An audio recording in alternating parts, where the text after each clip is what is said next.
forces of the Dominion, the emanations of the chrysalis have called even more of our enemies to Char. These too shall be eradicated by your hand, Cerebrate. For you grow more cunning with each passing battle. Indeed, you are a testament to my will and the fury of the Swarm. Yet first must you stay your wrath and watch over the chrysalis a while longer. For the very hour of the Sleeper's rebirth is at hand, and soon my greatest creation shall be loosed. Not ominous at all.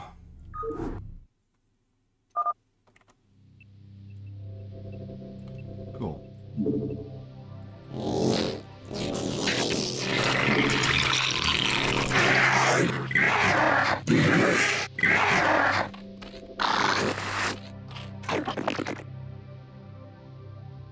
Alright. All crews stay frosty and keep your eyes peeled for our target. Remember, not only are we up against the Zerg here, but our old pal General Duke may be creeping around too. Let's hope this trip wasn't a big mistake. So I'm going to spoil something really quick. We don't kill Raynor here. I know. Big spoiler. I apologize for spoiling it for you.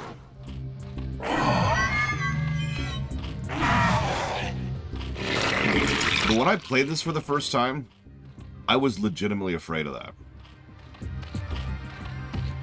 Because now we're playing as the bad guys. We're playing as the villains here, and it's like, oh no. And it just felt like that was where the narrative was going. Especially since Raynor, I know this is going to sound like a strange statement, wasn't really the main character. I mean, you could argue he is, obviously. But what I mean by that is, from the perspective of when this game came out and when we're playing it for the very first time, Raynor was just another mission briefing giver, right? And he wasn't even the main one. He was just a side guy. He also, yeah, he's also a legitimately good person in a setting this cynical. Yeah, Kerrigan formed more of a narrative core to the Terran campaign than Raynor did, and Kerrigan's dead and gone. At least that's what we assume at this point. Yeah, no, exactly, Mr. Ed. I was scared, because I'm like, oh, God. Oh, and to put this into perspective, I've played... I'd played Command & Conquer and Red Alert before this game, along with several other games. I'd played Warcraft 2, for God's sakes. When you do the evil campaigns, lots of people can die, and usually do. This is an extremely minor spoiler, but Command & Conquer 1, right?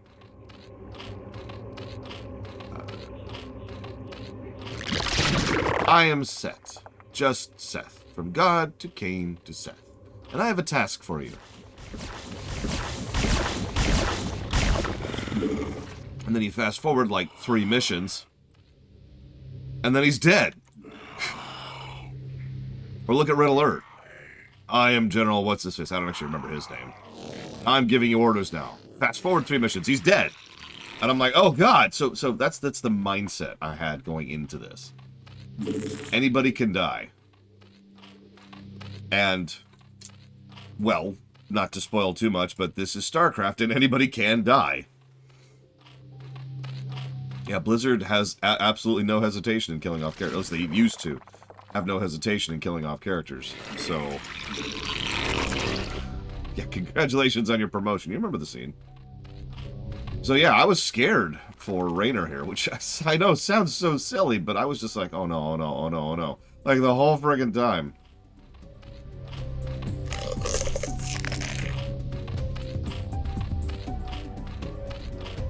I suppose it hasn't really stopped, considering what happened towards the end of BFA, which I will not spoil here.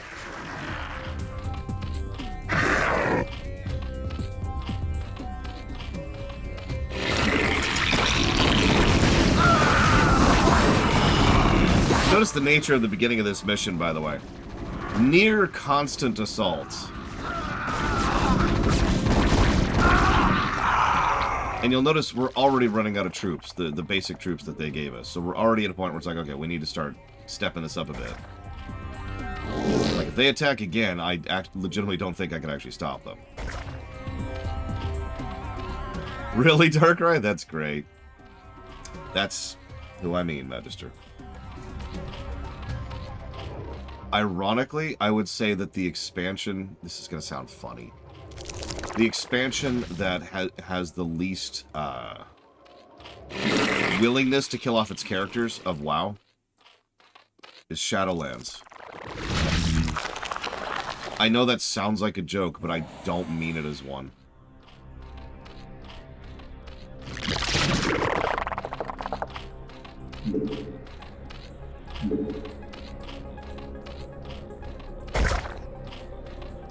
Yeah, ironic, right? But even BFA, an expansion I have a lot of issues with, was willing to kill off characters.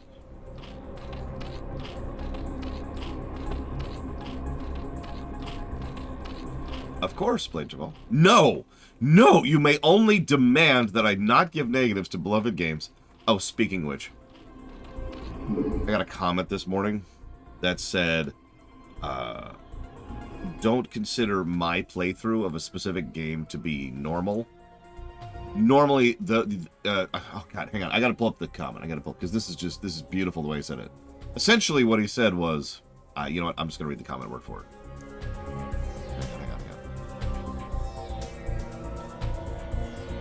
Don't want to put words into people's mouths.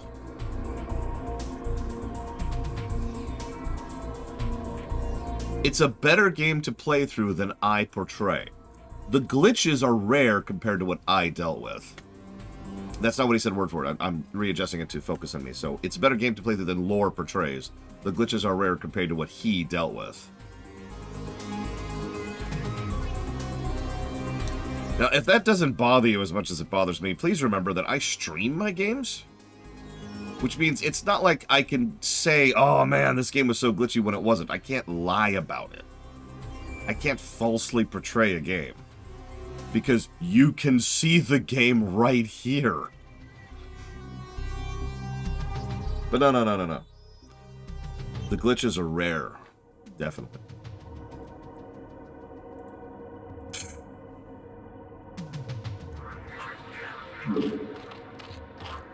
It's okay. It's okay. I'm just venting. I'm not actually bothered by it. If I was actually bothered by it, I probably wouldn't even bring it up. But like, it's just really.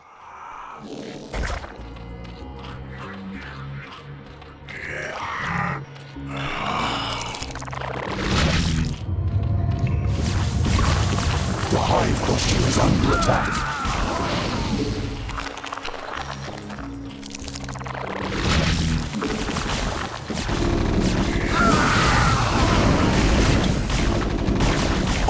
That's...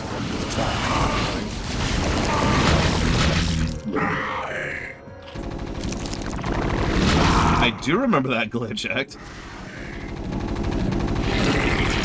I mean, they don't call me the bug runner for nothing.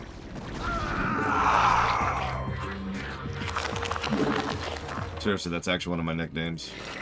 I'm not sure what I think about that.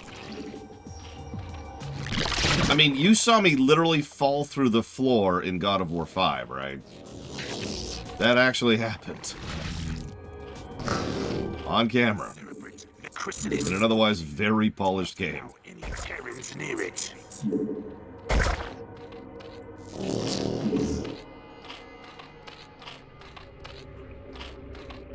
Yeah, and also be incapable of moving.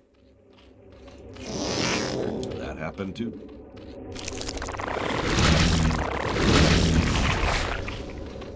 Arise, my daughter. Arise, Kerrigan. By your will, Father, I live to serve.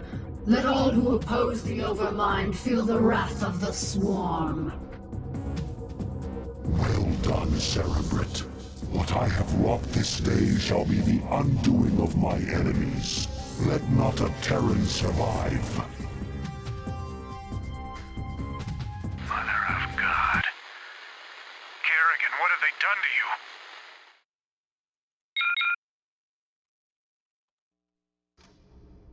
So, I'm going to go ahead and admit, and I admitted this during the lore run, so this is not new to anybody who's watched my series on these before. I did not see that coming. Yes, Cerebrate? I really didn't. Now, in my defense, that's because the cutscene where they kind of gave it away, which was the cutscene right before this, didn't make any sense to me. I couldn't process it. I couldn't parse it. So it was just a bunch of nonsense to me, and so I didn't really think about it. So all of a sudden, it's like, it's Kerrigan, and I'm like, I'm sorry, what? Now, from my perspective at the time, I'd read the manual, so I understood, at least as the manual portrayed it, how the Zerg evolved. They take other characters... They take other creatures, excuse me. Oh my god. Rainer, could you just not for 5 seconds? I saw your suggestion, Blageful. They take other creatures, and they fiddle with them genetically, right? They play with them. Like, every single one of the Zerg units in lore at the time was once another creature entirely, another species. So, the idea of them taking a human and turning them into someone else didn't really surprise me. But it was admittedly the first time I'd seen them doing that to human. I'm like, oh god. You know, they're doing that to a human. They're trying to turn humans into Zerg. Holy crap. And I don't know, that just kind of horrified the crap out of me. Probably because it's a horrifying idea. Which is why fiction hits that particular beat a lot. Because, you know, it's horrifying.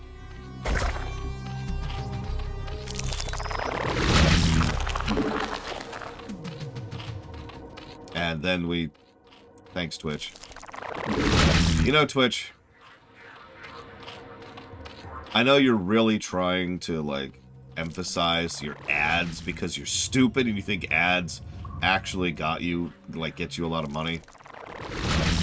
And I understand that you have this weird obsession with trying to constantly screw with my streams because nobody gives a crap about me. But could you not for 5 seconds, Twitch? Thanks.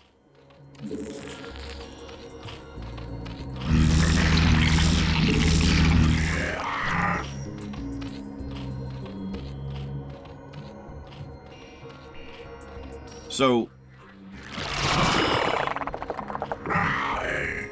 let's talk about missions. I've noticed, Yura. I've noticed. It could also be the fact that I'm on Comcast again. That is possible.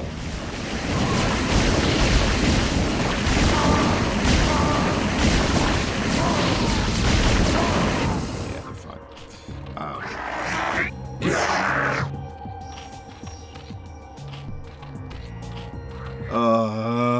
Did you know? I actually was looking into this because yesterday I lost the ability to watch YouTube videos. Unless, of course, I'm willing to allow ads or pay money for the privilege of watching YouTube videos. Neither of which are things I'm willing to do, it's worth noting.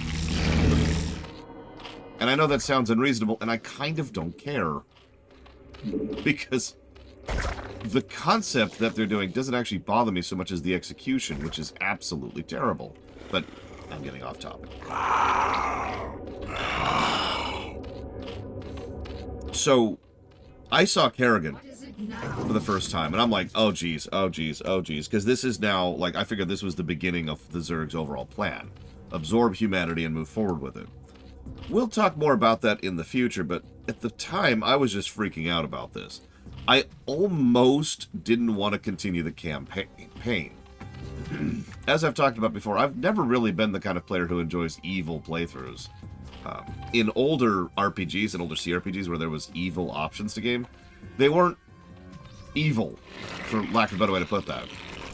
They were cartoony, right? It was like, mwahaha. Or they were funny, right? It was about the early aughts. I've told the story about KOTOR 1. But it was about early aughts where they really started to allow the evil options in video games to be evil. Like, actually evil. And I'm just like, I don't want to do that. Why are you making me do that? That's terrible.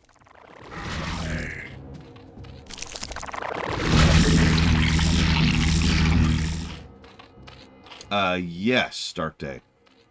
I don't want to spoil too much, but the entire thing that's going on here was a direct reaction to that situation.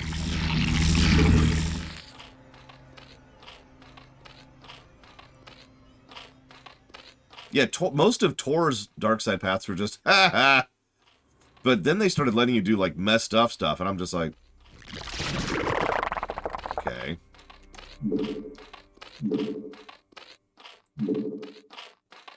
Not a fan. Let's go ahead and get some of this going on. We'll talk about Amon later, because, well, this may not be a lore run, but we do still try not to spoil stuff ahead of where we're at right now. So all I'll say right now is that Amon wasn't really written yet, but they definitely had ideas that would eventually lead to that. Like, we know that they already had several of the concepts of where the story would go down, and they were pretty well codified by the time we got to Brood War.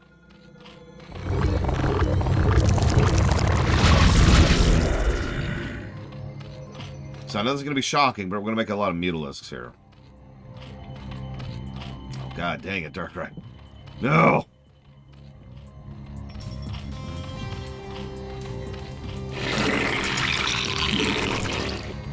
I mean, it depends on how you define main antagonist. Arguments can and have been leveled that Mengsk is the best, or excuse me, is the primary villain of the entire franchise.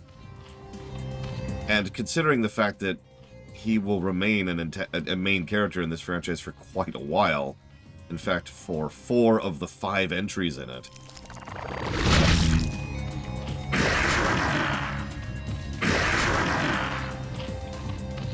I did play Twitch. I even acknowledged it, and then Twitch was Twitch. Let me circle back to that. Queens. So, casters. We've already talked about how casters are overpowered.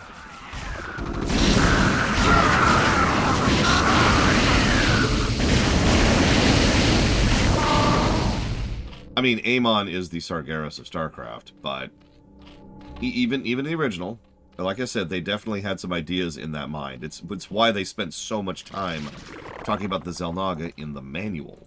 I know the game doesn't get credit for that for review purposes, but we can clearly say they had several of those ideas already in place.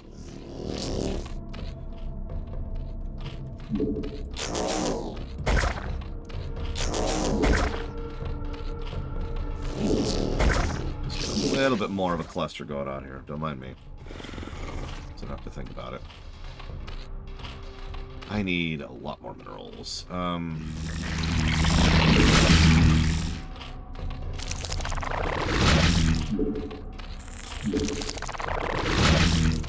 Queens. Casters.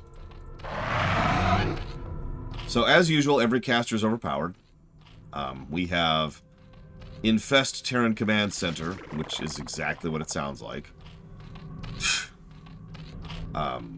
Parasite. Parasite is actually weirdly useful and useless, depending pretty much entirely on the specific map you're on.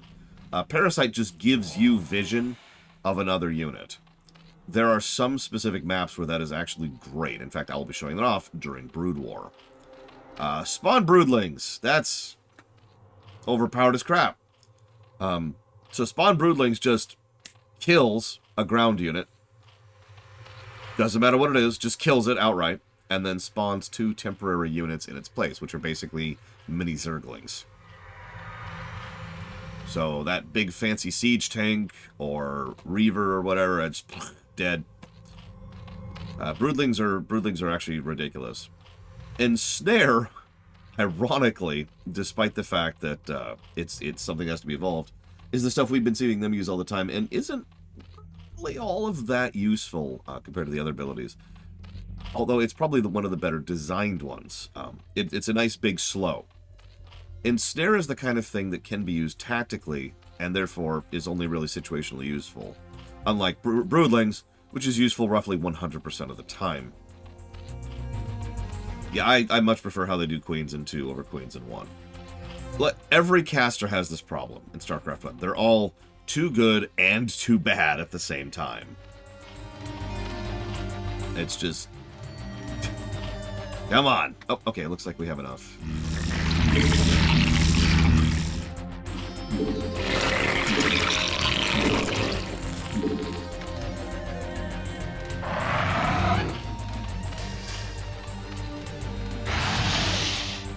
I mean, yeah, Darkrai. That's exactly right. Queens are nice and fast. They're actually pretty good scouts.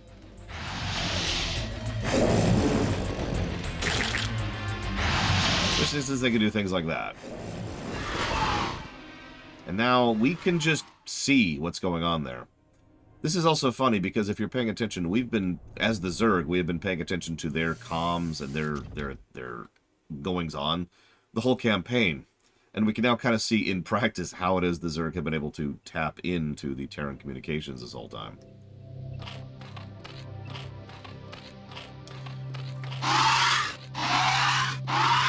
So that's Queens. Overpowered and underpowered. Let's do this. And... So. No, we don't have Guardians. No, we don't have Guardians yet. So, Blade Taval has suggested a negative for a total lack of difficulty settings. So we're not going to give that negative, obviously. However, I will say it's let me try to phrase this slightly differently. I wouldn't give Cyber Shadow a negative for lack of difficulty options, or Mario 3, or Mega Man 2, or whatever. But what I would be more inclined to give is a negative for Jesus Christ, lack of proper difficulty curve.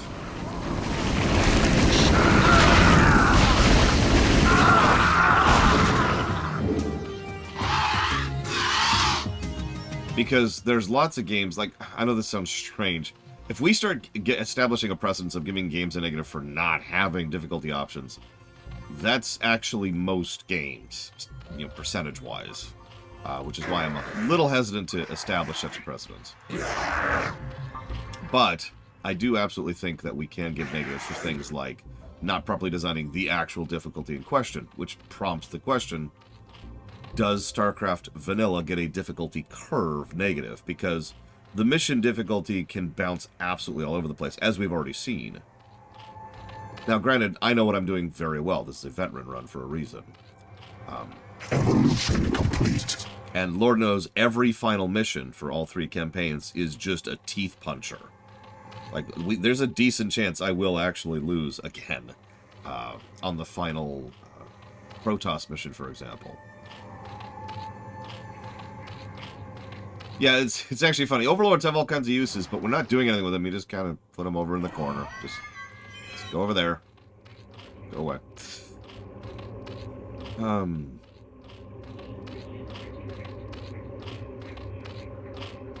think we'll go for one more. It's risky, but I'm gonna do it.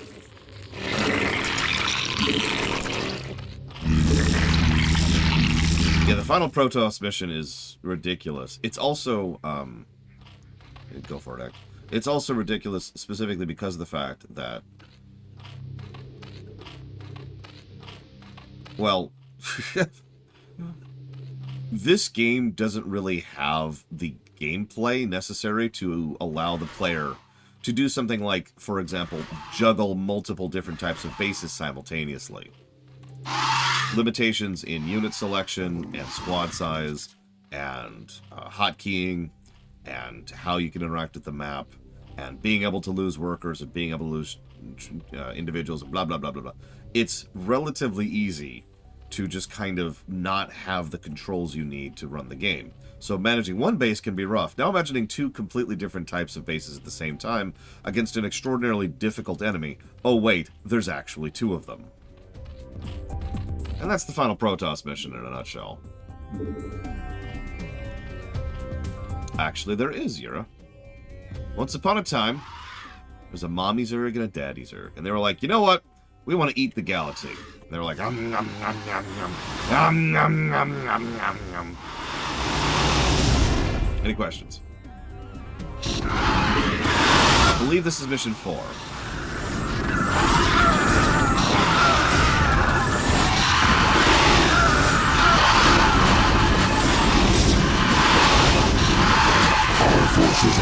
attack.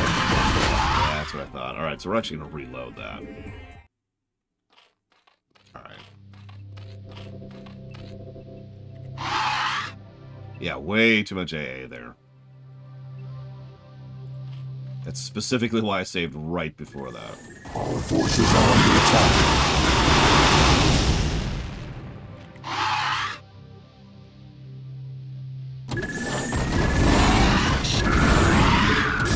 So, I can't believe I have to say this,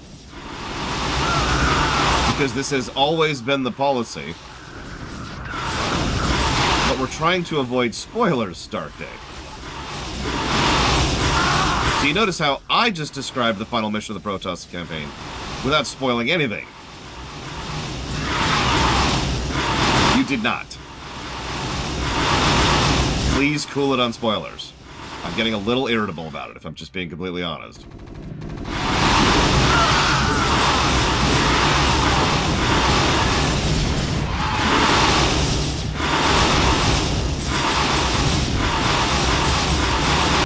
Yes, it is.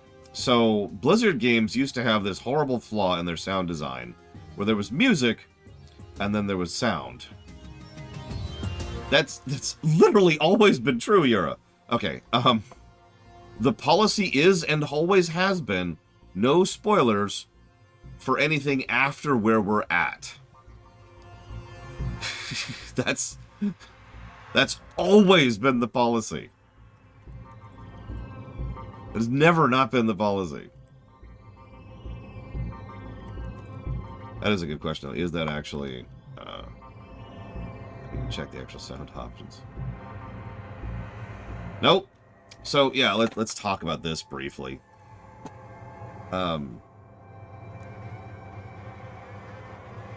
So, yeah, that's an everything thing. If I'm talking about, like, lore week, that's still a thing.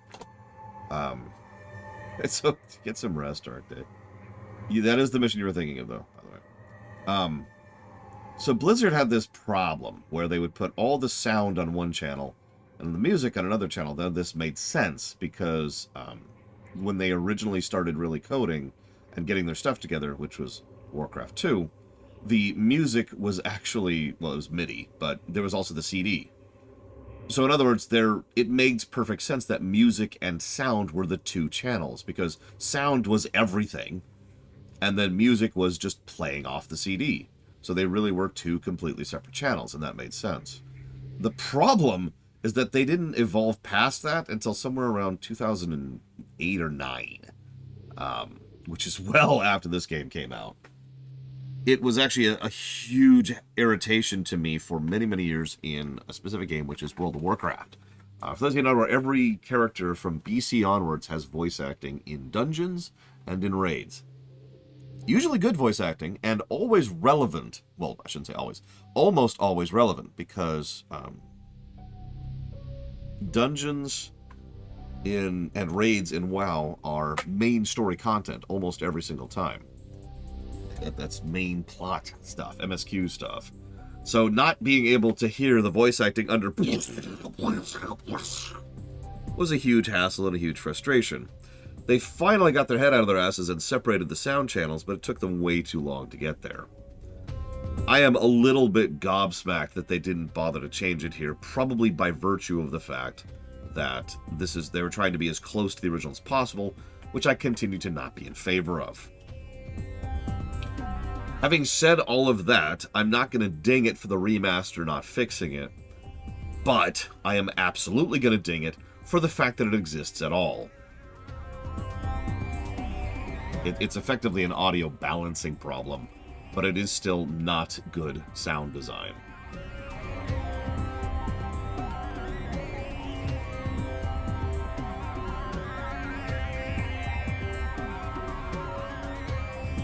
I mean, I've seen the interviews where they talk about how they designed the new images and graphics they put on top of the old. And they actually put a very large amount of work and effort into it, so props there. I mean, Blizzard Art Team, am I right? But, yeah, it would not surprise me if this was something where they just kind of copy-pasted a lot of code. Would that have been a tech limitation if this original version? No. Multiple sound channels has been a thing since the early 80s. There really is no excuse. Again, the only reason they got away with that in Warcraft 2... I say got away with... The only reason they did that in Warcraft 2 was because they were pulling... You're good, Dark Day. Get some good rest. Because they were pulling... They were pulling from the CD and from the game, but even then, the game itself probably should have been multiple sound channels. It is not that hard to presume, again, considering the tech existed, it's not that hard to presume that you'd want to hear separate from, you know, the people actually freaking talking, especially when you bother to put voice acting in your freaking game.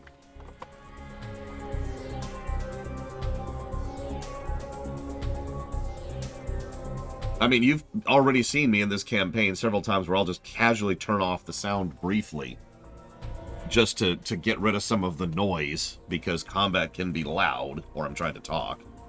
And then, like I've just done right now, and then turning it back on for the cutscenes to play. Sometimes I'll turn the music off for the cutscenes, just so we're going to hear this crowd.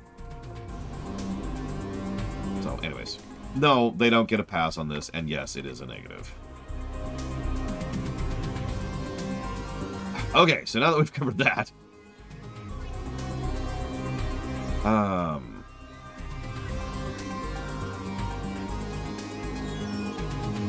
I'd show you what an infested command center is, but it's really kind of pointless. So I'm honestly, I'm not even gonna bother. It's junk. Moving on.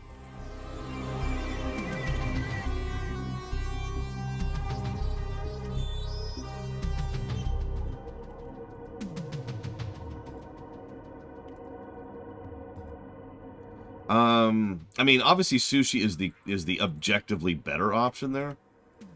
But I like to only do sushi when there's like a call for it. So do you have sufficient cause to get sushi, Ect?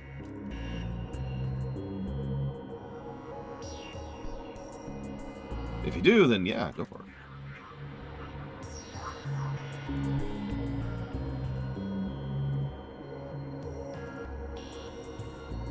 I mean, if you feel like you want to treat yourself, then friggin' treat yourself. Do it.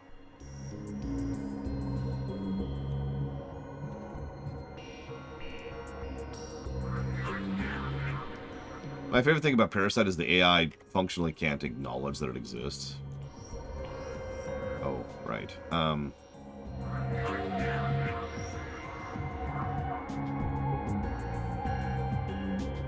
Players know what to do with Parasite. In fact, you can always tell a parasited unit because it says right there, Parasite detected. So you always can tell if you have a Parasite. Imagine if real life was like that.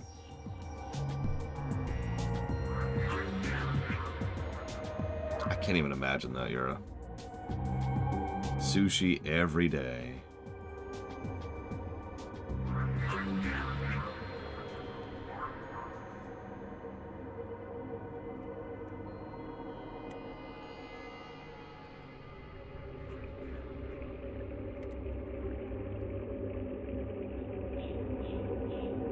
Notice that this is yet another example of them trying to really encourage us to expand.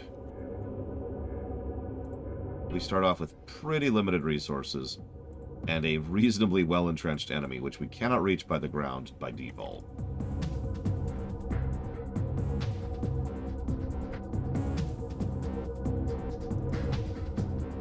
Right, you asked that earlier, Ect. Favorite Cerebrate? Let me think about that for a minute.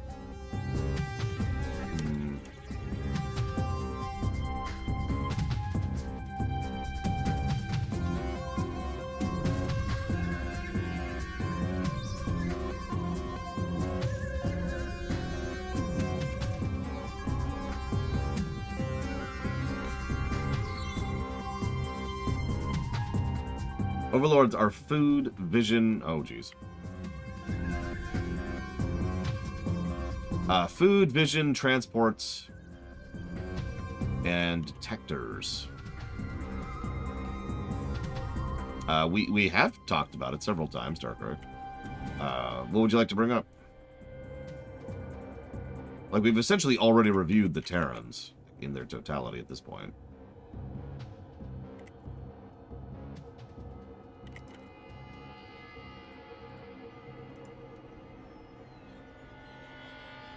Yeah, I'm trying to remember any individual server, because there's Zaz, there's Dagoth. I guess Zaz is probably my favorite server by sheer virtue of the fact that he's not an idiot. Dagoth is a bit of a braggart and has his own thing in Brood War. Favorite coffee drink? So, I have a saying called coffee. Coffee refers to something that I will never like, no matter how well it's done, because it's coffee. Because it doesn't matter how good a cup of coffee it is, I just really, really do not like coffee.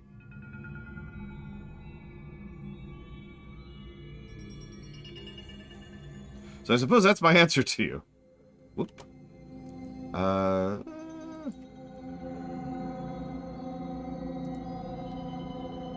really feel comfortable if we had a second base right now.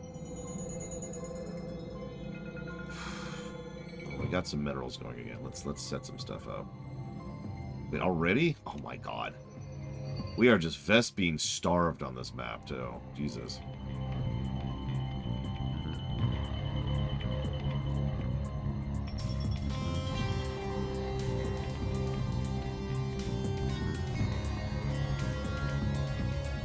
It's honestly the original term for it I used was alcohol, because I don't like alcohol either. But people look at you weird when you call something alcohol. It doesn't quite roll off the tongue the same way either. Yeah, the enemy is really into airdropping in this mission.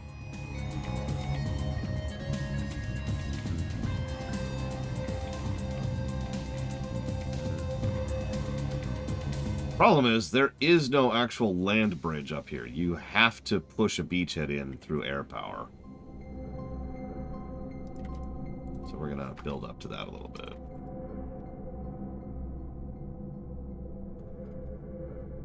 No, yeah, we did talk about that earlier, Darkray, and I agree. It was a sea change. Going from Warcraft 2 or Command and Conquer or hell, Age of Empires 1 to this. Yeah, this is a big one. Hey Fife, thank you very, very much for the sub. Always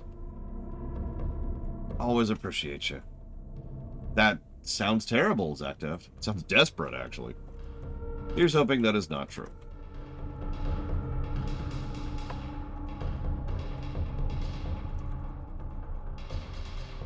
The Nest Block, the FF7 through 12 audit, and Guild Wars 2. Much appreciate you. Most people do like coffee, but see, okay, so the original term for that was actually, well, it was alcohol, but then I switched it because nobody got that. So then I switched it over to Elvis. Doesn't matter how good an Elvis song is, I just do not like it. That didn't catch on. And one day I actually tried out a thing of coffee at work, because they actually had a coffee dispenser there. And I was like, yeah, sure, whatever. Let's just try this out and see it. And I was like, okay, coffee. Oh, and God, I just absolutely hated it. You literally just answered your question in your sentence, Act Out. Why is that desperate? All their stuff isn't really that good. Come on, man. No, I'm sorry. Let me finish talking about coffee. So, the reason I originally called it alcohol is because it doesn't matter what you do with an alcoholic drink. It always still tastes like alcohol to me. And I just don't like alcohol. I just do not enjoy the flavor and scent of alcohol. I don't enjoy the effects of alcohol either, if I'm being completely honest, but the flavor has just never been my thing. So, it made such perfect sense. Like, it doesn't matter how good you put it. It doesn't matter if it's good or bad. It's not the statement. It's just not my thing. But when I started calling it coffee, it's weird how many people just immediately took to it and were like, oh, yeah, that makes perfect sense. And I don't really know why, because as you point out, most people like coffee. Most people drink coffee. But for some reason, everyone was just like, oh, yeah, no, that tracks. You don't like coffee. I'm with it. And I'm just like, okay. Let's do 3, 6, 9, 12. I mean, well, the coffee predates the show by quite a few years to quite a... Like, the term coffee goes back to, like, 2003 or something like that. There. And there. Oh no, my family never understood those terms. That's okay, I never used it around them, because screw them. So, point being, that I am protected my faculties, yes. I don't like to smoke, I don't like to drink, I don't like to do drugs, I don't like to do anything. Hypothetically, just like in a vacuum, the idea of not being in control of myself doesn't appeal to me. No judgment, just, you know, not my thing. But one year, and I know this doesn't equate exactly, but one year I got run over by a car and survived, obviously, but had to have some very serious surgery, some morphine surgery from that. And one of the things I was doing when I was in the wheelchair to recover from that incident was I was playing Super Mario Bros. 3 on my Game Boy SP that my girlfriend had got me. And I couldn't do it. I was so out of my gourd on drugs, on morphine, that I was incapable of playing Mario Bros. 3. And that pretty much codified the idea that I would never touch anything, right? The idea of not being able to do video games, which is such an important thing to me in my life, and has been since I was 3. No, there's no way, right? Again, no judgment. I'm not into the judgment game. But I walked away from all of that.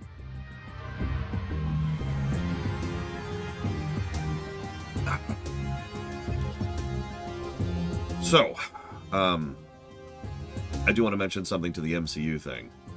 Obviously, I have not been a big fan of Phase 4 or Phase 5, which I think we're technically already into Phase 5 of the MCU. I've completely lost track of it because I don't care. And I've talked about this at length. I'm not going to bore you with a full MCU discussion right now. All I'm going to say is that Yes, Darkrai, that is correct. My mother's just... I have such a wonderful family. But my... get out of the way.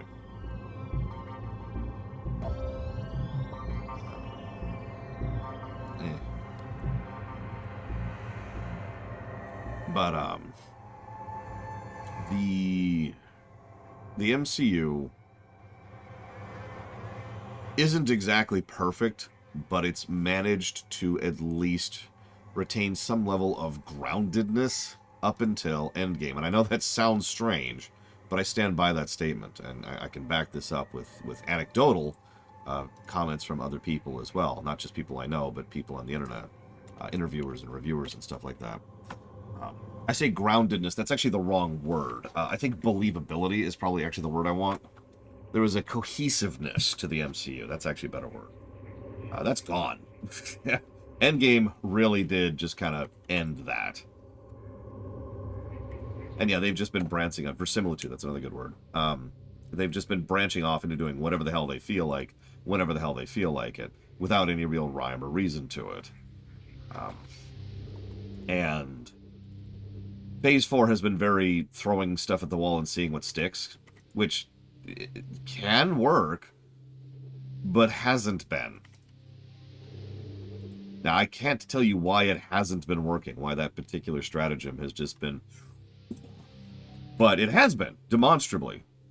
Oh, wow! Oh, no, I knew the one you're talking about. I know the one you're talking about. Sorry, I misread that for a second. I was like, how the hell do you do StarCraft 1 blind? Yeah, stuff hasn't been sticking. But if they are sufficiently desperate as to bring the main cast back, that's awful. Because what that would mean is we have no idea what to do, and so we're going to do the classics because that worked at one point in time, and now that the entire environment and situation has changed such that it won't work anymore, now is when we're going to do it again. It's actually a really, really common tactic by a lot of different medias, including comic books. You know, we need to bring in the ringer, right? How many of you ever wondered why they brought in Worf to Deep Space Nine? It was because Deep Space Nine wasn't doing all that well, and they needed to bring in a ringer in order to salvage the situation.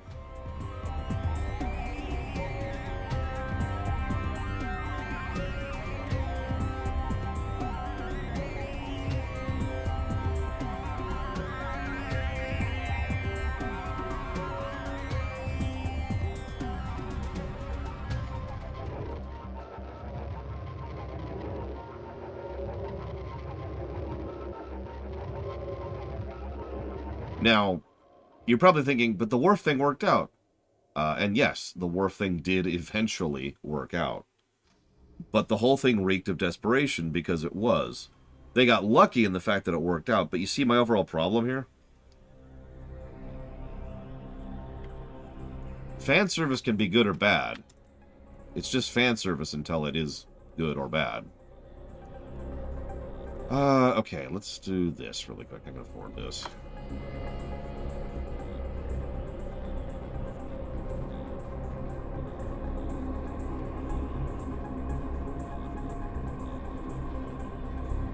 Yeah, exactly. As Darkrai points out, as I pointed out when I was covering Deep Space Nine, Worf wasn't a character for many episodes.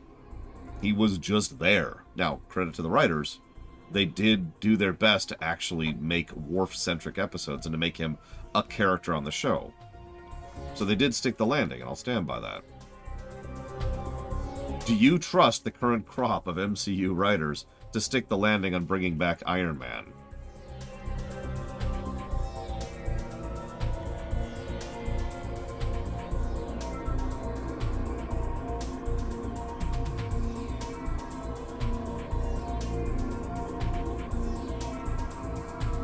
And you see the problem.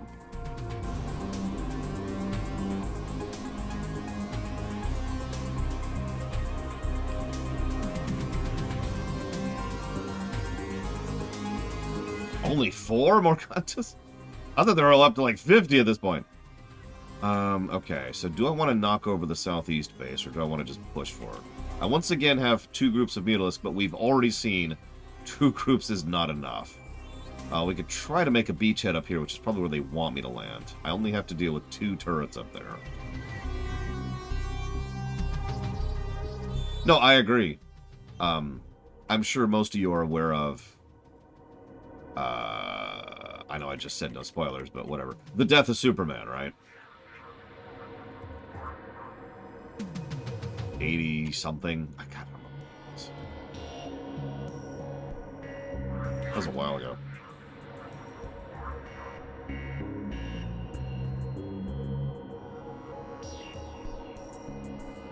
It was a big deal. It was a siege. It was in the news, which I know sounds like but you're looking at that from the now perspective. Newspapers, which you've probably never even seen in your life. I'm sorry.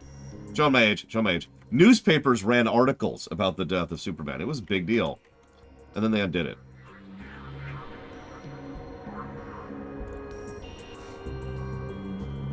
The death of Superman, and people more versed in comics have agreed with me on this, was effectively the death of comics as a storytelling medium. I hate to sound so elitist about it, but and there obviously have been good runs and good comics since then. But comic books as a thing just kind of died with Superman. Or rather, when Superman came back. Was his death intended to be undone from the start? No. We know, thanks to behind-the-scenes materials and thanks to a wealth of information about what was going on at the time, that no, the intention was to kill Superman. And that was going to be the big play. And then it worked. And then they were like, well, crap, now there's a bunch of interest in Superman. We've got to bring him back.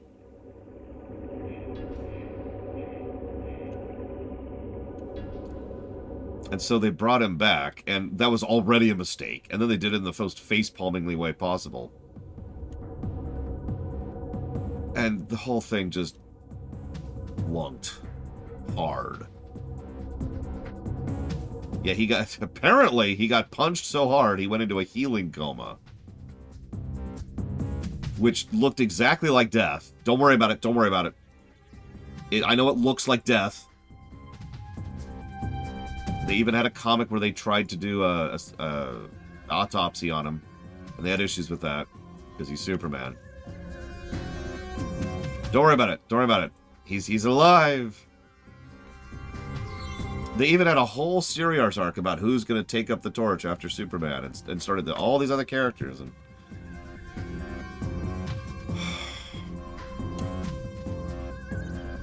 I would have quit. To be totally honest with you, Blade Jamal. I would have straight up quit. I don't think there's a good answer to that. Like, I get what the point of your question. You're saying, how do I make a good story out of that? I don't think it's possible. I really don't. It was such a bad move from every perspective. It was such a bad move. It was the exact wrong decision from every angle. Even purely financially, the brief stint of comics during the return of Superman sold much worse, relatively speaking, than the death of Superman or the age of the Supermen. It was a mess, and it was a mistake. I would talk to my boss as respectfully as I could and say, this is the wrong call. We need to move on from Superman. And then my boss would have been chewing on a cigar on a yacht, 15 supermodels, just being bored, pretending they like this guy. Well, you see, Lore, that's your problem. You're not thinking of them. And then I would shoot him in his stupid face. All right, so. Hi, Evo. I've said it before and I've said it again, and I've been consistent about reviewing this way, too. Killing off a character and then bringing them back is a hell of a hat trick. It is harder to do than it sounds, and it is very, very hard to do it properly.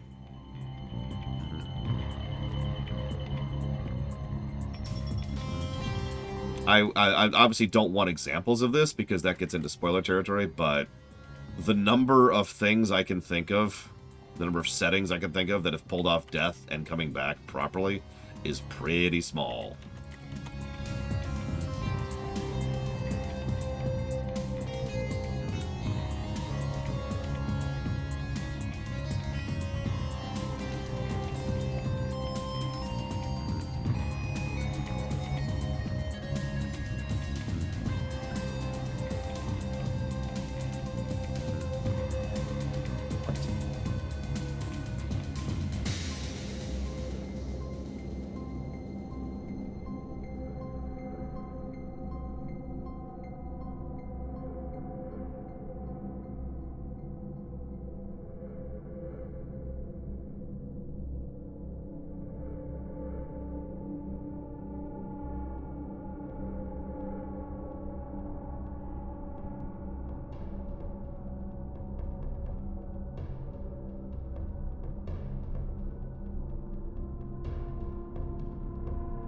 Sorry.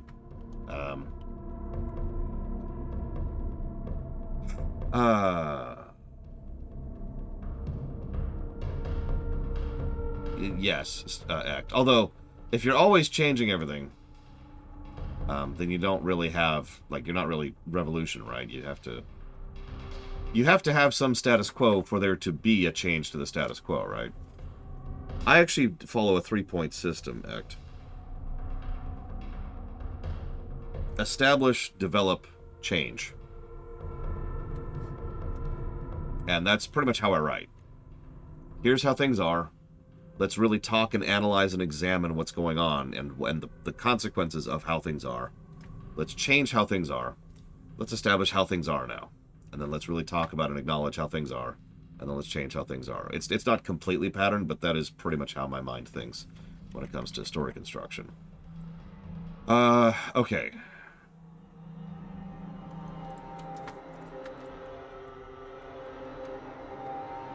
See, the best part, Evo, is if you do things the opposite, then you're actually still doing things the way I do them. Because you change how things are, you examine the new status quo, then you establish the new status quo. Wait.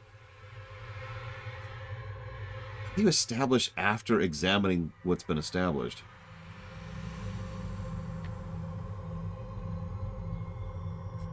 I mean, you know what I'm going to say, Morgantis. How, Evo? That doesn't make sense. J'accuse. I accuse you of not making sense. So we were talking about difficulty. So, yeah, sorry. Let me finish talking about difficulties. We got way the hell off topic. I'm not going to ding a game for not having difficulty options. That's insanity. That That really would be a terrible, terrible precedence to establish. What we are going to talk about is eggs. No, what we are going to talk about is whether or not a game uses its difficulty properly. Usually that goes under difficulty curve, but when I say difficulty curve, what I really mean is difficulty design. And I will absolutely admit this game is kind of in the face several times, as I've talked about before. I don't think vanilla deserves too many negatives for difficulty curve, but we're also only about halfway through the game right now. And then we have to talk about Brood War, which is going to be its own calculations, so...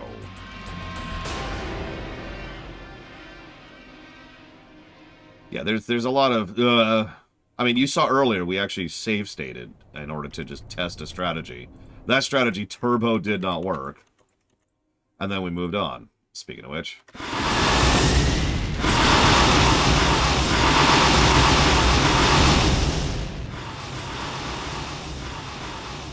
Sarah, is that really you? To an extent. I'm far more than I once was, Jim. You shouldn't have come here. But the dreams... I dreamed you were still alive, that somehow you were calling to me. I was. While I was in the chrysalis, I instinctively reached out to you and Arcturus telepathically. Apparently, Arcturus sent Duke here to reclaim me. But that was then, Jim. I'm one of the Zerg now, and I like what I am. You can't imagine how this feels. So, what? Are you gonna kill me now, darling? That is certainly within my power. But you're not a threat to me, Jim. Be smart. Leave here now, and never seek to confront the Zerg again. Doesn't look like I have much choice. Thankfully, we don't have to kill Raynor. Now, I'm going to go against the grain here. I didn't actually like the original Kerrigan 2 portrait, or Kerrigan 1 portrait for that matter. Or pretty much any of the portraits from Starcraft 1 Vanilla, so I actually like the new portraits. I love that Hydralisk picture.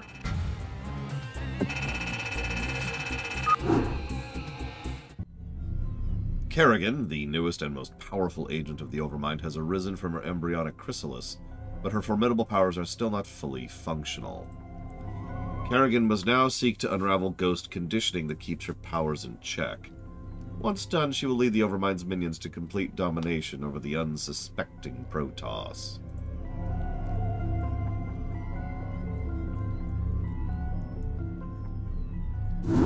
Cerebrate, you watched over me during my incubation, and I am grateful to you. It is my wish that you continue your vigil, so that I might strengthen my powers to better aid the Swarm. I have been unable to access the totality of my latent powers, and as such, I would like to infiltrate a Terran science vessel and uncover the secrets of their abandoned ghost projects. If I can learn more about their mental conditioning, I can undo the damage their tinkering scientists have done to my mind. Though you be the favored servant of the Overmind, you would do well to remember that you are just a servant. You know of our grand mission, Kerrigan. Would you put your personal whims before the will of the Overmind? Do not cross me, Zaz. I will do as I see fit, and not you or any other Cerebrate shall stand in my way. Let her go, Zaz. The greatness of her spirit has been left to her, that the swarms might benefit from her fierce example. Fear not her designs, for she is bound to me as intimately as any Cerebrate. Truly no Zerg can stray from my will, for all that you are lies wholly within me. Kerrigan is free to do as she desires. By your will, Overmind. Cerebrate, you must see that she comes to no harm. So you like no build missions, right? Cerebrate, take these, the deadliest of my minions. They shall aid you in your search. Yes, Cerebrate. A bold move. On my way. Unauthorized entry detected. This is another mission that can be done just by Kerrigan. Just by the hero unit, in other words. On my way. Credit where credit is due, she's actually a unique hero unit here. All right. So, if I could select her. She has access to Cloak, of course, Ensnare, and Consume. Consume is exactly what it sounds like. It eats another, On my way. eats another one of your friendly units in order to gain mana back. Ensnare is the same damn thing the Queens have, and you know what Cloak is. She will later get another ability once we've unlocked the Ghost Conditioning. She also has 5 armor and 53 attack with 400 health. She also can regen. All right. Security cameras activated. On my way. Call for help. All right. A bold move. We are actually playing as a Cerebrate, Evo. So, there's actually a proper term for this, which I don't remember right now. But it boils down to the invisible general character, or something like that.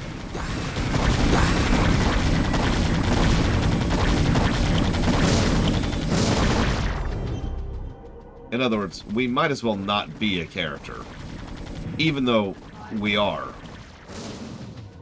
It was a great frustration. So, okay.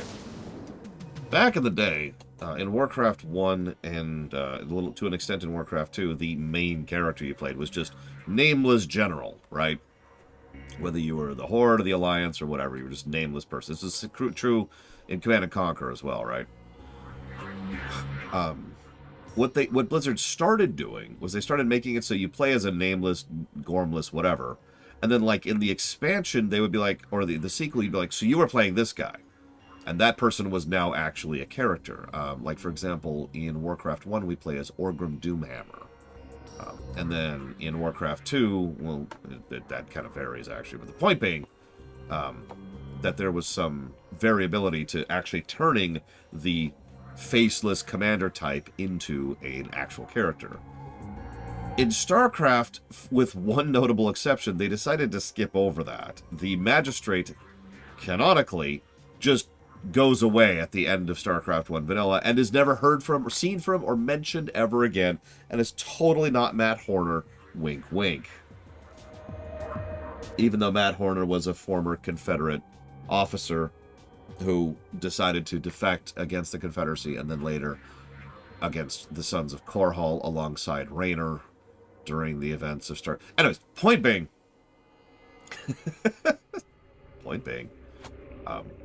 they just decided to stop doing that for some reason, with the notable exception of when we're playing as the Protoss campaign, we'll actually be playing as Artanis, specifically. I think that's the only exception, because then in Brood War, we once again just play nameless, gormless nobody. When they got to Warcraft 3, they finally got rid of this crap. Which, just about freaking time. Because it was just being done for artifact design reasons. Instead, the player character isn't playing anybody in Warcraft 3, just like they're not playing anybody in Starcraft 2. You're just the person running the actions and commanding the units. All right. A bold move. On my way. All right.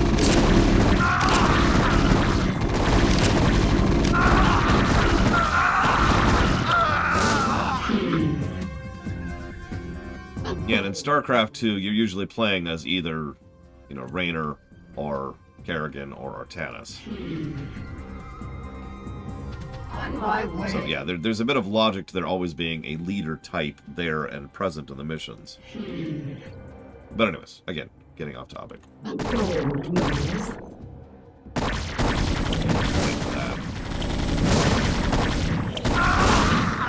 All right. Hope that was worth it, buddy. Do I think hunter killers are purposeful or random? beauty like this cannot be. In all honesty, I would say it's actually both. Yes. The way the Zerg tend to operate is random mutations are then codified and then replicated. So, both would be my answer to you. A bold move. On my way. See, they ain't so tough. These critters bleed just like anybody else. I guess the answer you're looking for is originally, I would say they were random mutation. A bold move.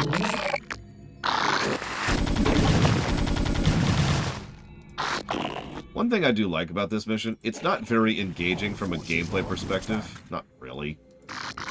They give you 3 superhero units and say, go have fun.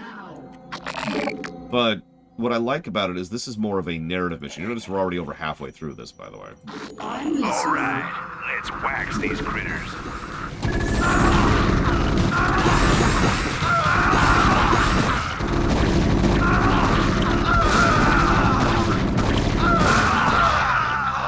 Yes, Cerebrate. A bold move. On my way. The remaster was not out at that point, Evo. We had to play the fan-patched version.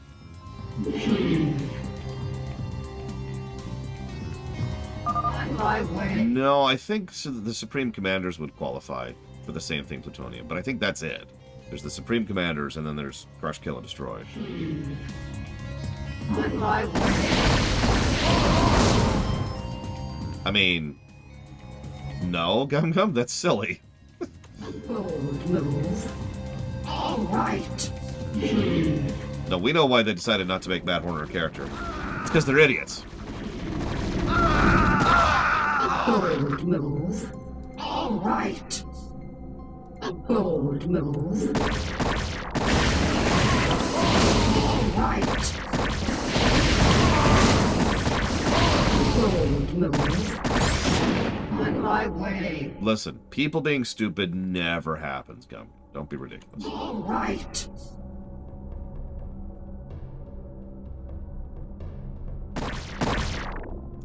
I suppose there's also the Korgoth over in Total Annihilation. All right. What, for the Horner thing, Magister? I did too, for the lore run.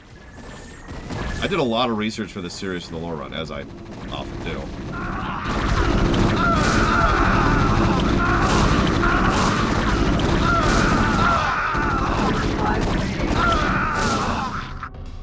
All right. Security cameras activated. A bold move. All right. I feel like I just answered that, Magister. Make it out of here alive, bitch. But to repeat myself, All right. no. No developer has ever answered the question of why exactly they decided to go with that. On my way. A bold move.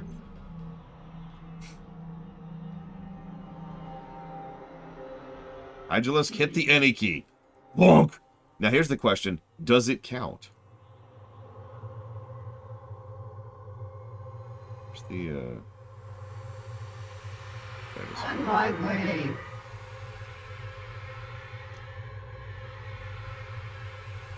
But yes, Kerrigan is officially OP. In universe. All right. It's actually a plot point. I will have more thoughts on that later. But even here, I wasn't joking when I say Kerrigan can solo this mission. On my way. She can just kind of curb stomp everything in her path. Yes, Cerebrate. Teleportation field activated. What is it now? On my way. Bold move. All right. Like I said, this is a narrative level, although it's not really intended to be like, you're super awesome. Although I guess it is a little bit of a hyper beam moment. Not quite, I'm not going to give it credit for it. Bold move. No, I've never even heard of that, Mr. Funbags. What's the point of the mission? Again, narrative. If this all seems kind of silly. Think about it from this perspective. How many movies or shows or even games have you been, like, desperately trying to escape an overwhelming horror force that is overwhelming the ship bit by bit, and you're desperately trying to escape, and it's freaking Aliens, right? Or Alien, I suppose. Or Alien Isolation. Or 100 other things. 100 other things I could think of that go with this perspective.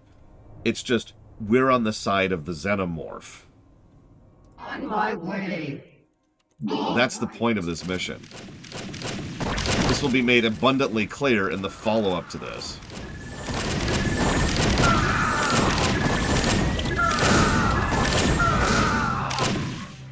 Yeah, this is a supposed-to-lose fight for the Terrans.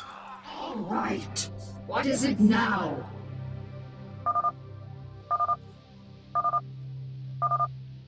Cerebrate, I have located the records I sought. We have everything we need here.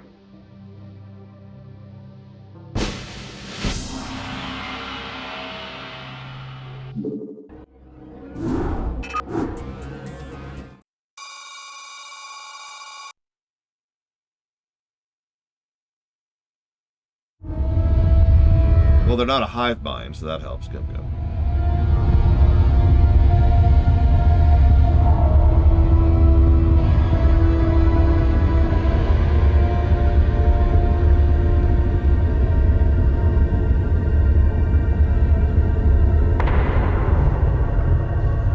In case you really missed the tone of the previous mission, now we're going to see a cutscene from the perspective of the Terrans.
Hey, are we really gonna blow this place?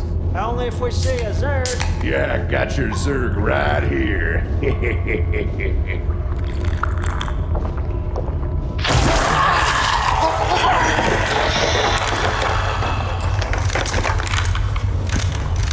Yeah, they reused faces a lot back in the day. Some of these you may remember from Brood War cutscenes, too.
feel that, Cerebrit? The Protoss are here, on Char. They have been for some time, hiding. Protoss Commander, it was folly of you to come here. Oh, I like how he For looks. I am Kerrigan, and I am Queen of the Zerg. I know of you well, O Queen of the Zerg, for we have met before. I am Tassadar of the Templar. I remember your selfless exploits, defending humanity from the Zerg. Unfortunate it is to see that one who was once so honorable and full of life would succumb to the twisted wiles of the Overmind. Do not presume to judge me, Templar. You'll find my powers to be more than a match for yours. In fact, I sense that your vaunted power has diminished since last we met. Mayhap, O Queen. Or is it only that I need not flaunt my power in such an infantile test of will? Foolish Templar. Prepare your defenses. I will come for you soon. Couple of things. First of all, I really like how Tassadar looks here. That's a good look for him. So yeah, this is the first time I've seen pretty much from this point on. In fact, I hadn't seen the new Zerg Kerrigan until we saw it just a few minutes ago. Yeah, the extremely obvious baiting, which is kind of a point. Kerrigan is kind of stupid until a certain point in the narrative. I'll talk more about that later.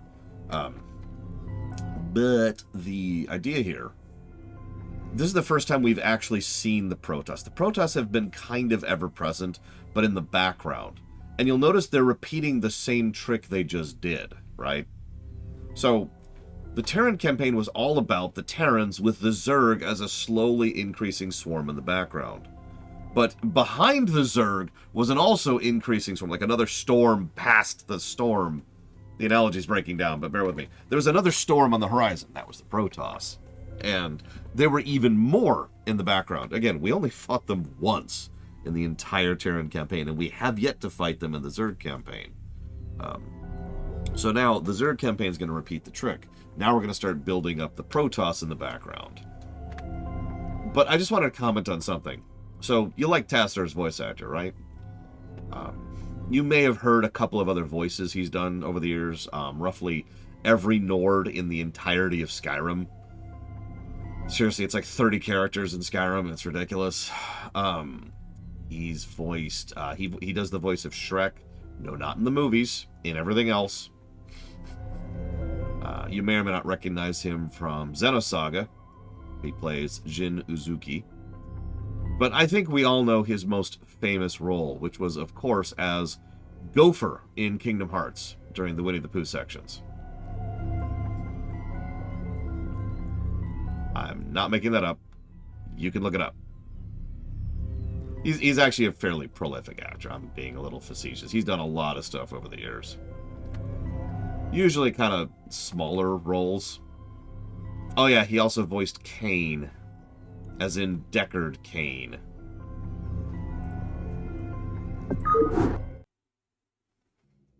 Kerrigan, I sense something strange about this Templar.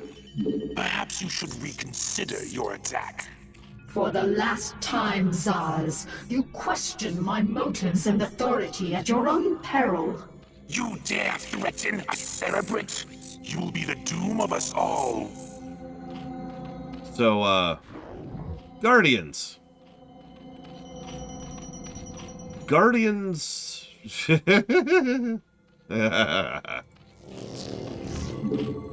get that Vespene going early, shall we? What is it now? I'm listening. So, Guardians are flying artillery. I think that's the simplest way to put them. They are very long range, mobile. They don't do that much damage, relatively speaking, but it's still a good chunk of damage. And they're surprisingly cheap. They have no real defenses to speak of against air. And if you manage to get up to them and get into their face, they're probably dead. Even a group of Marines can bring down some Guardians if they get up in their faces. But if you manage to... like, Guardians are base crackers, is what I like to call these kind of units. We talked about this a little bit when we were going through Warcraft 3. Some units are just, thanks to their kit, a little bit more suited to knocking over a base than others. And that's Guardians.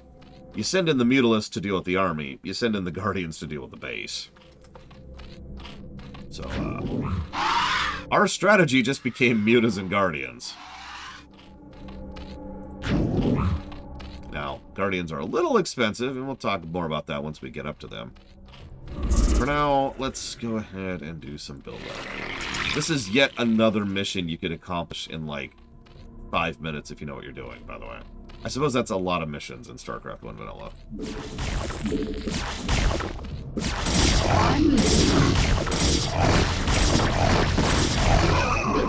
Oh yeah, so, bit of a speed variance here, watch this. Here, I'll even give the Guardian a head start. Yeah, you can see the speed variance immediately. See you around, Brigman. Hey, 2 Base Master. And thank you, Yada Kudahi, for the sub.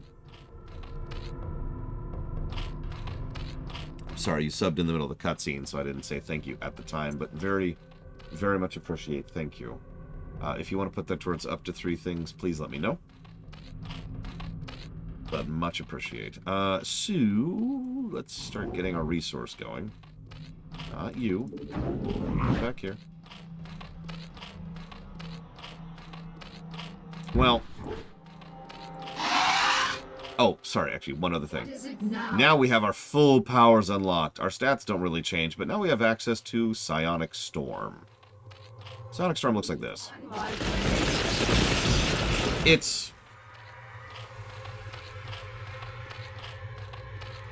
kind of crap, if I'm being honest. It's one of those spells that is really, really good if you have just the right moment for it, and otherwise is complete garbage and a huge waste of resources. 75 mana for that.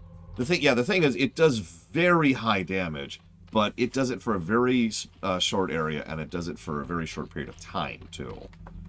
But you manage to get that right where it needs to go, and that can literally change the tide of a battle.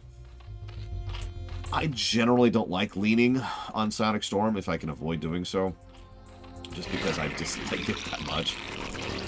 Spawn more overlords. But it's still a good spell, and it's probably better designed than, honestly, most of the other ones. So, we're putting that towards DBZ Kakarot. Hang on, let me write this down. DBZ Kakarot. Dragon Quest 8. And Horizon Forbidden West. You got it. Thank you again, Yada. Always.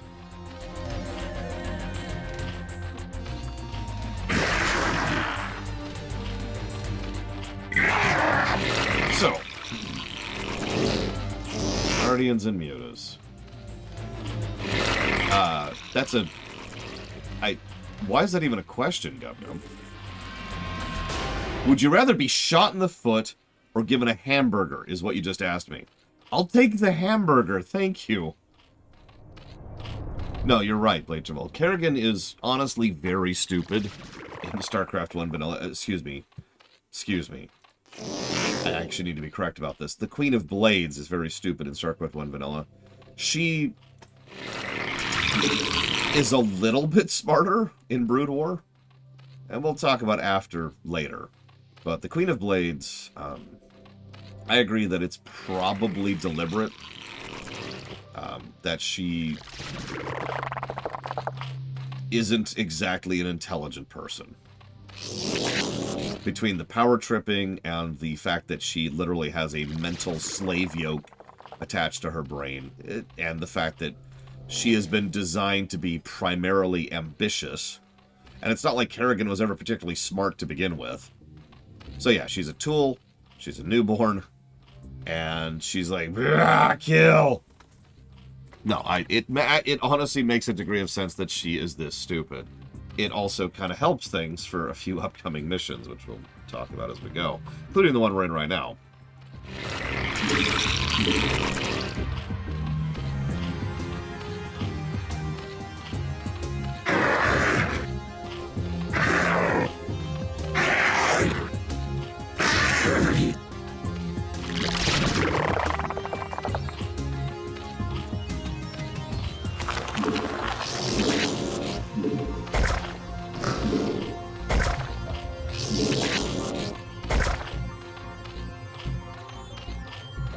She has 2 different types of conditioning.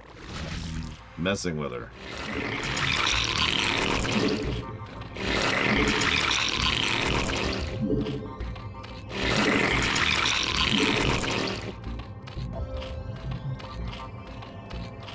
I'm trying to think of a good analogy, and of course I'm failing at it. As I always do. It feels like trying to give the reins of an army to...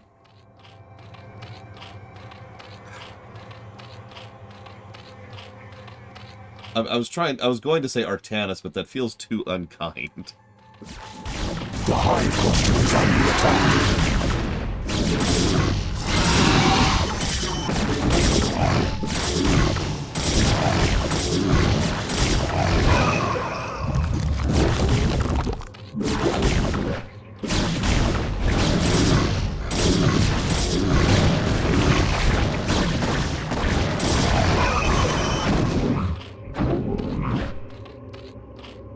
No, I was trying to think of like a specific example. And of course, again, failing at it. Who's smarter? Yes, Cerebrate? I have no idea. Because, yeah, neither of them are what I would call intelligent people. Now, that's not the same as calling them stupid, it's worth noting. It's just, intelligence is not what they are known for.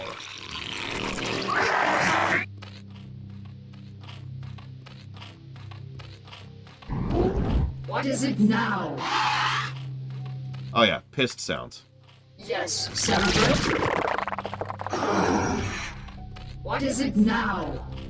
Yes, Cerebrate? You begin to annoy me, Cerebrate. But don't think that I need you. Should you become a nuisance, I'll kill you myself. What is it now? And there you go. Hope you enjoyed that, because that's pretty much the only pissed sound that the Zerg get.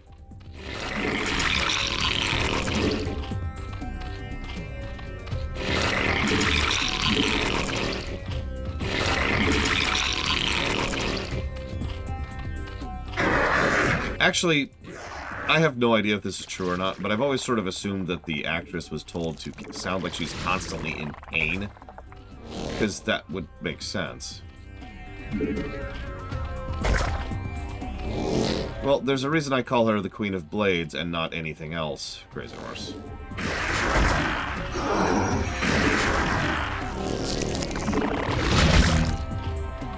And yes, I know that's a decision, which we'll talk about eventually.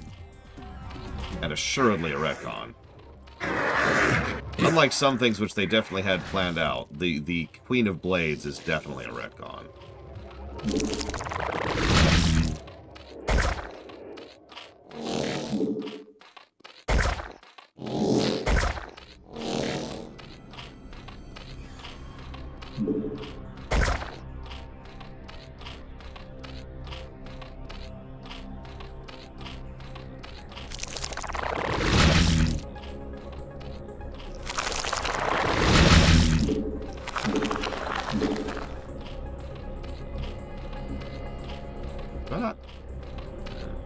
Whatever. Screw it.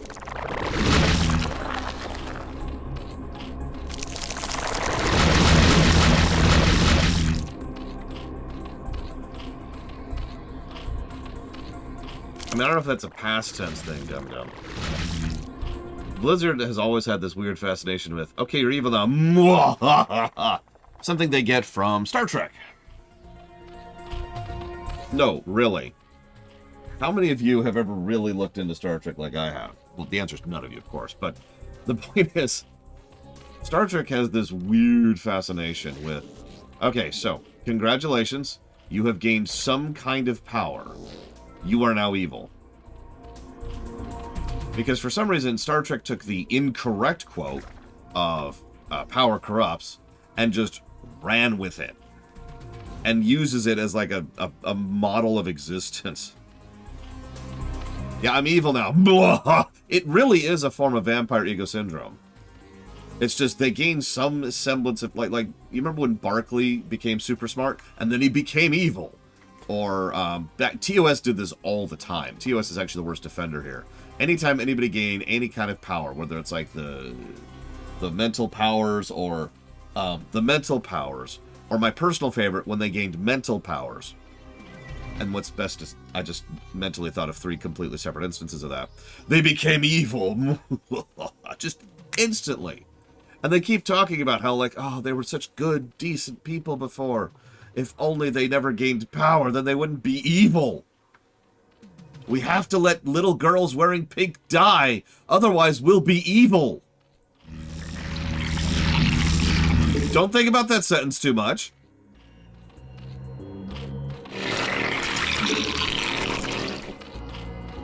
Oh my god.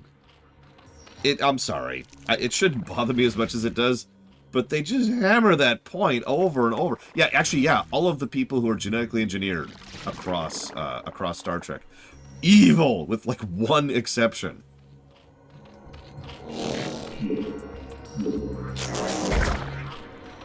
Good morning, Walker. I'm sorry, I've gained power, which means I am now evil! What? Why?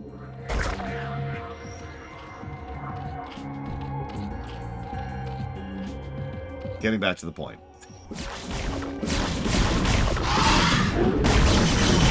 Oh, jeez. That's a Reaver. That's a Reaver.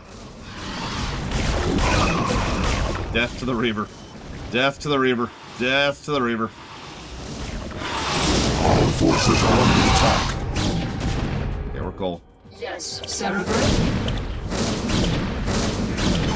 What is it now? We're cool. My way. I mean, they love Vampire Egress Syndrome in Resident Evil. I have the ability to have a tentacle instead of an arm. Evolution complete. Yeah, the Metal Slug, so Reavers. I'll talk more about them later, but they are very possible to be very, very damaging. I guess that's true, Nightwing. No, we're not going to get... We might get to Brood War today. I've been going a little slow. I apologize.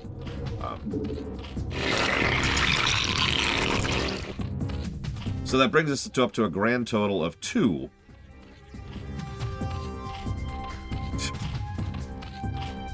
Listen, you're stronger than a normal human, which means you're evil now. I'm getting off topic. What I do find amusing is the idea that Blizzard loves their redemption stories almost as much as they love their evil stories, but they barely know how to do redemption stories. Because they like to pull the "you're not you" trick, which, I hate to jump into this, but isn't a redemption story. Let me use an example. If you are to presume for a moment that Darth Vader is not Anakin Skywalker, that he is a separate entity, then Anakin is not redeemed because he was never bad. Make sense? That's the problem with that arc when you have the external thing. It isn't a redemption story. It's just it turns into a rescue story, effectively. If you have to then rescue the person, right?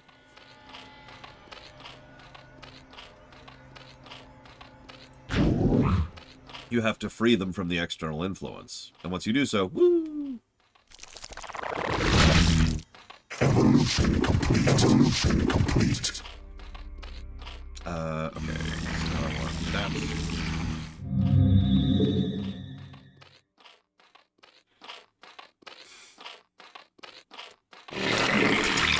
He's going.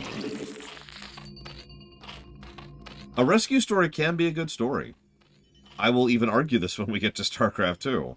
I will be shouted down by the crowd, but I will argue it.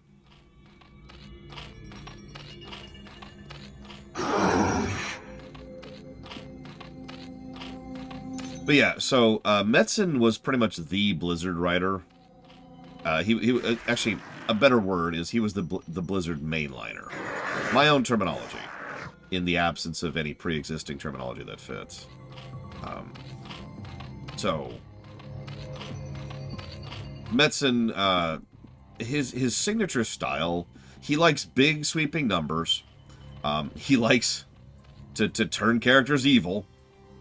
And he likes the tragedy of that. He likes to go into, I was good, but then I'm evil. But he also, and if I might be so bold, he really likes world building. I would actually say he's a better world builder than he is anything else. Most of the settings he has had a personal hand in crafting are, honestly, some of my favorite settings ever. You can make fun of me for that if you want. I stand by it completely. So let's talk about Guardians, shall we? So, Mutalisks cost 100 minerals and 100 gas. We've actually already mentioned that. Guardians come out of Mutalisks and cost 50 minerals and 100 gas. That's 150 minerals and 200 gas per Guardian. They are Vespene hogs. Now, this is appropriate, believe it or not. It serves as a fairly limiting factor to them. Because, again, artillery. Guardians are intended to be part of some kind of mixed group or mixed setup. Whoop, whoop, whoop, whoop. And they have bonkers range. They can fly, which has the usual advantage it does in StarCraft 1 because of the terrain and pathfinding. And they don't exactly do a small amount of damage. And again, they're great at base cracking. I actually think Guardians are some of the better designed units here. So we're up to, what, 3 now? We've got Hydralisks, Mutalisks, and Guardians. I guess Zerglings are pretty well designed, too, all things considered. I have no idea, Gum Gum. I haven't even thought about it. Nor will I, actually, anytime soon. Yeah, Broodlords are different. We'll talk about them later.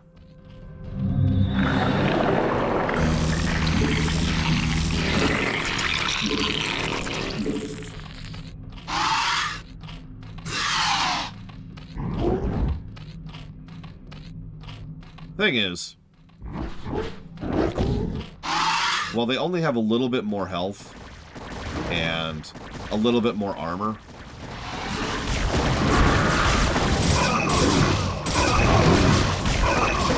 yeah, Guardians really like to drift hard. Almost as bad as Mutalisks. Whoa, whoa, whoa. That's a Reaver. That's a Reaver. You can see the damage that Reaver did in like 5 seconds.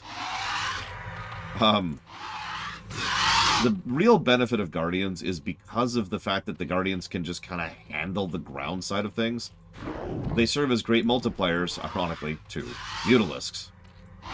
So across Mutalisk, Guardian Force tends to be a really effective unit.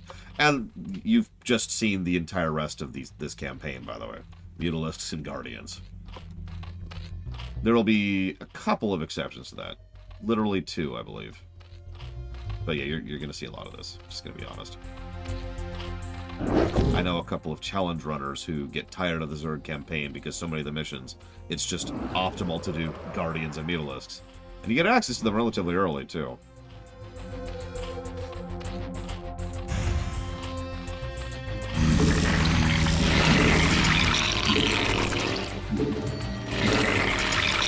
Evolution complete. Evolution complete.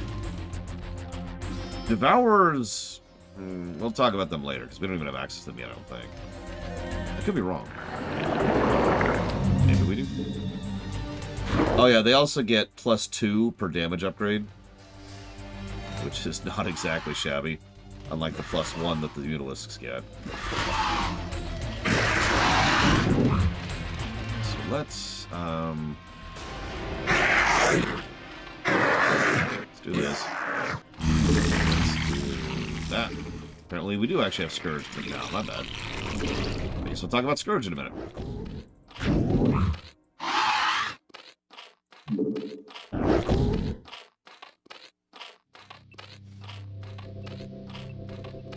Oh yeah, that's another thing.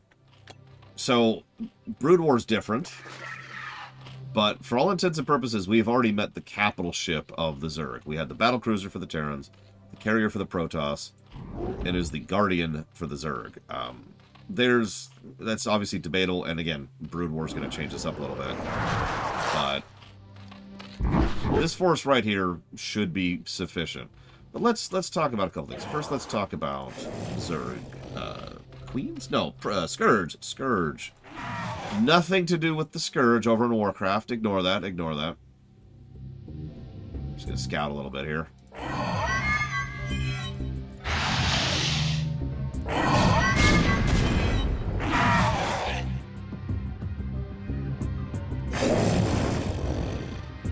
What's the actual objective of this mission? That's what I thought. Kill all. And then meet in the middle.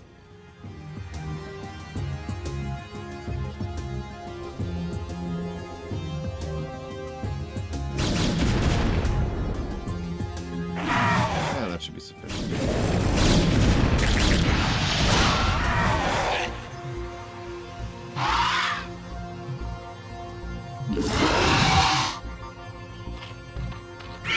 Scourge. So Scourge are banelings. They're the very first banelings. That's not true. Warcraft 2 had banelings. My bad. Forgot about that. I never use them. That's my fault. Hang on. I just want you to see Guardians in action for a second.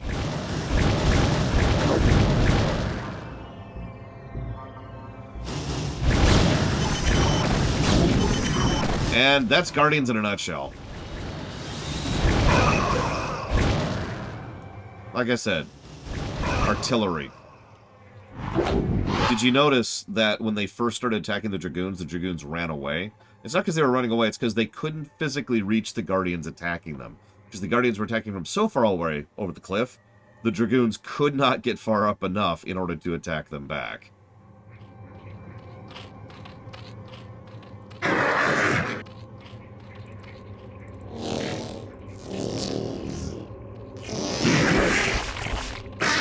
Just in case. I don't think we're going to need it, but just in case. I honestly love Parasite. It's my favorite Queen spell. It's the only reason I tend to get Queens. We'll do this a lot more in Brood War, for reasons I'll show off when we get there. So, Scourge are banelings. That means, to explain that term, what that means is it's a unit that attacks by blowing itself up on the enemy. So the whole point of a baneling unit is, hi! Yeah, suicide bombers. Like I said, they actually did have this in Warcraft 2. The attack they do, the damage they do is bonkers, 110.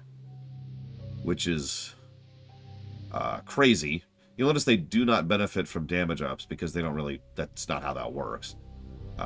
They have a piddling amount of health and a piddling amount of armor. In fact, they start off with 0 armor and they gain +1 per upgrade.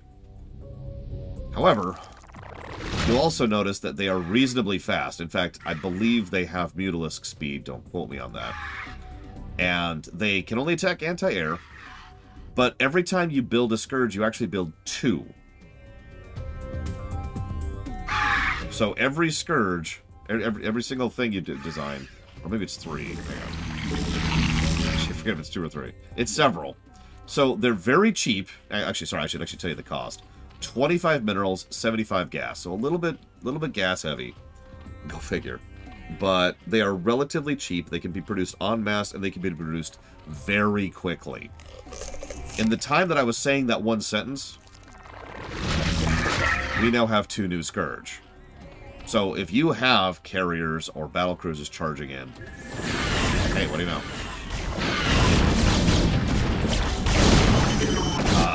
It is not out of bounds to be able to just kind of completely contradict that blunt. Oh my god! To completely blunt that entire attack. Friggin' Reavers! To blunt that entire attack just with Scourge. Do I have a save for that? Nope. Okay. Wow, I was not even paying attention. I didn't even notice she was there. That's on me.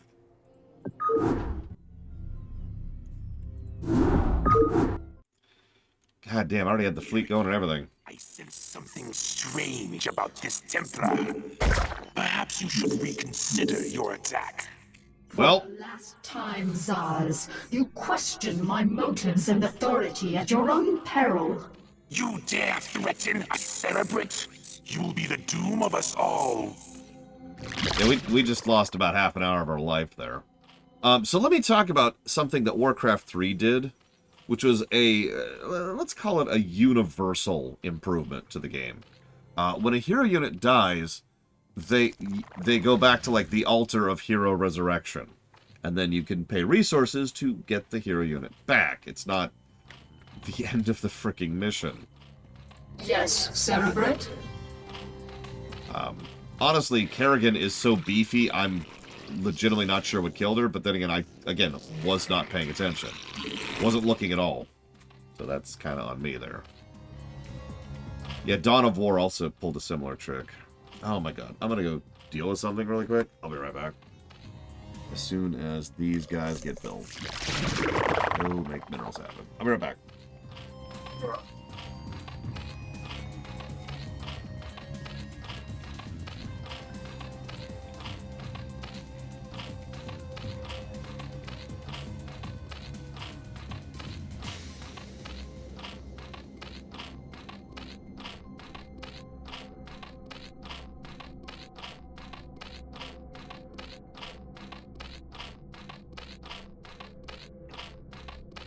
Yeah, no, it's like the hero dying mechanic means for normal quote-unquote missions, like, you know, this one, there's not really a lot of benefit to using the hero.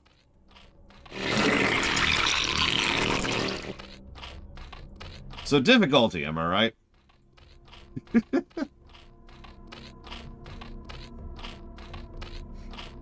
The total lack of checkpointing isn't exactly great either.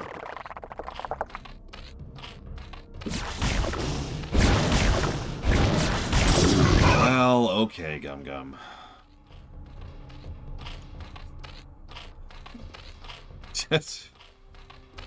Warcraft 3 does have easy mode.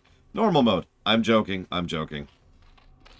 Yeah, they wouldn't come up with the idea of easy mode until Starcraft 2.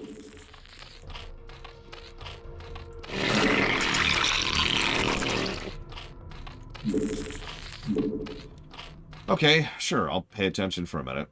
And stop screwing around and chatting about comic books and other random stuff.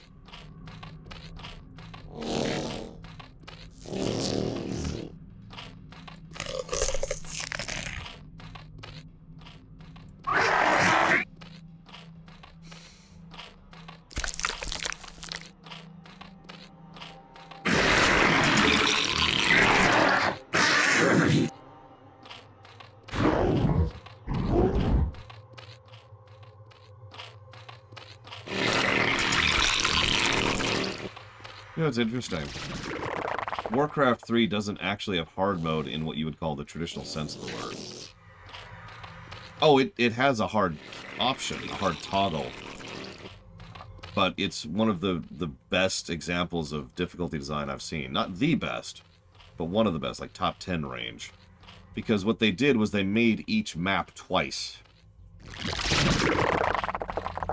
Or more accurately, once, and then they adjusted it. But the point being, each map manually has a different difficulty setting. Like, I'm explaining this wrong. They changed what units and what triggers and what compositions the enemy had, what abilities the hero units have, what level the hero units are. Yeah, exactly. They made two versions of every map. The normal version and the hard version. And honestly, props. Like, the amount of extra work that is a little bit bonkers to think about. And that was Blizzard back in the day in a nutshell, was that level of polish.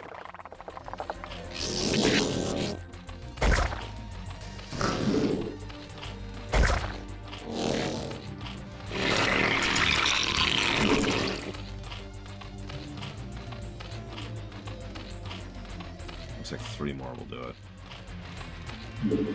I used to live near an airport just about 6 years ago, Gum. So I'm with you on that. Not unheard of. Get it? I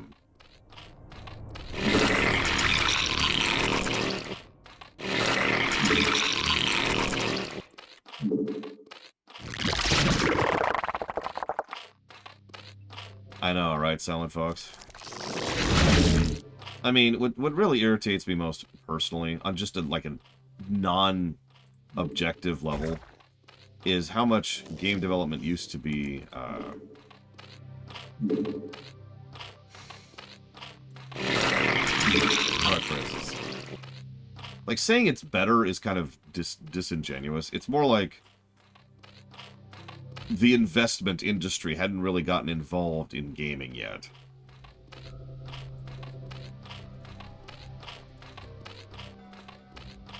I talk about the priority list a lot. For those of you who don't understand the concept of the priority list, well, I'm going to explain it in a very boring and dull tone. So, the idea... But I have... I'll still mutate.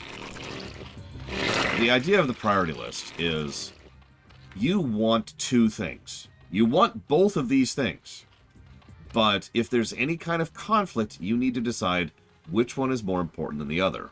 It's a programming concept, because if I sorts a list alphabetically, but then there's a letter that's like way too similar than an entry that's way too similar to another entry.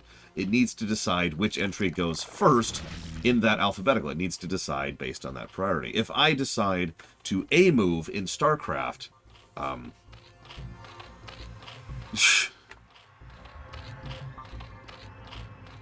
if I decide to A move in Starcraft, something needs to decide what the enemies target first. Stuff like that, right? That's how priority works. They want to target everything, but they have to target something first.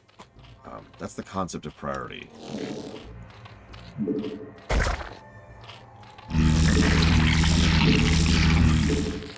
What does this have to do with anything? Well,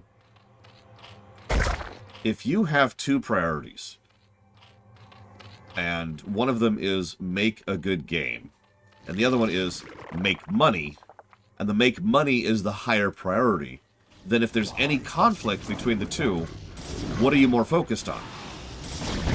Which thing takes the precedence?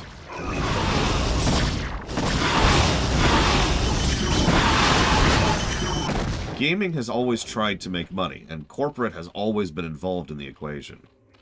But the investment bubble, the desiring growth rather than desiring income thing, became the higher priority over the last, I'd say about 20 years, give or take. And so, when you care about that more than you care about actually putting out the good game, then putting out the good game just takes the back seat to it when there's a conflict between the two. We see this over and over and over. Cities Skylines 2, which is a game I'm very looking forward to.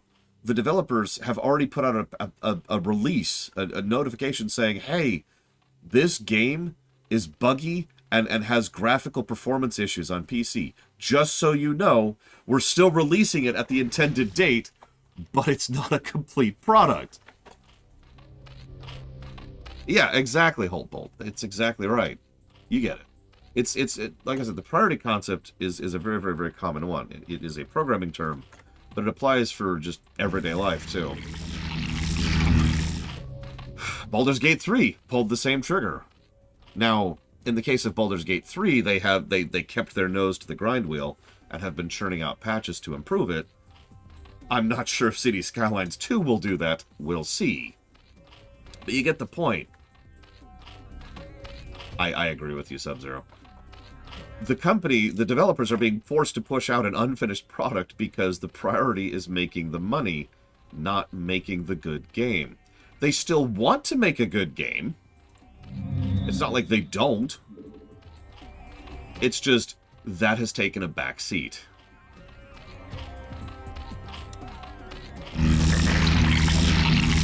That 3 should do it.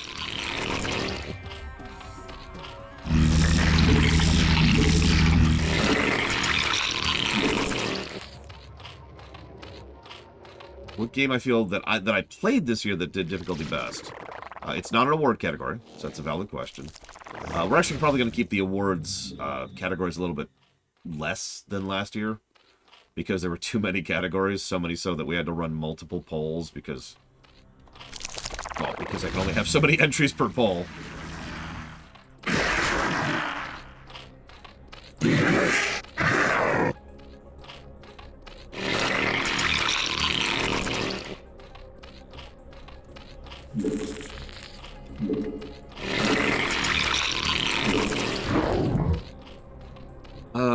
What have we played this year? while I'm building a few things. Let's look at my website. What did I play this year?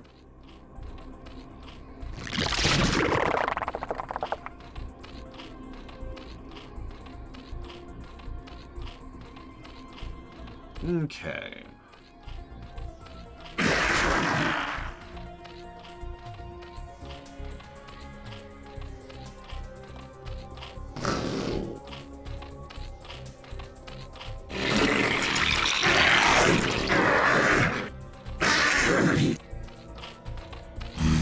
Yeah, no, this year has just kind of been a thing.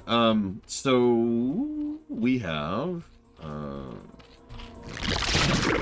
Chaos Gate, Demon Hunter, Subnautica, Subnautica 0, Dishonored, Modern Warfare 1, Modern Warfare 2, Short Hike, Crusader Kings 3, Helltaker, the 3 Diablo. So Diablo 3 is already my first thought for difficulty, because Diablo 3 actually has interesting difficulty design.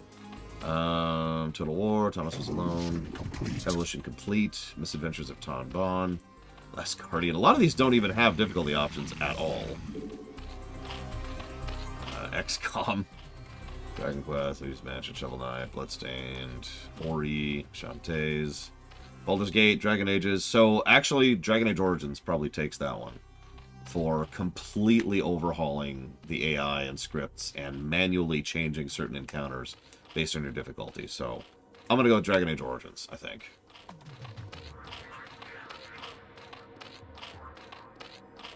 Pretty much the only Dragon Age game that did difficulty properly. Evolution complete.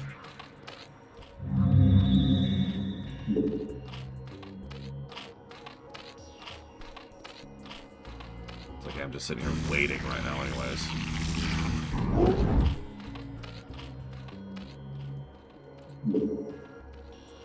Debating something.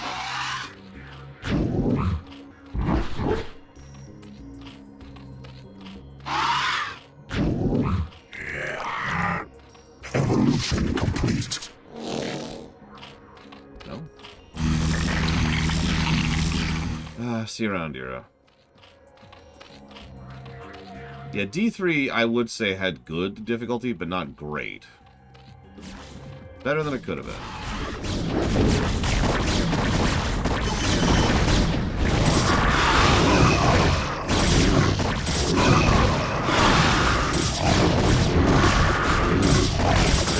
Ravers!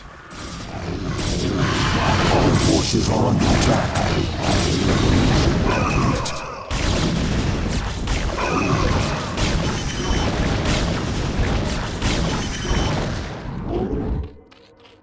Cool.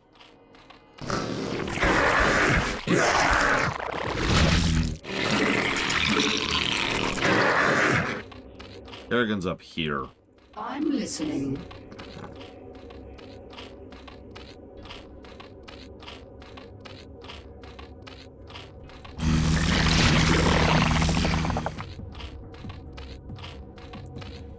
Yeah, I think I agree. I'm a little resource starved right now because I've been hurrying.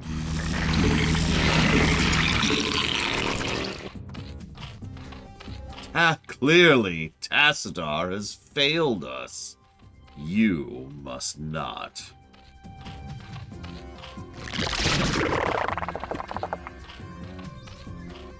And Artanis is like, "Yeah, got you, boss."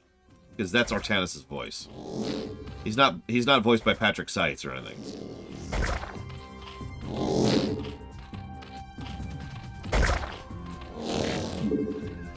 Yep.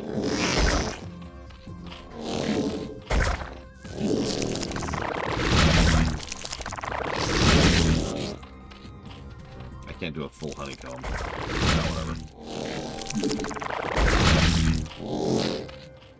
Starcraft Artanis. Just sounds like a gnome for some reason.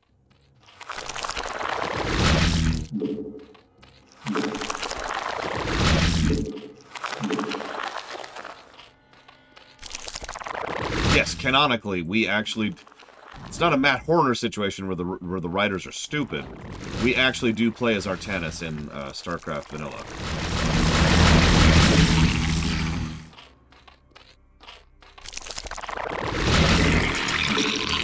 It is, to my knowledge, the only example of that. The only time there's a specific commander in StarCraft 1 that turns into a character.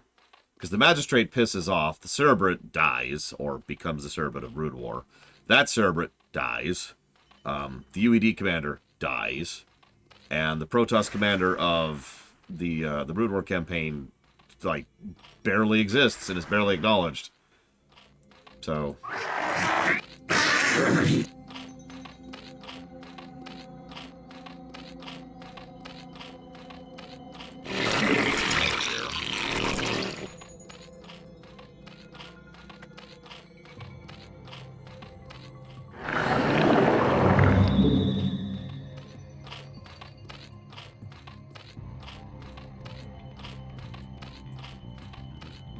being patient.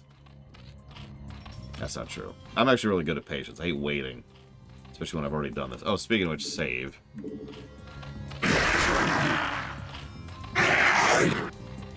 Oh god, where did he end up?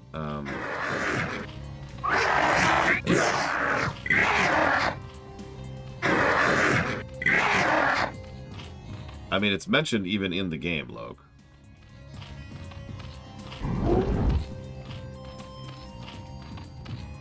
If they'd said it in an interview, I would have looked it up for the lore run. I don't know right now, because this isn't a lore run.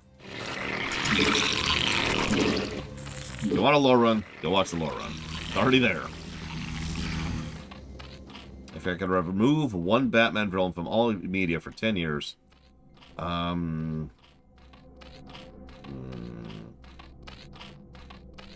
other than the Joker. Because the Joker's the obvious answer there.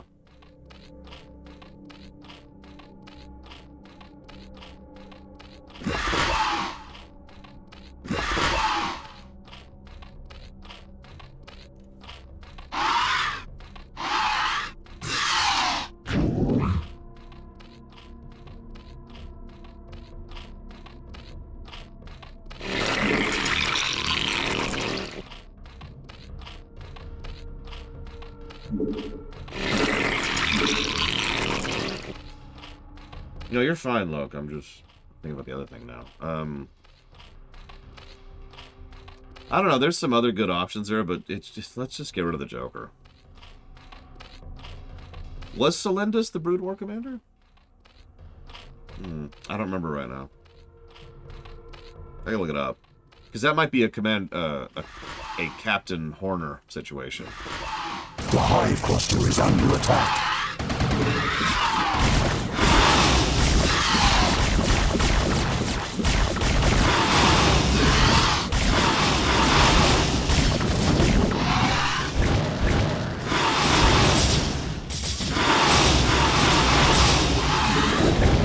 Frickin' Reavers, am I right?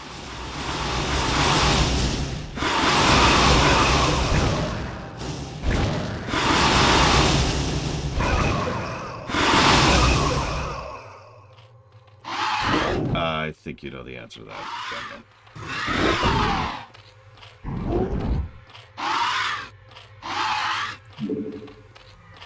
Oh god, Reavers with anti-air. There's a nightmare. Reavers are already ridiculous as is. Like, just straight up. No, screw you. 6 is gonna have to do.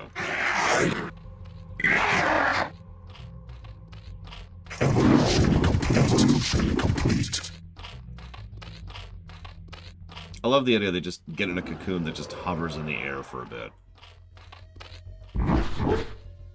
Rough.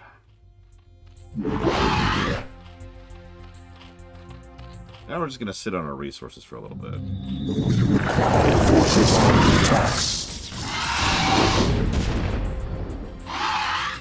As I was saying, we're going to sit on our resources for a minute.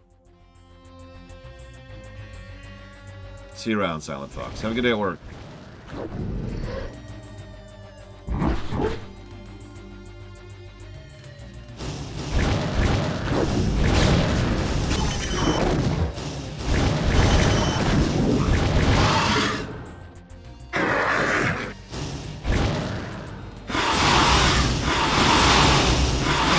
Welcome home. You missed me just losing track of Kerrigan and having to redo the entire mission.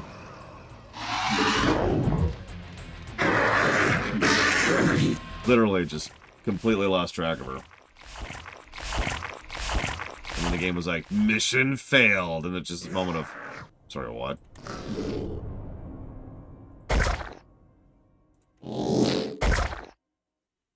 Hey, Ross.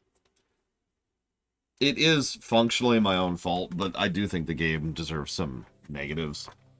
As we've been talking about the difficulty curve and the difficulty design of StarCraft 1, which is kind of all over the place. And there's also... a lot of missions are a little bit too binary. As I just demonstrated, actually. You've lost one unit. Mission failed. It's one of the... yeah, and there's zero checkpointing. You can save at any time, but there's no checkpointing, no autosaves. So... feel free to lose a half an hour or an hour of your life, because, whoops.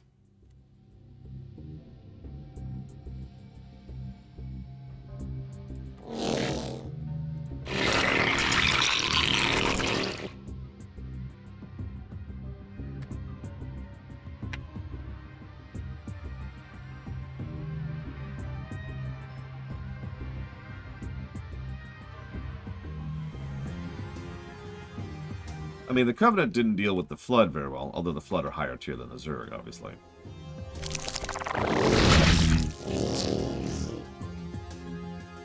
Yeah, imagine if you do not know what you're doing. Okay, 3 looks like optimal here. Let's find out. Oh yeah, no, 3 is perfect for that.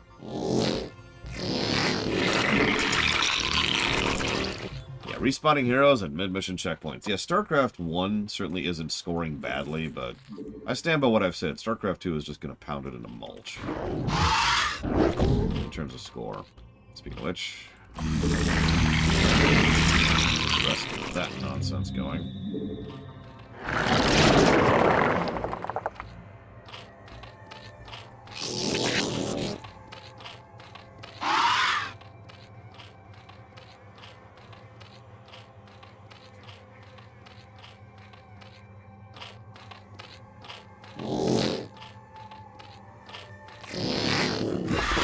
Can they? This doesn't matter.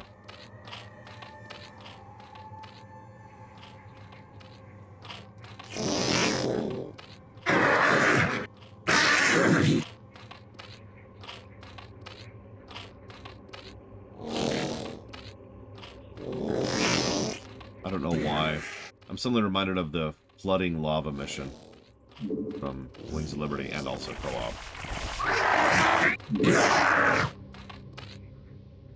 Oh god, Oculus. Probably more than 3. No joke. That is an extraordinarily... and it's 2 extraordinarily well-designed missions. One of which is much harder than the other one.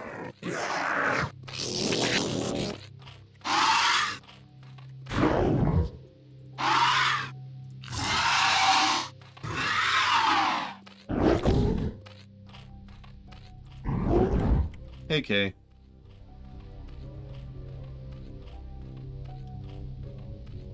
Wait, I have to run the living, too? Okay.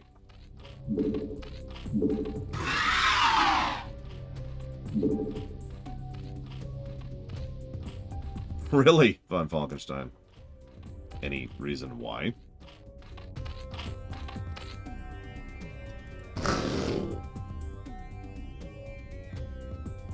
Death to the Zerg and to the living! Wait. That's true. If we're running the living, then we're basically in charge of the world at that point.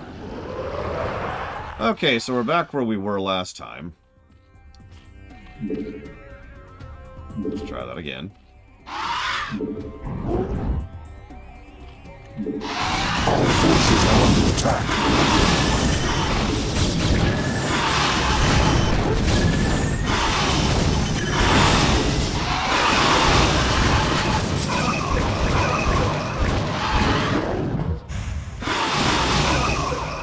Our forces are under attack. Look at that. Beat up on a poor defenseless drone. Where's your sense of honor, Protoss? He asks facetiously.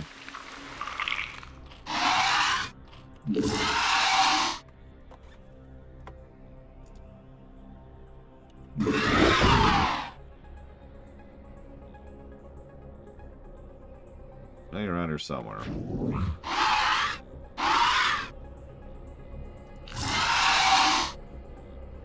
Nope, that's the dual area. Yeah, scouts might be like fire bats. We might actually give a negative for scouts. The scouts are terrible. Again, we'll talk about them when we get there, but man, just what were they thinking?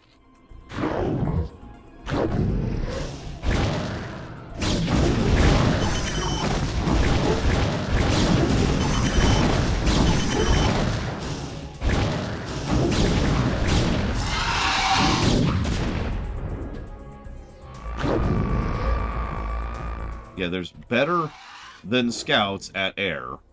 Scouts are also very expensive. We'll talk about it when we get there. We'll talk about it when we get there.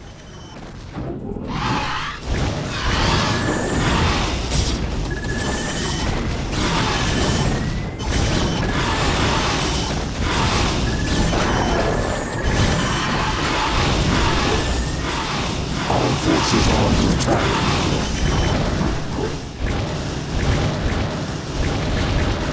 Weeaboo samurai chicken aliens. Yeah. We'll talk about the Corsair when we get there.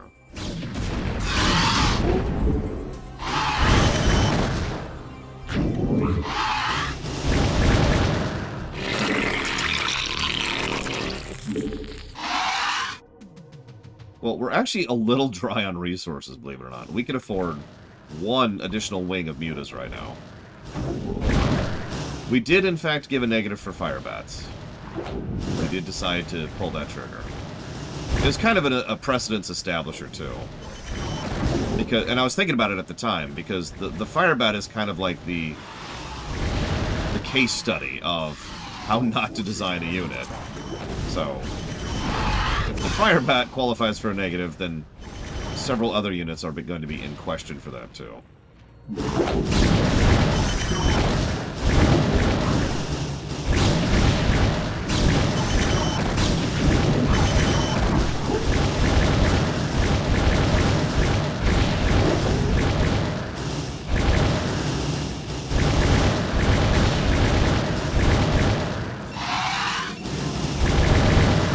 The Queen of Blades is pretty evil. She doesn't even really have a goal, per se. Especially not at this point. Other than serve the swarm, obviously. Our forces are under attack.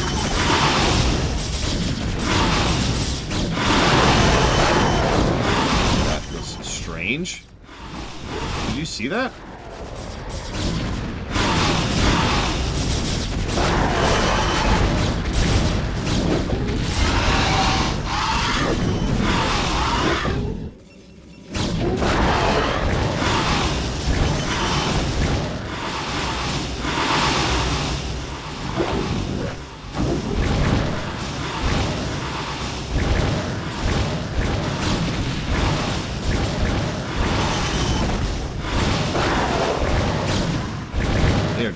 Turning out Dragoons right now. Our forces are under attack.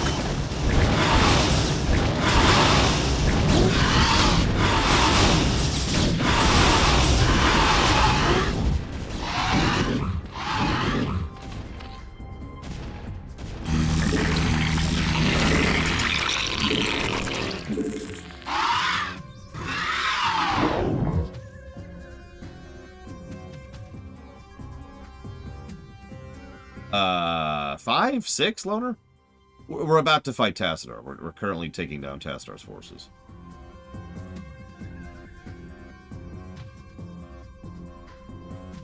I don't know, like high, low? It's an upper, lower tier. Gum gum. High end of the lower tier.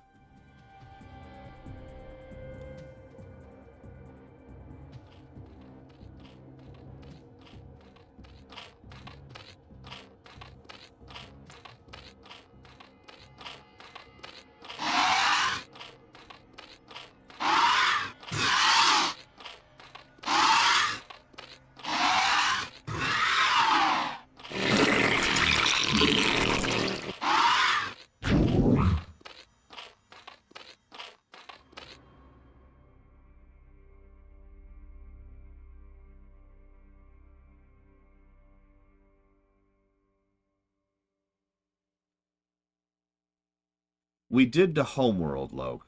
I don't think we did to Halo Wars. We might have to Halo Wars 2. I'm not sure about that.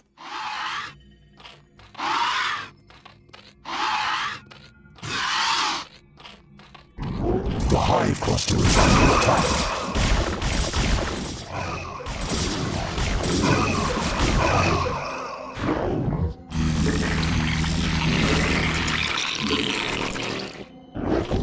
Battlestar Galactica? Yeah, so I'm never touching that series. It's turbo vetoed and turbo forbidden. I'd rather gouge out my eyes than watch it. I'd rather eat molten lead than watch it. I'd rather play Quest 64 again without cheats, than watch it. Let's see, what else? What other hyperbole can I do here? There's only one Battlestar Galactica. Because the original... Like, why are you even asking about the original? Why would you ever ask about the original? If you ever hear me say the words Battlestar Galactica, I am referring to the reboot. Is it really that bad? We require more Vespene gas. No. But, it's not as good as people say it is, as horrible as that sounds.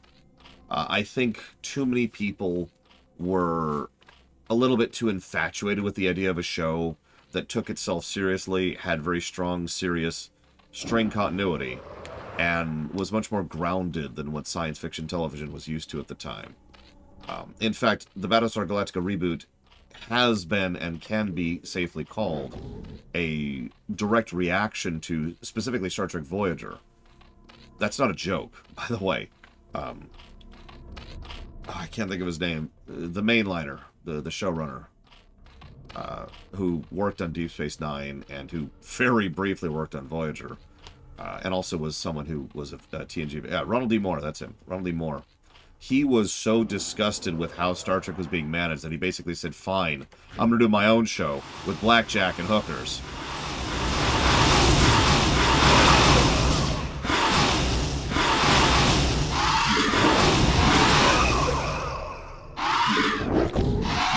And then he did. And then he did. He made the Battlestar Galactica reboot. Now, I don't want to put too much of that on him, but a lot of that creative staff was on board with the same general concepts. Oh my god. This zealot. This one zealot. This one zealot. Holy crap.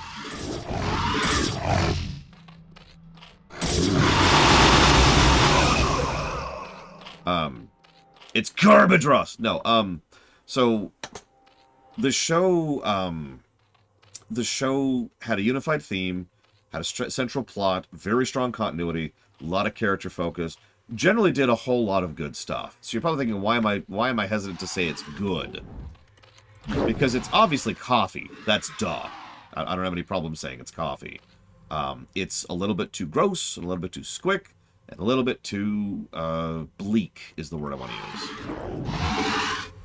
But the reason I hesitate to call it good is because I think the show started off extremely strongly. The first few episodes are honestly some of the best television I've ever seen.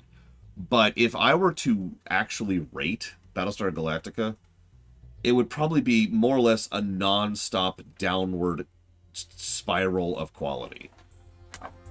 I honestly feel like the show just never stopped getting worse up to and including the final episode.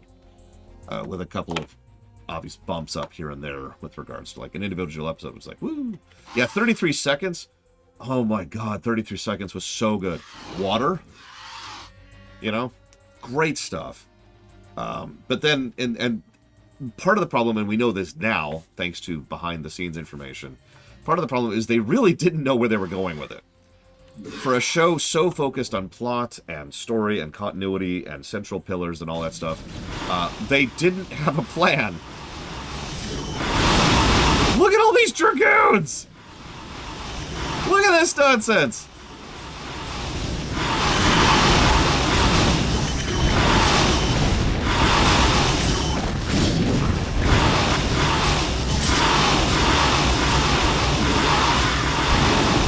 were like, aha! We know what to do.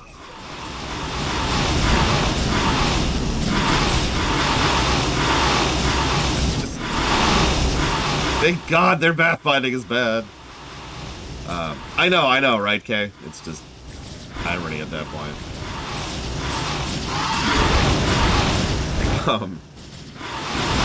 But that's my opinion in a nutshell on Battlestar Galactica, the show. I have tried to watch the original Battlestar Galactica, and I have failed at it. That's all I can say about the original. I would never dare taint Battlestar Galactica with the brush of Lost. I actually have a lot of vitriol for the show Lost, to be very blunt about that.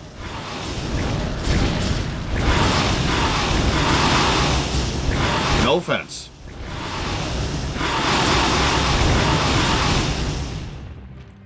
Yeah, Lost was like personally designed to piss me off. Personally. Like they knew. They were like, you! Where are you, Tassadar? Do your underlings always do your fighting for you?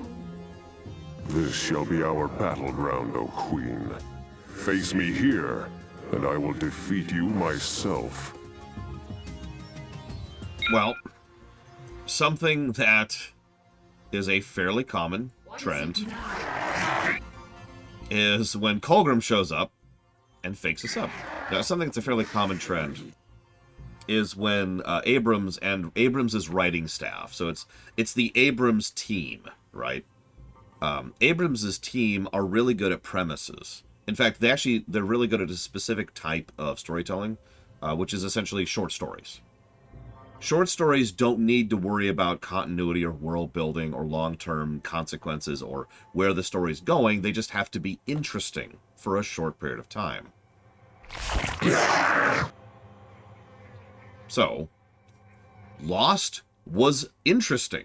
The first episode, the first couple of episodes in the first season, cool stuff. Are you afraid to face me, Templar? So long as you continue to be so predictable, O Queen, I need not face you at all. You are your own worst enemy. No, this is the voice of Deckard Cain, Hephaestus. Michael Dorn would show up later. That's my APM, Eternus. Yeah. The funny thing is, I don't think J.J. Abrams is that good of a short story writer either. But the point is, he's still better at that kind of writing than he is at any other kind of writing. So when he sat down, and he and his staff, I keep saying putting him, he and his staff sat down to write Lost, they had a great premise, and they did. It's engaging, it's interesting, it's mysterious, you want to know what's happening next. I'm just going to spoil this for you right now. Spoilers for Lost. The answers are not satisfying. I'm not actually going to spoil you, I'm not that much of a dick. But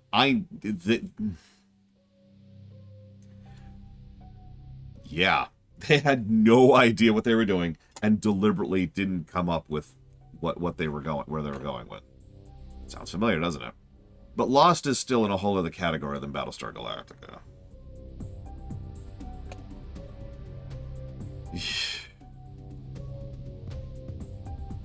Anyways.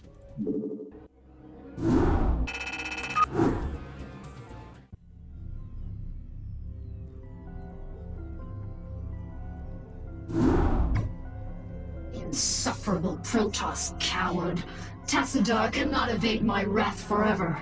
I shall find him and cut it. Kerrigan, Zaz is dead. Oh, it is a pity that cerebrates cannot truly be killed. I expect that the Overmind will reincarnate him soon.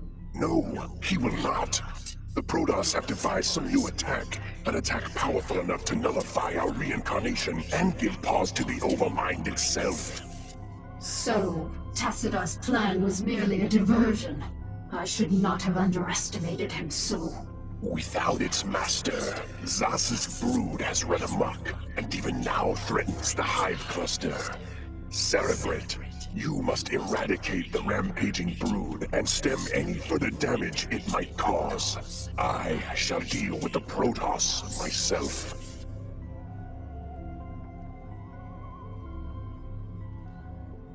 So our first and only ZVZ mission, Zerg versus Zerg mission in the Zerg campaign. This should be fun. Yeah, also notice no Overmind. In fact, we won't hear from the Overmind for a bit, not counting, you know, the base voice that will never go away. If we did a take a drink every time they say hive cluster, we'd all be dead in 10 minutes.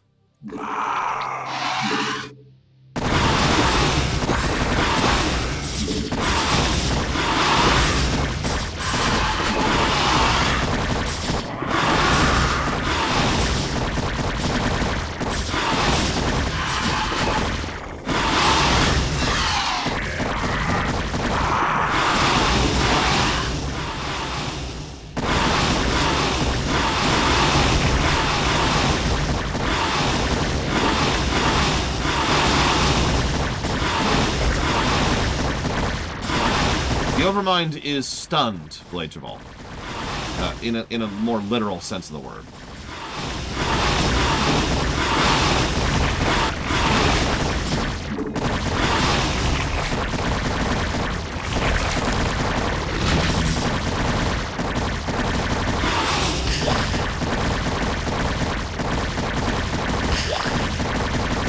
We do know why. In fact, they actually just said that in the middle of that briefing, if you're paying attention. The attack that killed Zaz has given pause to the Overmind itself. The Overmind is stunned from the attack that killed Zaz, that permanently killed Zaz. Above brain. That's funny. So,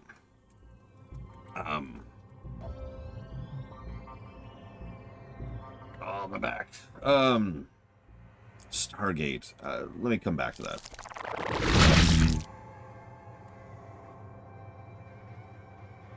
No, you're fine, Blade Traval. No, Spartan. We're not even hitting Bloodwork today. So we actually played Battlestar Galactica Deadlocked. I suppose there's nothing preventing it from being re-added back to the list for an audit run. I admit I sincerely doubt it would get funded. There hasn't been any real vocal interest in it. But there's nothing preventing it from being added, no. I obviously own it because I've already streamed it. I was not impressed, to be honest. Yeah, Edge Runners got funded.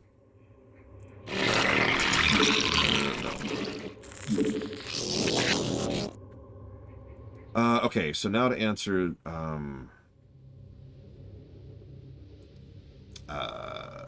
now to talk about the cutscene we just saw. It's a good cutscene. Actually, honestly, a lot of the Zerg cutscenes kind of carry what is otherwise a somewhat lackluster campaign.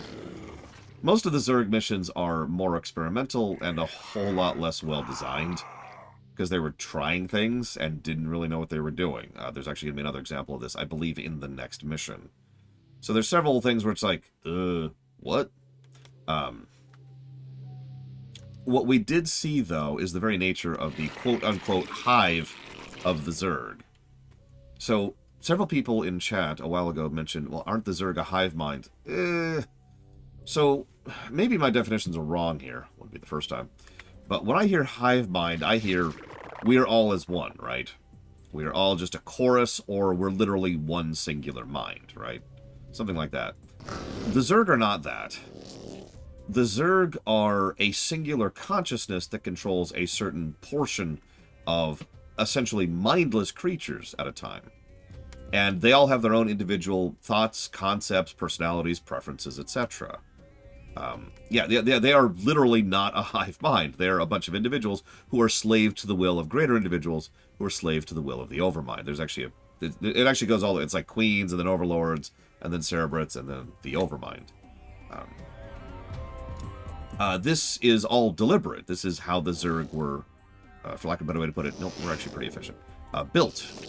The Zerg, remember, are an engineered species. They were designed to be like this.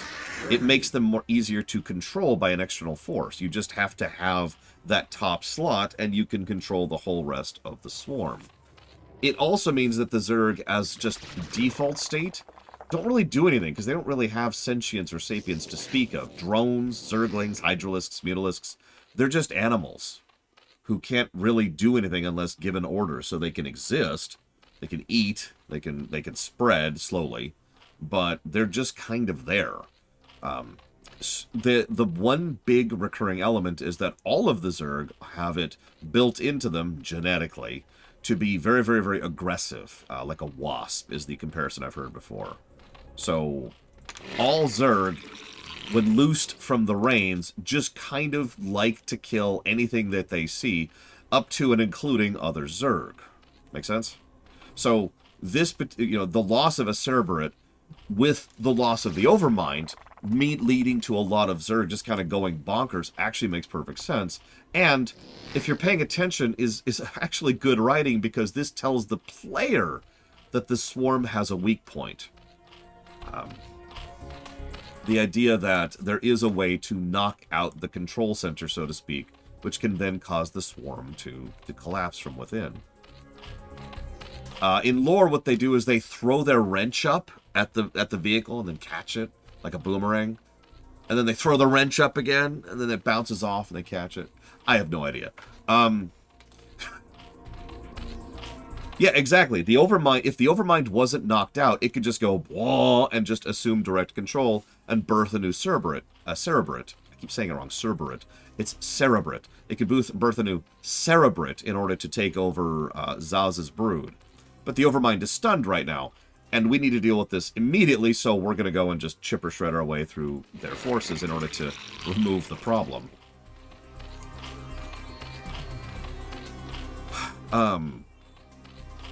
Sorry.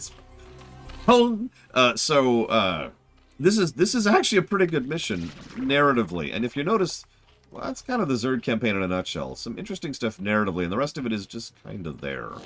I haven't been impressed with most of the mission designs, gameplay-wise, with a couple of exceptions in the Zerg campaign. I'm starting to think that maybe all the really good design went into the Terran campaign. Wouldn't surprise me.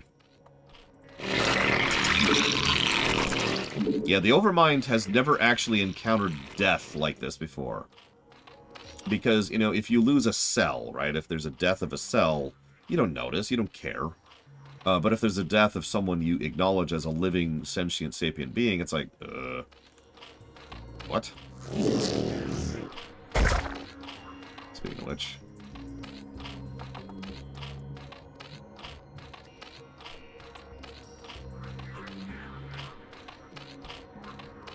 oh, what was the name of that stupid ship?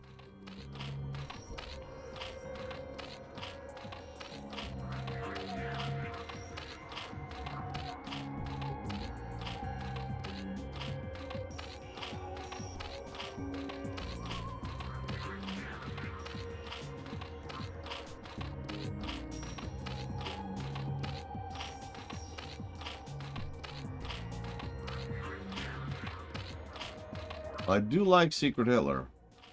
The one we had a mission on. That's with an A, I want to say.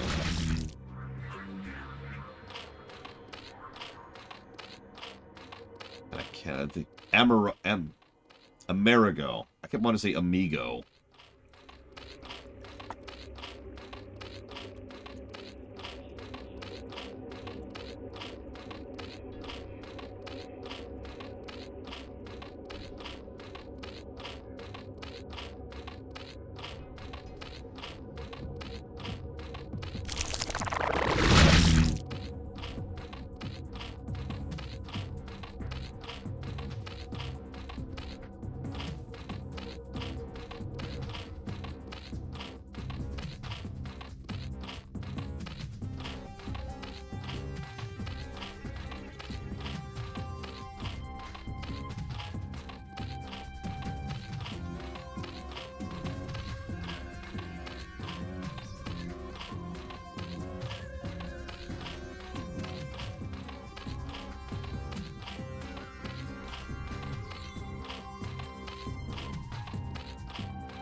Which individual Zerg would I have as a pet?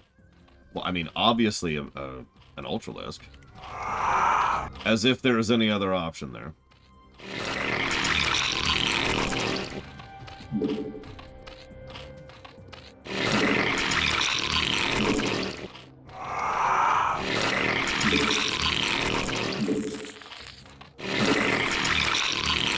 Yeah, use an Ultralist to go get groceries. Oh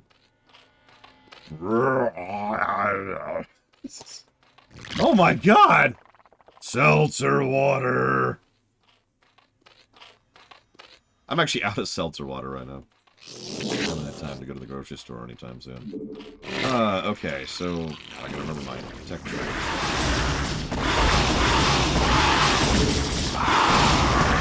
Our forces are under attack.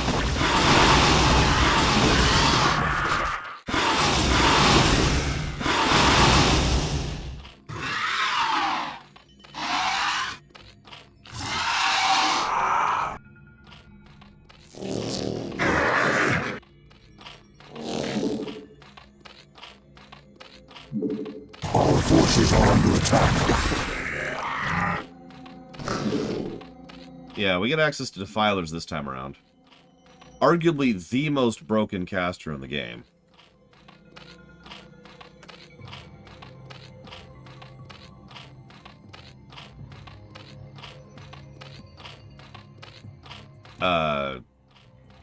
I did, Tara, yes.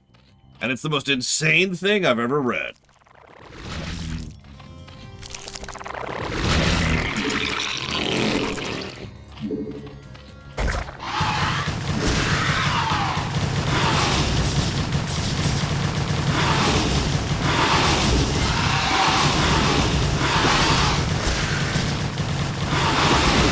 The Hive Cluster is under attack.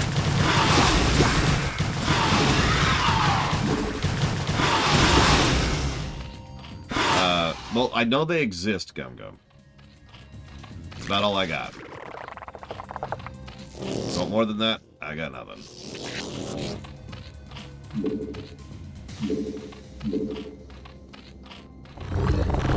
Oh, hey.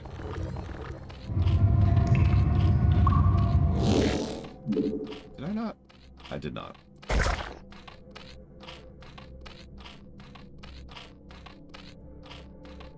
I mean, Defilers are just...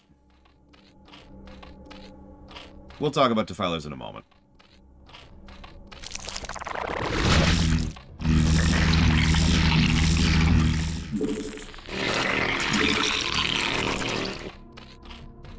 Gotta get that gas banked up.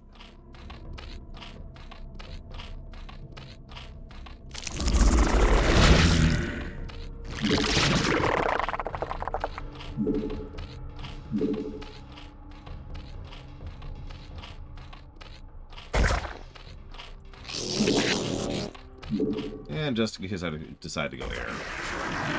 I changed my mind. We're not going to do Guardians and Mutalisks this mission.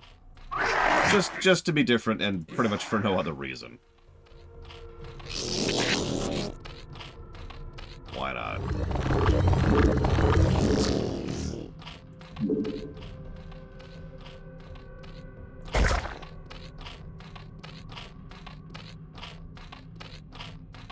Yeah, we're going to go Hydralisks. I do want to show off Defilers, though. At least a little bit. I could do Zerglings. There's ways to make Zerglings work. I'm actually going to try... You know what? Sure. If we're going to do Zerglings, we got to do it a little bit differently. And we need another base. Which means... we need a scout.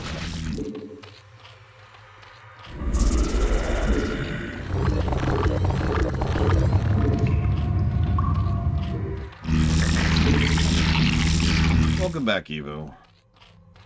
Join the swarm, Evo. Oh, nice. When's that at? No, okay. Much smarter people than me have probably come up with ways to make Zerglings work in this game. Probably through a combination of having, like, just massive carpal tunnel. But I have only come up with one way to make that kind of a method actually work. Alright. I don't see any problems here, Governor. This all makes perfect sense to me. Looks like we got a base over there.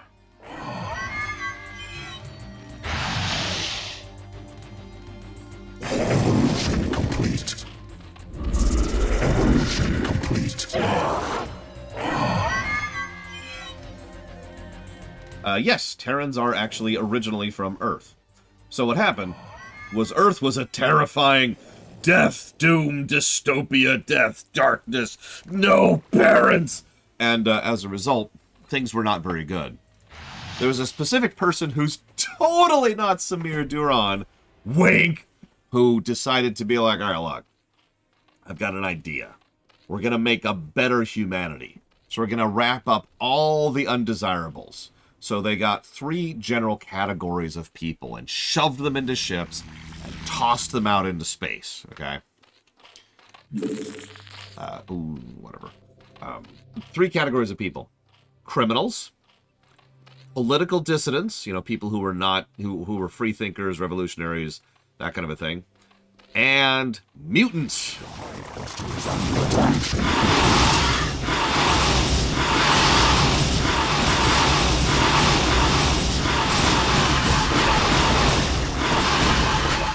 What's interesting to me is if you think about it, all 3 of those were pretty much necessary for the sake of this setting, the Cthulhu sector, the Terrans, to be what they are.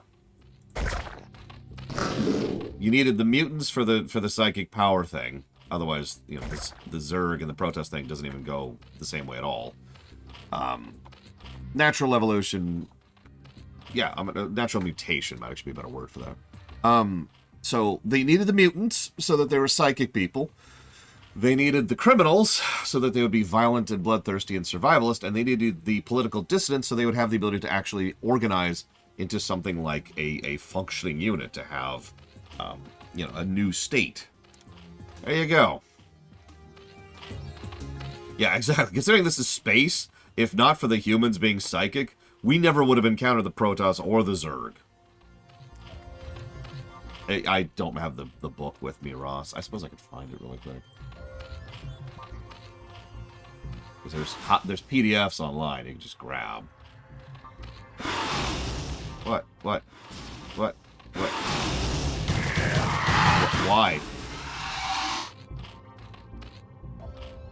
Just why?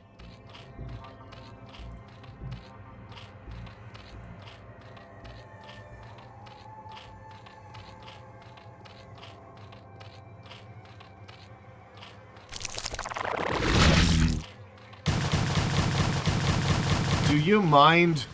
I'm kind of busy here.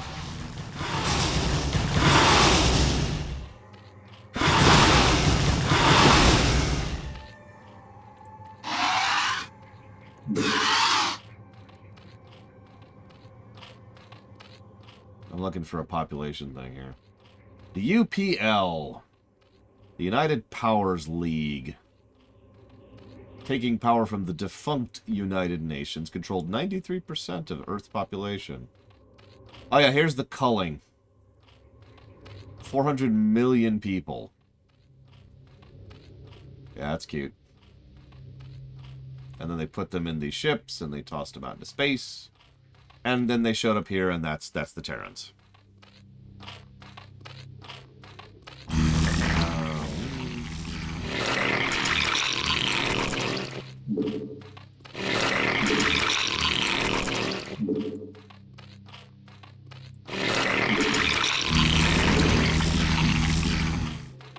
And that's why all modern Terrans are related. Yeah, the world building isn't perfect. I'm not going to try and say that it is. But... oh yeah, it's over here. But there's some logic into it. No, 400 million people were culled during the culling. That's not the ones who were sent out into space. That's the ones who were just straight up killed. That was the initial purge. Are the Terrans the bad guys? No, actually, they're probably the closest thing to the good guys.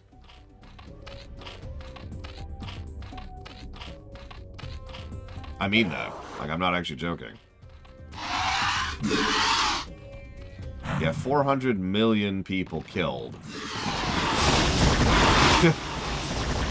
Yeah, the Earth people, they're not great. They're not great. Our forces are under attack. The Protoss actually have some decent people, too. But there's some division there. They're not quite elves.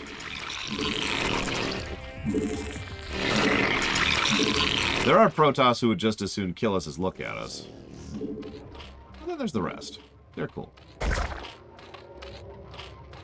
We'll talk more about the Protoss in Starcraft 2, because I think that's actually a better time to talk about them in terms of mindset. So, there's just too many Zerglings to really control, right? So this is the method I have found in order to actually use Zerglings in StarCraft 1. You just get a few hive clusters going, and you rally the hive clusters into where you want them to go, and then you just spawn Zerglings.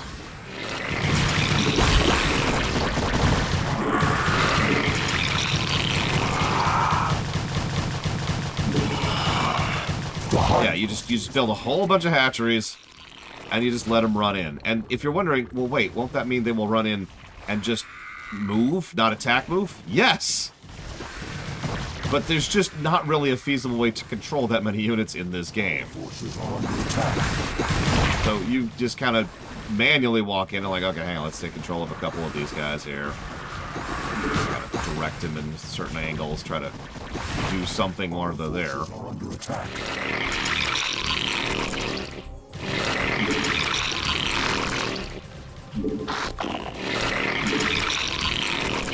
The Zerglings in StarCraft 2. I'm actually looking forward to that. Our forces are under attack. And yes, Protoss cannot crossbreed with humans. Evolution complete. Okay, speaking of which, let's actually get the attack speed buff. They already have the movement speed buff and surprisingly decent damage. They're about to attack, I want to say twice as fast. It's very fast. It's very quickly. Our forces are under attack. Keep this force in reserve for obvious reasons. And we'll just kind of clean up here. But in order for this to really work, you notice that drained a lot of our resources. So we need to get more hatcheries going. So we're gonna do that. The hive cluster is under attack. Yes, anybody tells you about a human Protoss person, they've read the books and they're lying. God, the StarCraft. There's one good StarCraft book by Timothy Zahn. It's the most recent one, the Abathur one. No spoilers, but it's the only one. Forces are under attack. Whoops. Okay. I'll go with that.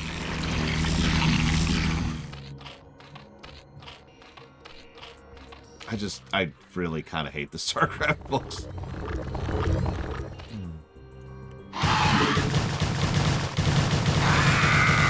Well, I talked about the Protoss reproduction a bit more during the lore run, because it has to do with part of why they are such a... God damn it. Part of why they're such a dying out species. They reproduce extraordinarily slowly. Like once in a bagrillion years. Slight exaggeration. So they don't have kids very often.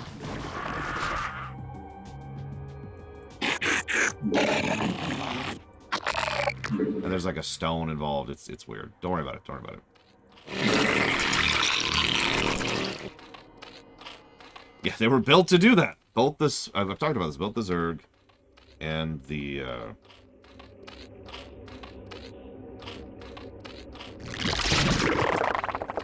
both the Swarm Forces are under attack. and the Protoss were constructed races, engineered races.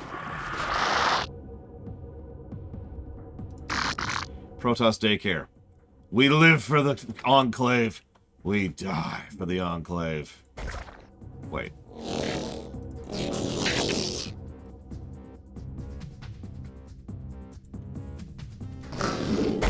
God, an essence drinking game. You want to kill your viewers? That's how you do it. Whatever. Are Warcraft books any good? Honestly, percentage-wise, I would personally say no. Most Warcraft books are not what I would call good. My opinion.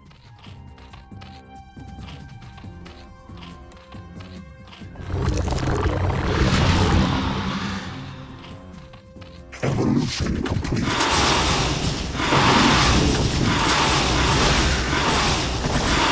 Our forces are under attack. Our Star Trek book's good. There's the Federation novel, there's the Q trilogy, and there's Q Squared. And that's it.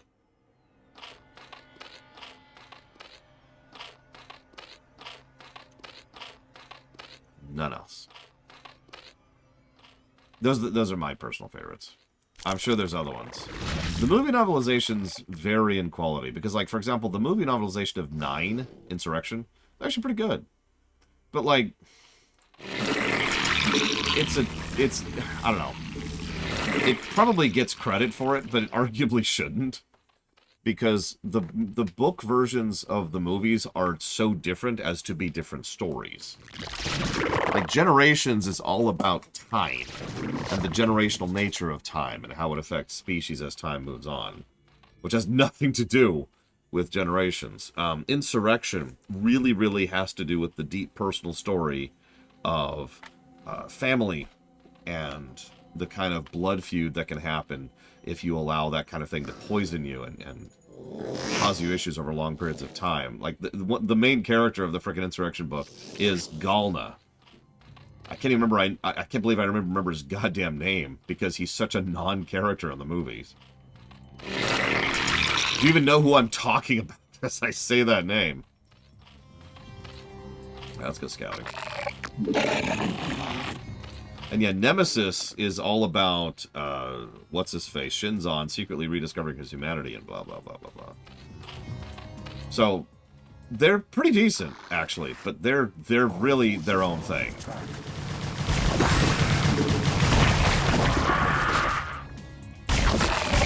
Guys, aren't they? Our forces are under attack.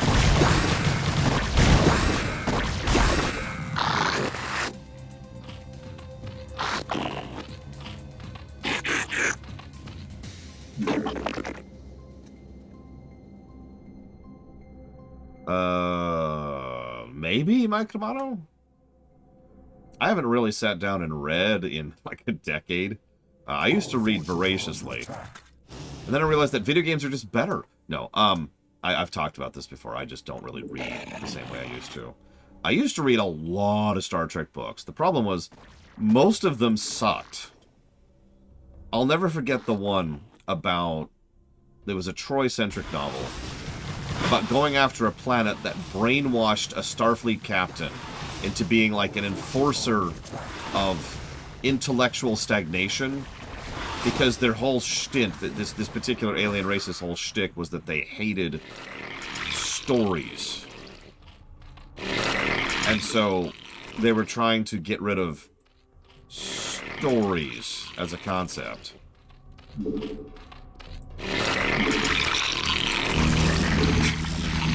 And it's exactly as stupid as it sounds.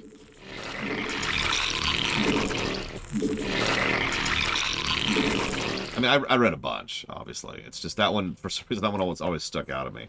There's even this one scene, which is great in the book. Check this out. Spoilers. So, they're taking Troy to go be executed for having creative thoughts. And all of a sudden, like, all of the characters from all the stories, like, jump out and start, like, waging war and destroying the city. And, like... like Jack grows a beanstalk to, like, destroy, like, a building or whatever. And then there's, like, the frickin' giant ox or whatever. It's I don't remember. I don't remember myths or tales, but you get my point. Like, all the mythological characters just suddenly come to life and cause this apocalyptic war, which, like, destroys the entire society. And then Troy wakes up, it was all just a dream. And she's being led off to be executed. And I've never forgotten that scene. Because I've always thought, what the hell was the point of that? It just interrupts her execution with... I don't know what.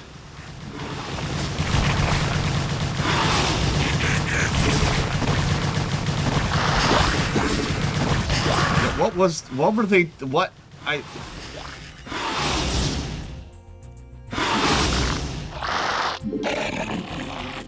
why was that even there? I'm so confused. Anyways, this is the Zergling strategy in a nutshell. God, it is Takoida.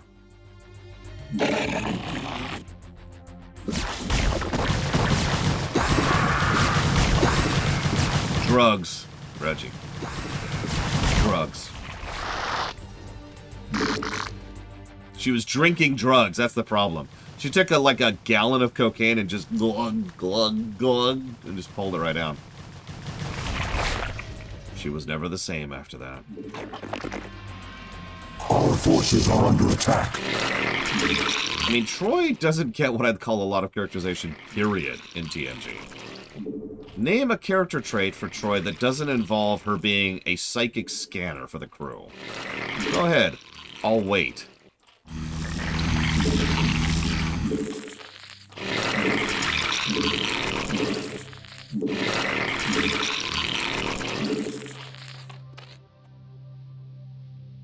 Yeah, it's harder to do than it sounds, isn't it? If you say she likes chocolate, then we need to have a serious discussion about the fact that you consider she likes chocolate a character trait. I think a lot of us have that character trait, actually.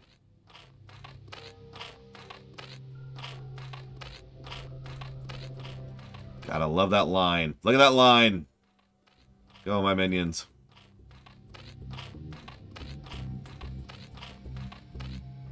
Our forces are under attack. She does have really bad fashion sense. I'll agree with that.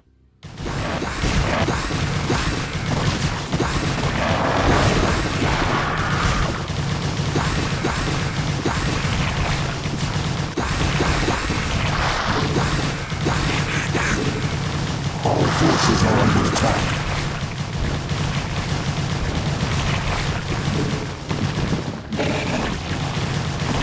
She's a bad commanding officer. I mean, she passed the extraordinarily obvious and easy test. Forces are under attack. Or something, right?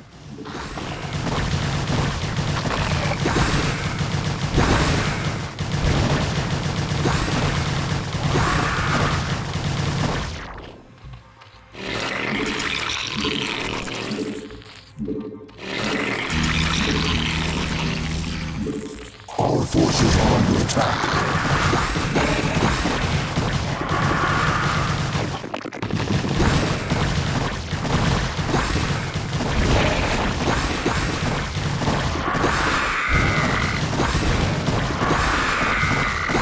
I hope so, Gum Gum. So, you're probably thinking, well, hang on, what personality does Troy have in our Trek? Well, of course, I haven't decided yet, because I haven't decided anyone's personalities, because if you know how I do writing, character is the very, very last thing I write. It is the actual thing I write when I sit down and start putting pen to paper. So I have no idea what kind of person Troy is yet. I can only tell you her starting point. She is the primary representative of the diplomatic corps on board the Enterprise D. She is going to be a Betazoid, although their powers are going to work a little bit differently. For obvious reasons.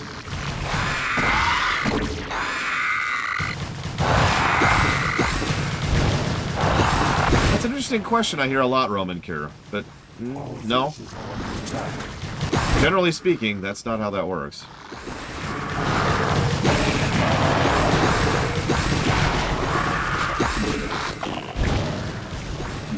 Our forces are under We're gonna go ahead and make her full Betazoid. Her being a hybrid has nothing to do with anything. Unless we make her half Betazoid, in which case her being a hybrid will have to do something with something somewhere. Oh yes, and I have read the Shatnerverse books, by the way. Someone asked about that earlier. They're not good. They have the kernel of being good, because they're actually written by the Steves duo, who are a good writing duo. But, they're not good.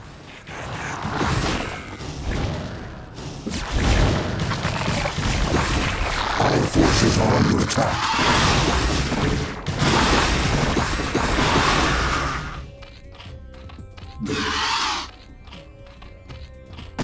Our forces are under attack.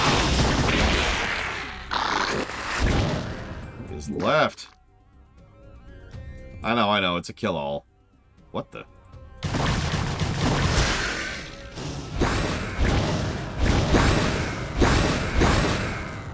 Oh my god. They obviously have enough something somewhere to actually still send units after me.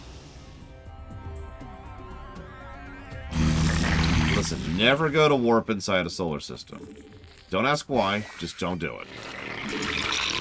Trust us. It makes perfect sense to have to spend literal days or weeks traversing across a solar system. Ignore the hundreds of times we've warped inside a solar system with no issues. Just don't do it. Trust us. Wink. Our forces are under attack.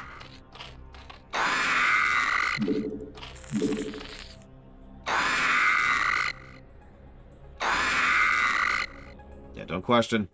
Don't question.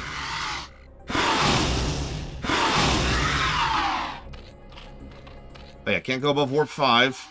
Unless we forget about that this week. Our forces are under attack. Or come up with a reason to completely bypass that in minutes. Yes, I have read Dune. Gum Gum, thank you for asking. Our forces are under attack. God damn it.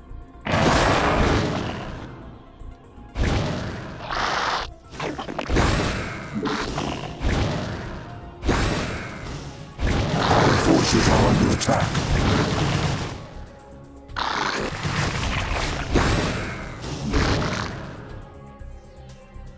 What's left? Okay. Our forces are under attack. Okay. Well, there's this base over here. I mean, I do think inconsistencies are inevitable.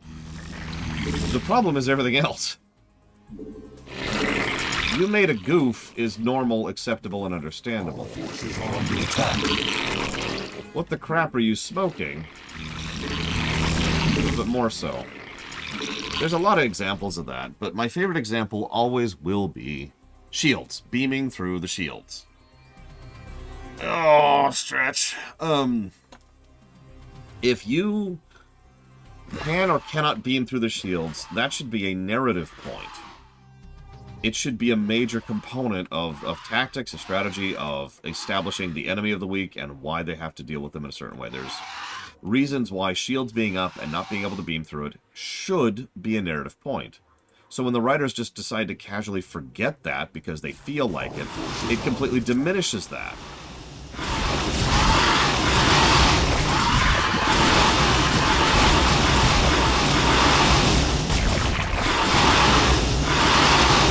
Big stuff like that, yeah, exactly, Arundel. Big stuff like that is the kind of stuff that I don't really forgive. If you forget which deck which person is living on, or if you introduce something because you felt like it, and it kind of contradicts something in a slightly different episode or whatever, that's minor stuff. I don't care. The kind of people who care are the kind of people I honestly don't really... Yeah, Spot being male or female doesn't really matter. But when you're changing something that's a narrative point like that, a narrative beat with significance and purpose behind it, you just diminish the entire work. Would you quit it? Quit existing! Quit existing!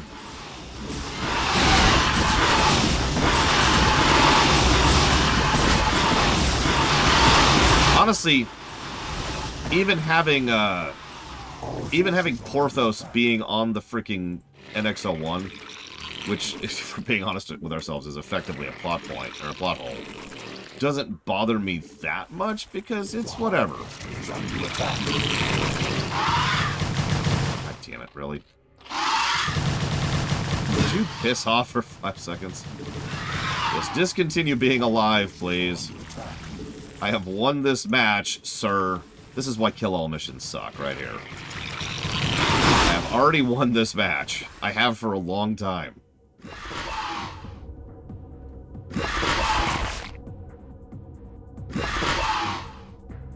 Anyways. Yeah, Alt F for your existence, please. I got stuff to do. Our forces are under attack.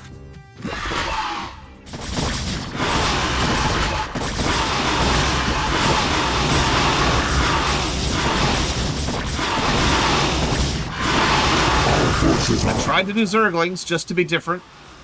Just to show off different strategies for a minute. Different ways of implementing strategies. Try and compensate for the control issues. Kinda neat, you know, it's whatever.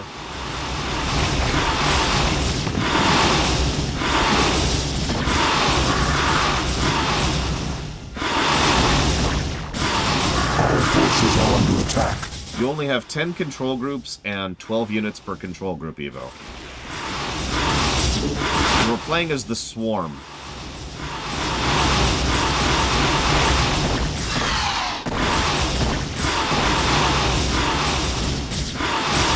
Our forces are under attack. We should have nothing over here.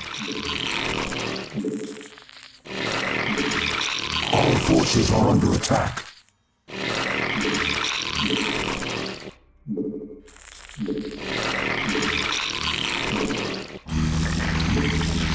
Our forces. See you around, Eternus.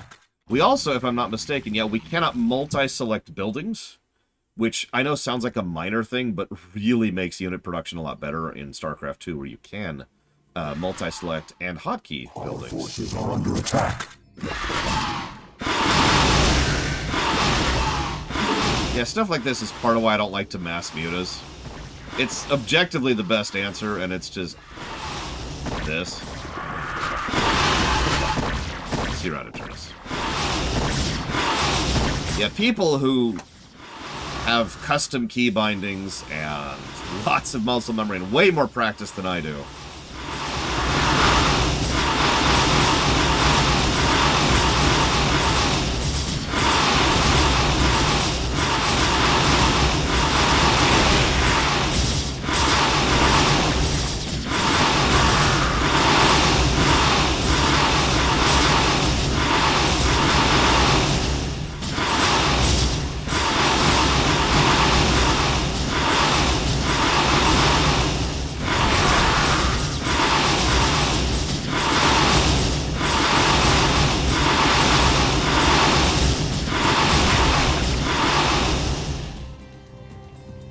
But it reminds me... God damn it, dude! It reminds me of, how many of you are familiar with the concept of bad games done quick? It's kind of a concept, but I call it that because you've probably seen it before, because it's a regular feature at GDQ. It's the awful block, right? Awful games done quick. And it's been a thing for a while, long before GDQ itself even existed. It's when you swap particularly bad games, like they had the bad game swap, right? That's where that Genesis. And you have really bad games, and you swap them with other speedrunners, and you say, here, play this absolutely terrible game, and do it quickly. There can be some very, very fun things you can do with that. And a lot of the speedrunners who really dig into these bad games can just perform some magic with them, and it's great. But it doesn't make the game any better, right? Not that I'm saying this is a bad game in the same sense as those are, but it's a similar vibe, you know? This game just, honestly, doesn't control particularly well. We had to kill the Geyser. Did you catch that? The final unit we had to kill was the freaking Vespine Geyser.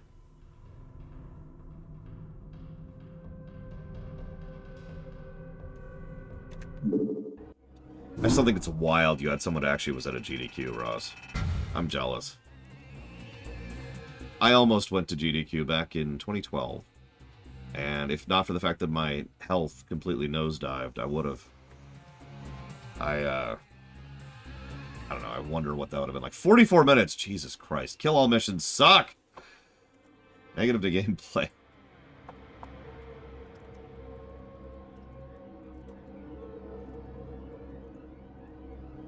I was gonna do something, I even streamed it later. Something I call a Chimera run. Yeah, that's right. The Chimera run was when you play 2 games at the same time with a single input.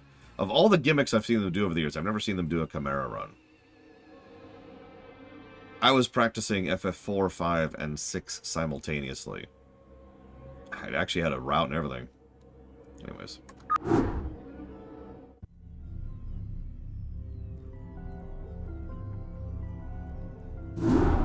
Behold, my long silence is now broken, and I am made whole once more.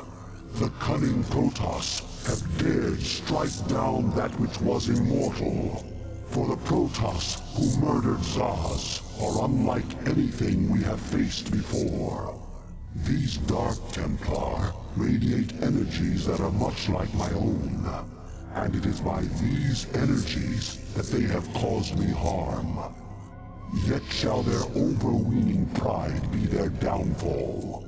For when the assassin Zeratul murdered Zaz, his mind touched with mine, and all his secrets were made known to me. I have taken from his mind the secret location of Ire, the Protoss homeworld. At long last, my children, our searching is done. Soon we shall assault Ire directly. For now, we must ensure that the Dark Templar can cause no more harm. Cerebrate, you shall set a trap for our foes. Kerrigan will lead them to you. Oh no, is this the mission I think it is? Is this Eye for an Eye?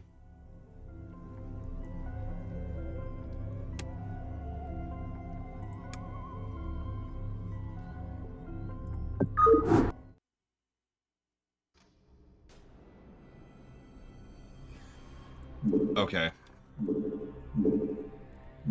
So this mission sucks. Not for whatever reasons you're probably thinking. Let me get some resources going here.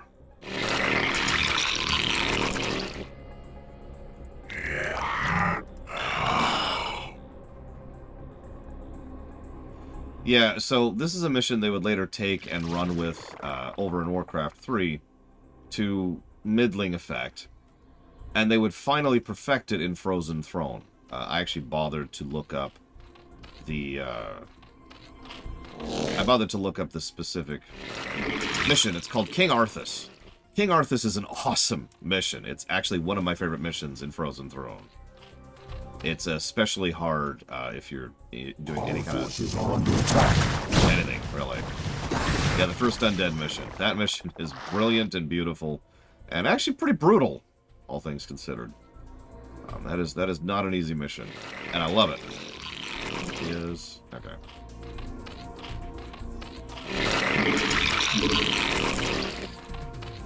But the problem here is this mission is well, it's a kill-all. There's the gimmick, or rather there's supposed to be the gimmick of Dark Templar trying to escape. But they don't really happen all that often. They just kind of don't attack particularly often. I'm listening. And they don't really do much when they do, and it's always really, really easy to stop them. So, you just kill all and move on with your life.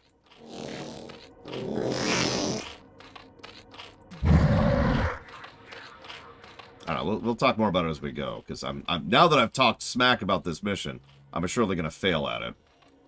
But let's talk about the Ultralisk for a second. Here's the Ultralisk. Alright, we're done. So, Hope you enjoyed that in-depth discussion of Ultralisks. I believe that... Oh, I forgot to show off the filers.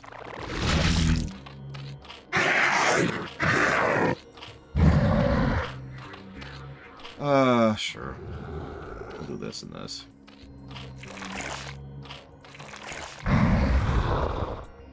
Our forces are under attack.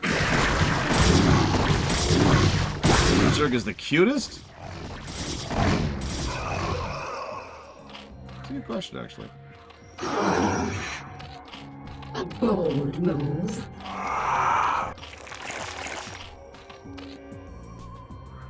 I mean, I've seen Carbot, and in Carbot, it's clearly... That's actually a tough one, but I'd probably go with the Zerglings.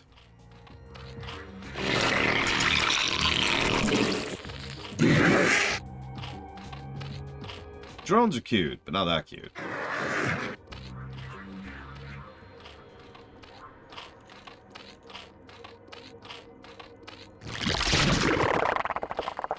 Yeah, Ultralisks are actually pretty big in lore.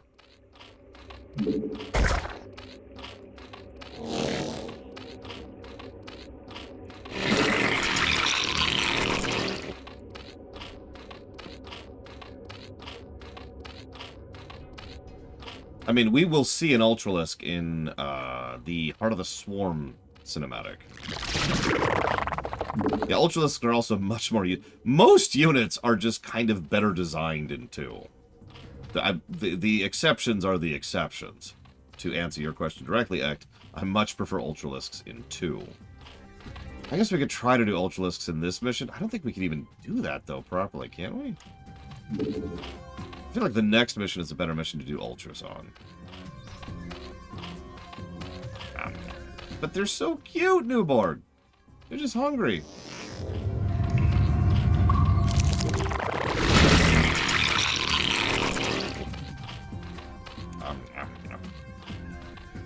They just grab a little bit of crystal like.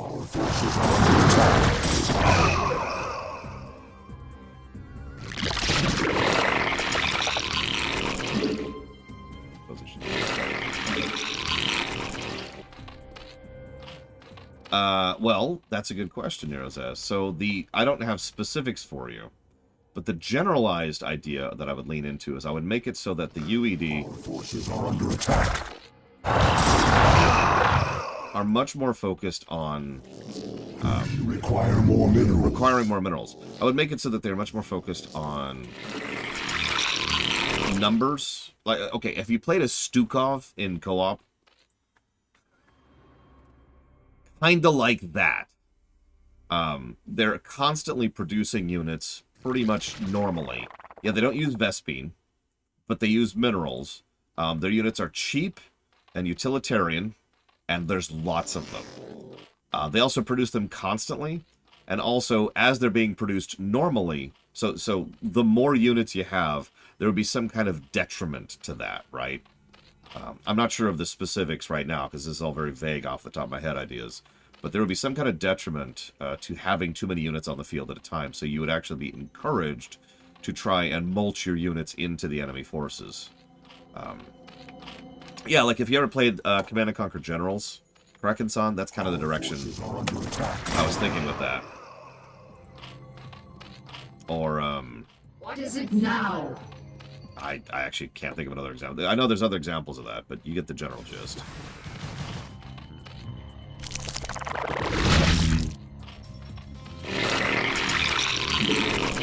Pop that really quick.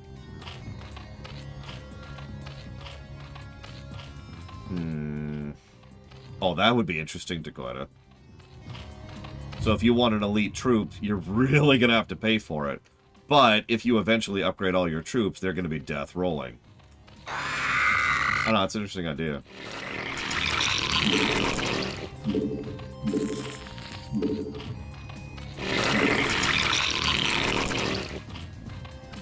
Yeah, very basic uniforms, very basic troop to start. Yeah, the high risk, high reward. You get the general ideas. All of this would need to be really, really workshopped and hammered down by people who are more skilled and talented than I in order to figure out the balancing side of things, to make sure it was a worthwhile faction. That's the general direction I would take it. You know, Nero's Ass is thinking, that's the dumbest idea I've ever heard. And he's right.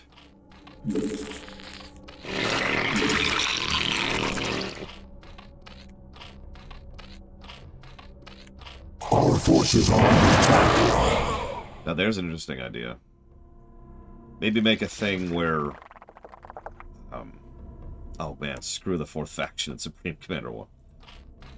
Have I ever told you my experience that I had with that, Takoida? I can summarize it very briefly. I was getting into Supreme Commander quite a bit, and I was so into it that I was like, oh man, I can't wait to play the expansion. And then I didn't like the expansion, and it took me years to really process why.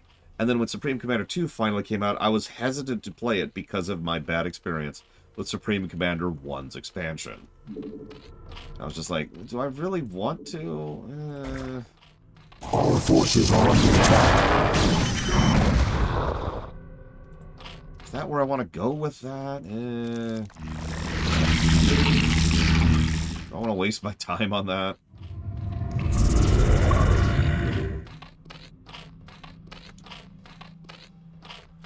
If I'm remembering correctly, too, Supreme Commander 1 ended on a to-be-continued dun-dun-dun, which the expansion did not follow through on in a satisfactory manner, which always pisses me off, like just in general.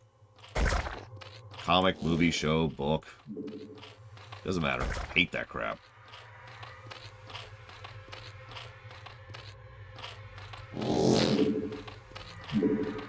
Either way, I have not played any of the Supreme Commanders in years because of that bad experience, so who knows what my opinion would be nowadays. I have no idea. That was a long time ago.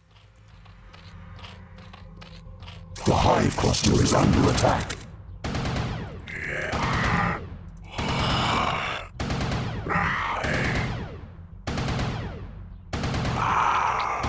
Come on. Our forces are under attack.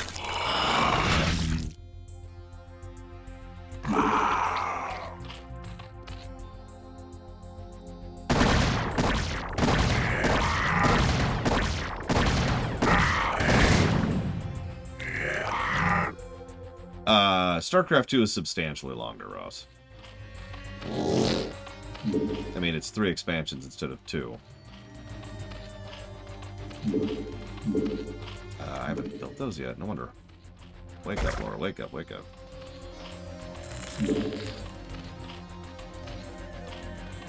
Starcraft 1 missions tend to be longer, but Starcraft 2 is a longer game overall.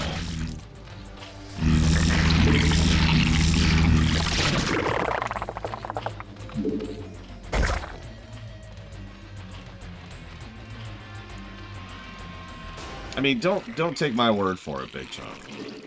There's a reason why I always put those terms like vague memories or not sure ofs or back in the days or whatever. Because, I mean, vague memories tend to be inaccurate, right? Even if they're not wrong outright, they tend to not really get across the full nuance of the situation. You ask me my opinion about a game I've reviewed, no problem. I'm confident. I got that. But I haven't even played Supreme Commander in... When did it come out? That long. However long ago that was.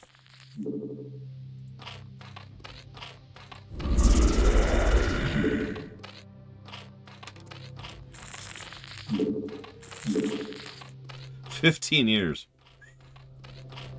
Damn.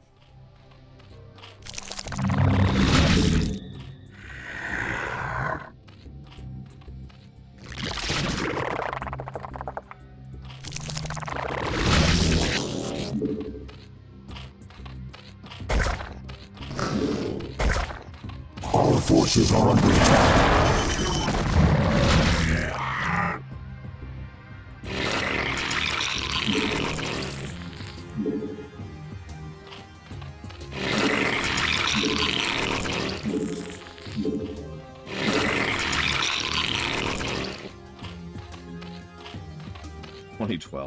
Yeah, that sounds about right. I remember where I was at when I was playing Supreme Commander. I was at the office job back then. When I went back to it, to be more accurate about that.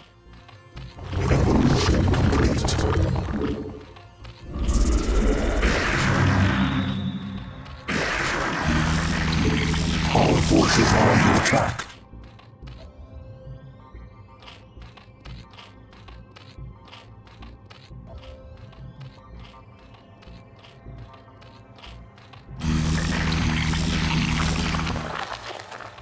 Yes, we will be doing the Nova missions. It is part of Starcraft 2. We will be doing it.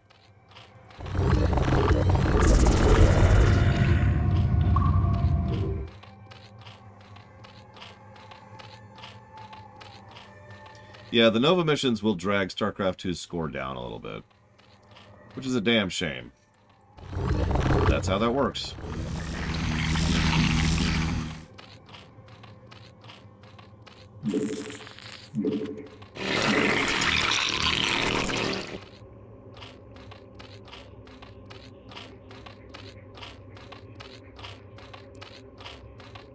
I was actually looking forward to the Nova missions.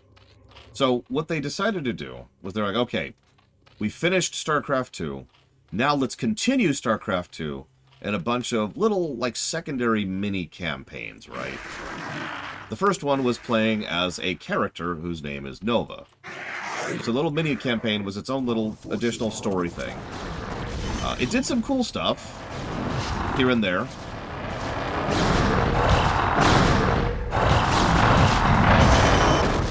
But ultimately, the biggest flaw it had was it was just kind of a prologue.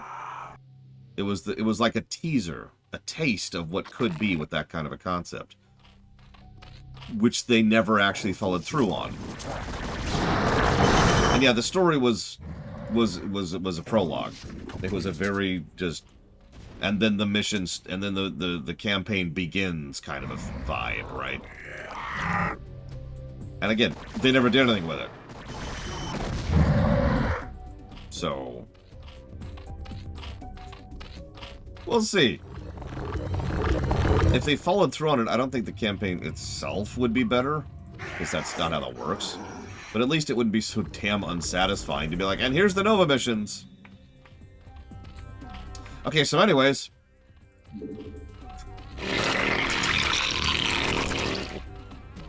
As you know, there's some Nova missions here.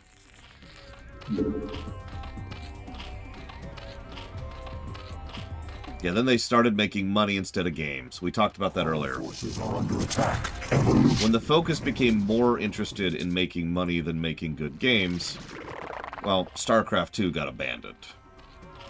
Because RTSs, traditionally speaking, don't make buco bucks, not compared to the insanity that is, you know, microtransaction-laden bullcrap.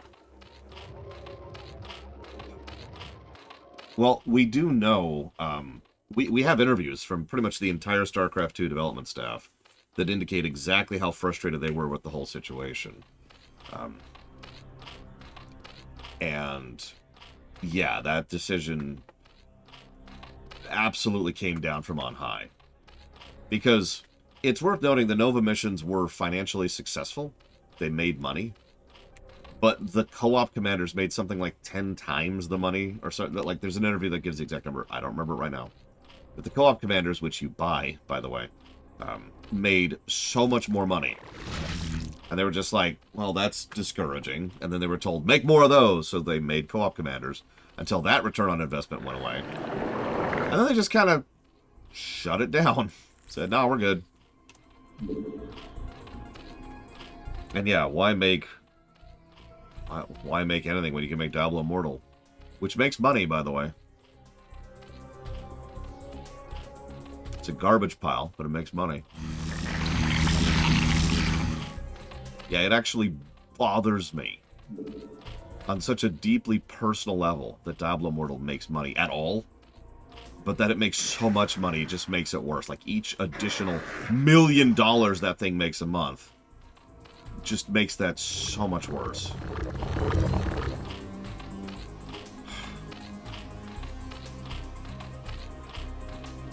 Heroes of the Storm. Go. Good game. Best MOBA I've ever played. No joke. Best MOBA I've ever played. And I played a lot of them. Also abandoned. for not making the kind of money they wanted it to make.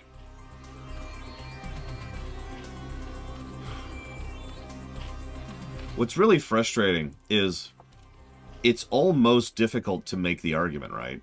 Like Arendelle just said it in chat. Why would you make $500,000 from 5,000 when you can make 5 million from 5,000? It's hard to argue against that. Because that is true. Diablo Immortal is making money. It is returning a ridiculous amount of investment. But like, it's so horrible. It has demonstrably made the world a worse place by its mere existence. It is the most manipulative and cunning and brilliantly, horrifically, beautifully designed predatory game ever made that I'm aware of. People have done case studies on Diablo Immortal on how insanely insidious that game is. And it makes so much money that you know other people are going to be like, got to take some notes on their homework, right? Our forces are under attack. Is it a good game? That's an interesting question. I would say no. I would say it is a very, very neutral game, very mid-game. Oh, it's not particularly good on the gameplay axis, and I would argue it's actively bad on the story axis. And yes, I have played Diablo Immortal, by the way, so I can't actually make that opinion. But it's like... it's there. By the standards of mobile games, it's very good. No, I'm actually dead serious. From the standards of usual mobage, because most mobage is browser trash, right? The kind of thing that you would expect from Flash games from 20 years ago. But Diablo Immortal looks a lot more like actually being a game, with actual game design and boss fights and progression paths and talent trees and all sorts of fun, horrible stuff like that. So it looks a whole lot more like a game. And it plays a whole lot more like a game. And so that's part of the insidiousness. If Diablo Immortal sucked, then it wouldn't be as much of an issue as it is. I could just say, the game sucks. There you go, end statement. But I can't say that, because it's at least an actual goddamn game. Like, if I were to ever review it... No, I will not, by the way. Whoa, whoa, whoa, whoa, whoa, whoa, whoa, whoa, whoa, whoa, whoa, whoa, whoa. If I was to ever actually review it, it would probably score about a 0, give or take. Which puts it ahead of the curve when it comes to mobile games, pretty much top to bottom. We have enough for one. Let's scout a little bit.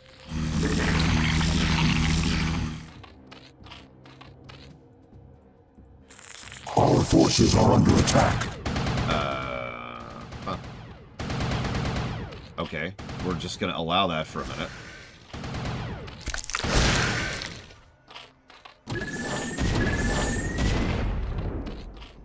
Hi. This is my Mutalisk fleet.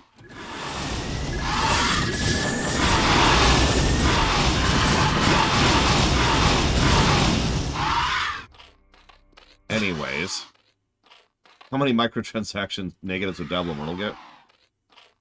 You have to understand. Our forces are under attack. Diablo Immortal is so manipulative and has so many layers of so many systems, all of which are dovetailing into each other, that it's entirely possible that we would give each individual aspect of microtransaction and predatory bullcrap triple negatives.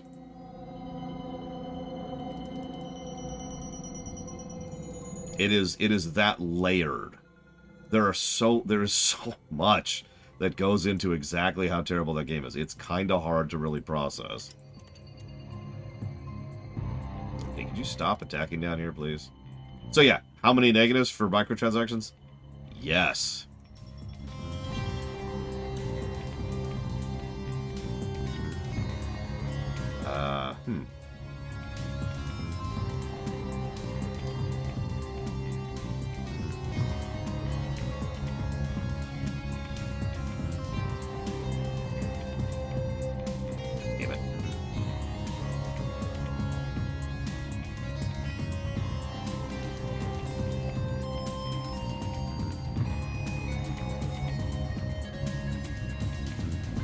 What positives would Dabbler Myrtle get?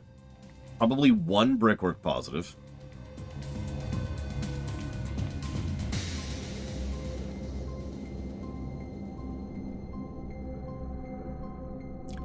Probably a voice acting positive.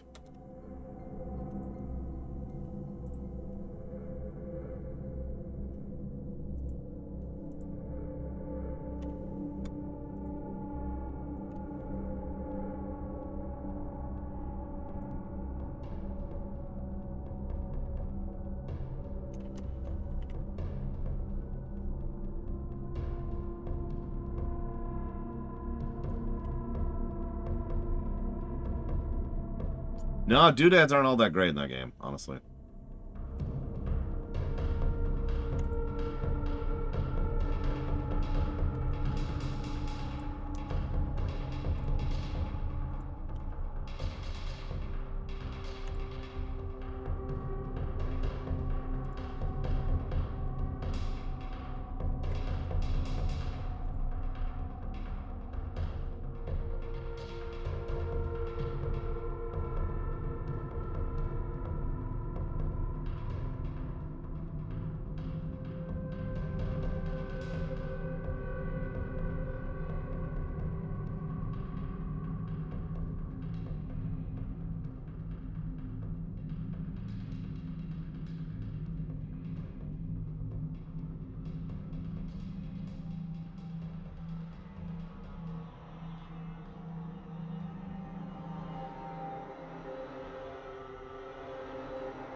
No, no, no, no, no, no, no.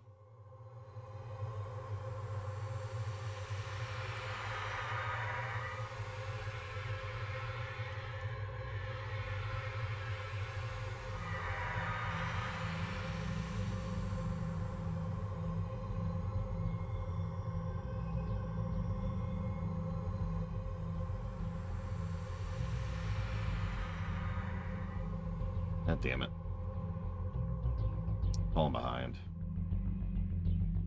I'm so Vespine starved. I took too long to push out.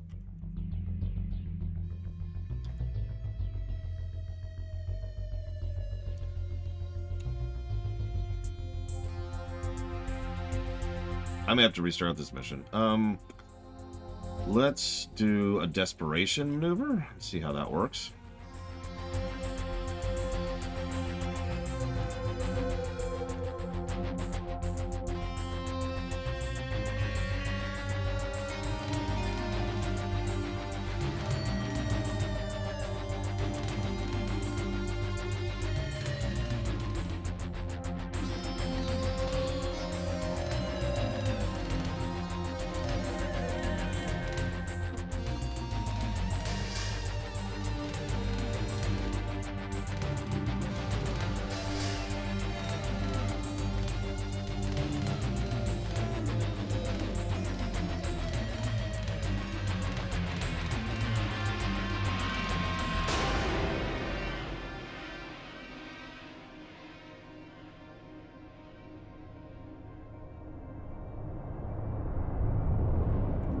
My niece has just given me a sticker. It's a picture of a dog in a vest and it says, "Trust me, I'm a dogter."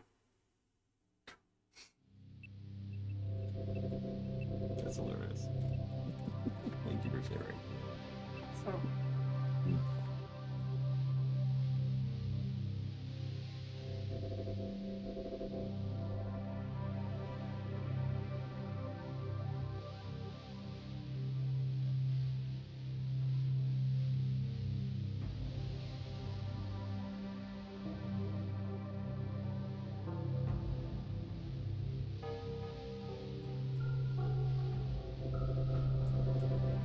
Coconut flavored Fruit Loops. Just picture it. Okay, just What?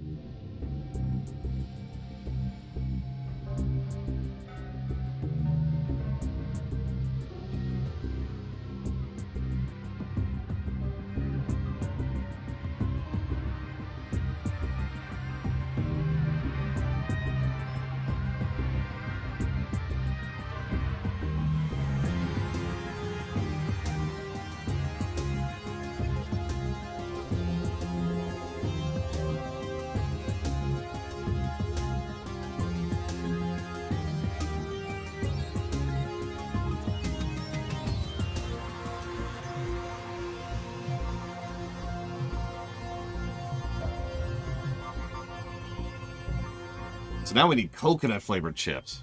I like it. That's true. That's true. I'll agree with that. Okay, let's see if we can salvage this. Okay. I need to think for a second. Okay, so let's do... I already did that. So let's do this. They're still handling there. Let's get some more hydralisks. We can see what their base is. We cannot afford to do anything with it right now. So let's just send you blindly over here.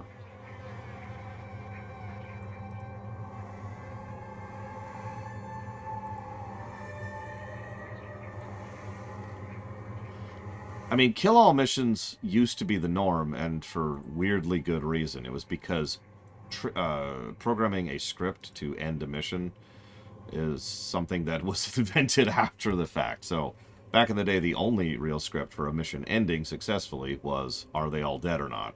Yes or no.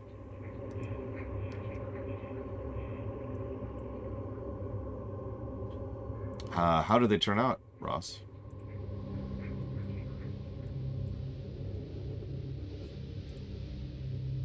It's very frustrating. I hate kill-all missions.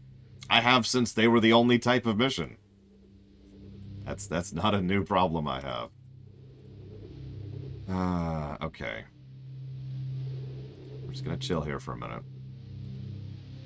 We are actually very, very close to failing this mission.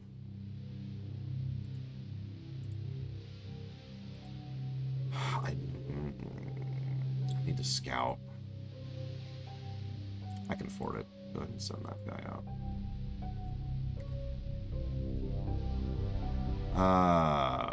Empire at War did that. Or rather, a specific unit in Empire at War allowed that.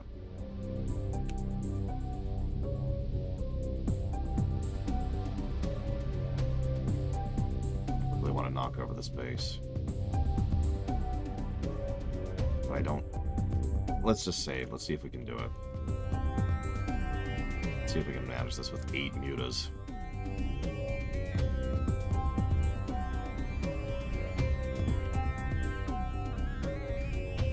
Right angle.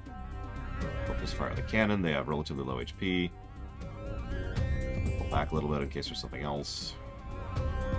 Additional Dragoon. Take down the Dragoon. Take down the other Dragoon.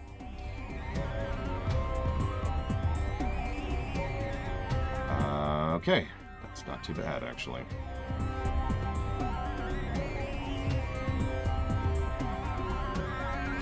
Start knocking over stuff. I need this extra resource node.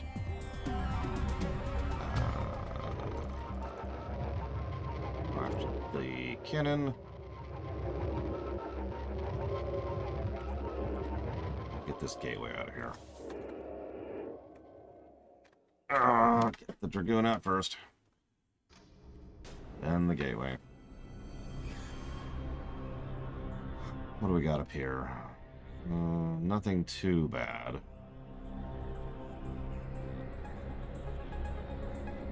We've got a mineral line going now, so we can get another Zerg rush if we want to. Which I think might actually be the right call, so we're going to do that.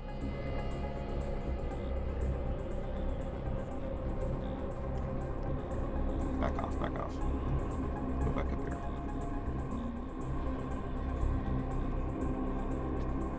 I mean, yeah, they absolutely sexualized Sylvanas. Of course they did. And then they undid it for some reason. Or I'm saying that wrong. And then they undid it, and for some reason people complained. There we go, that's what I was trying to say.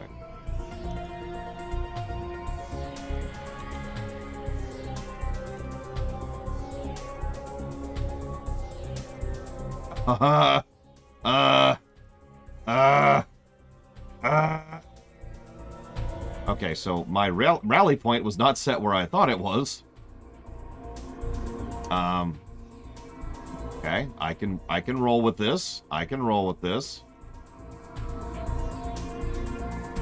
Damn it, not now, Mom. Okay, Reaver's down. Still, yeah, there's the Zealot and all that nonsense. You go do what you can down here. Start causing issues, would you?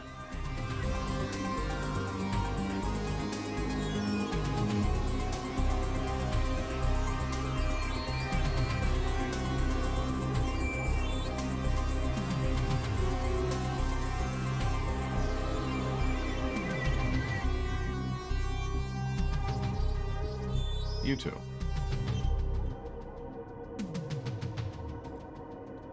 Reavers. We can get another round of mutas. Let's do that.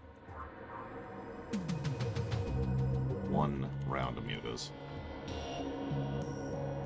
That should be enough to finish knocking over this base. And then we can start grabbing this base, his resources. Fortunately, ironically, Zerglings are much better at knocking over bases than Mutalisks are. Go figure. It's that attack speed. They don't care about the armor of the buildings. They just chip or shred through it. Pretty much the exact same philosophical point of a chainsaw, actually. Let's knock this over so we stop having Reavers coming after us.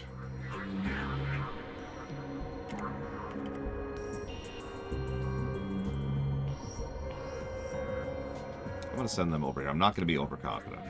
I'm going to send them to go on defense, because there's that other base we haven't really done anything with yet, and I don't want to lose to that at this point. I think we have effectively beaten this base, though.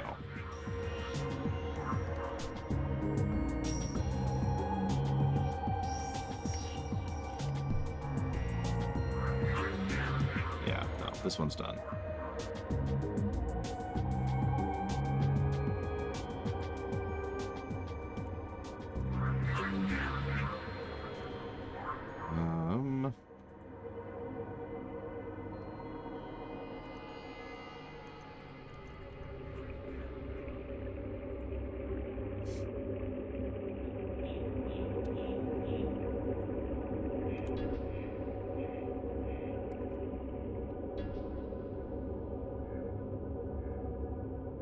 Sorry.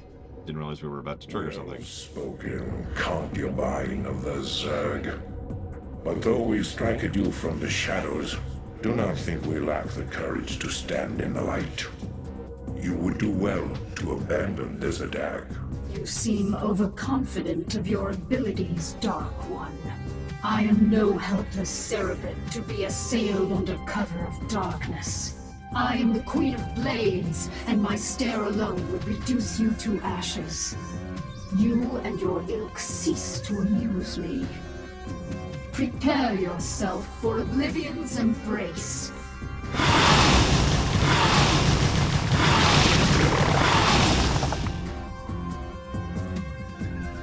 Okay. Like...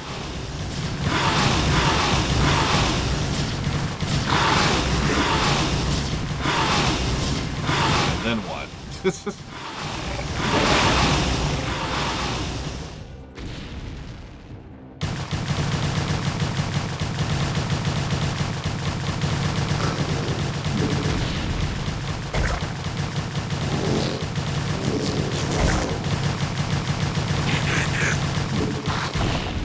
Interesting thing to think about. The Zerg can push out a lot more... The Zerg have much more burst, I think is how I'm going to phrase that, when it comes to pushing out units. But their building expansion is pretty slow, similar to Protoss. I would say Zerg, correct me if I'm wrong here, Zerg have the slowest building expansion, then Protoss, and the fastest is the Terrans, which actually tracks completely. Zerg slowly expand from where they are, Protoss need to set up pylons and then they're good. Terrans can just build. They don't give a damn, they just build.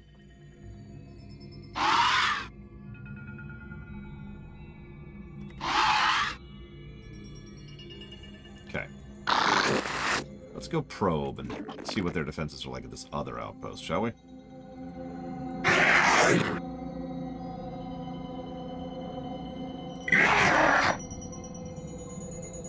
Our forces are under attack. Frickin' Dragoons, am I right?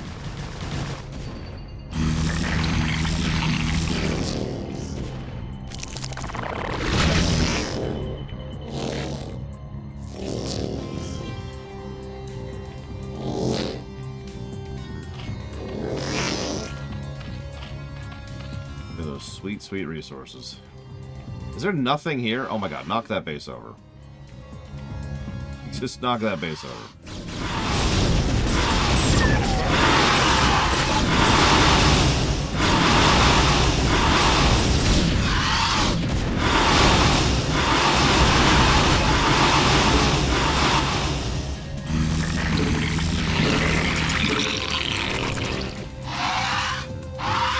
forces are under attack.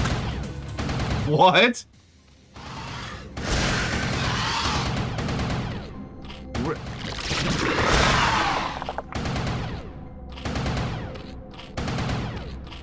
Yeah, Infinite Warfare gonna go.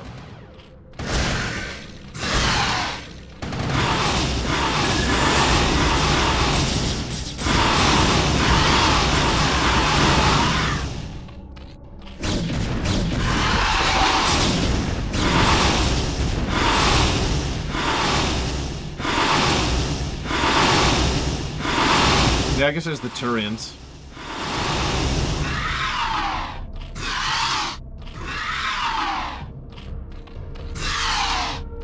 If that counts.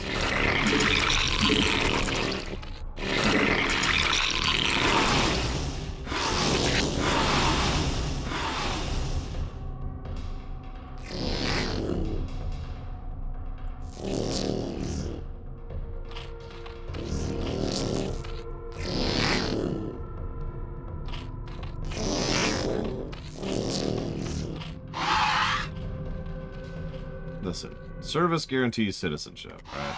That's all I'm saying.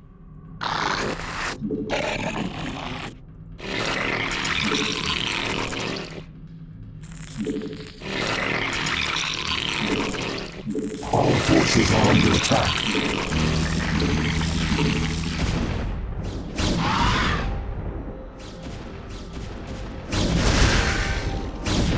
Our forces are under attack. Outpost.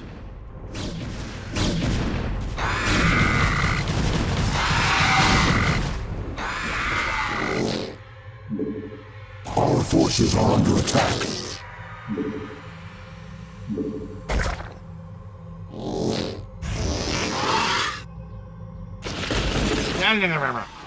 Forces are under attack. God damn Templars.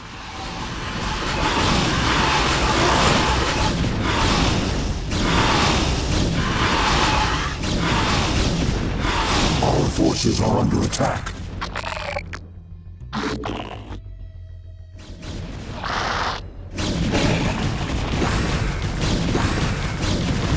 Our forces are under attack.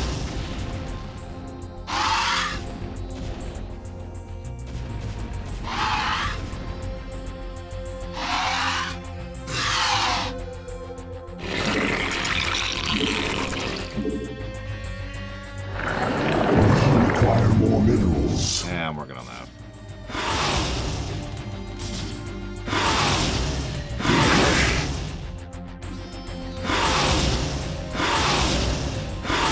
That might take a minute.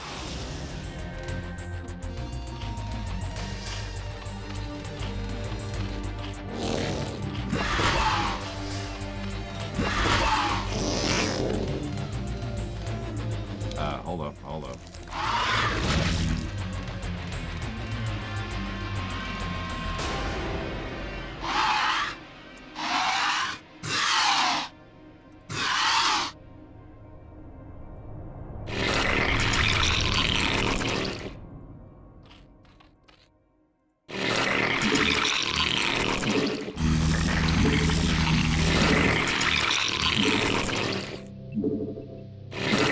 Require more minerals. Wow.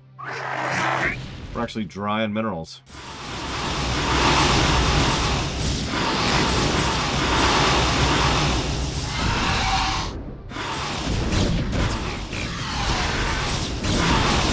See where that photon cannon was? They knew.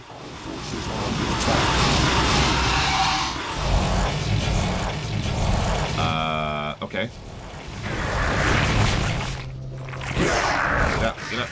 Get out! Get away from the Archon! Hi, Sevicom. Oh, Jesus Christ. Ah, they are melting my face.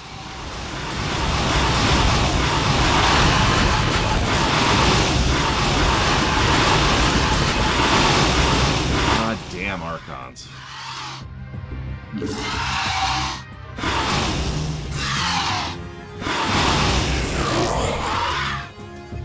Well, that was expensive.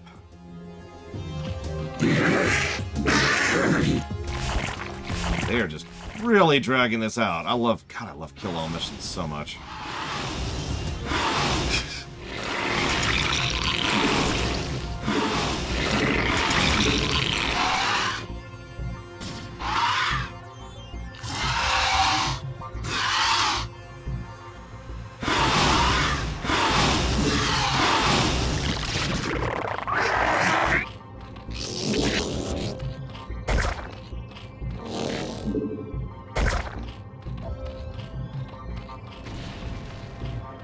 That saying makes absolutely no sense, Gum Gum. I want you to know that.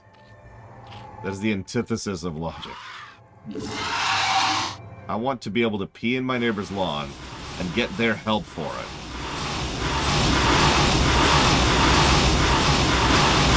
For my action.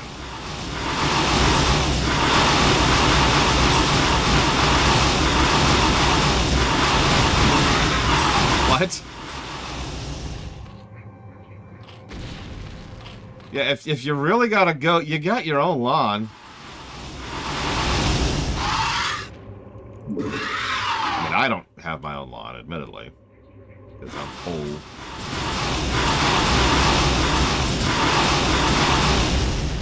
Okay, I believe that's teal pushed off the map.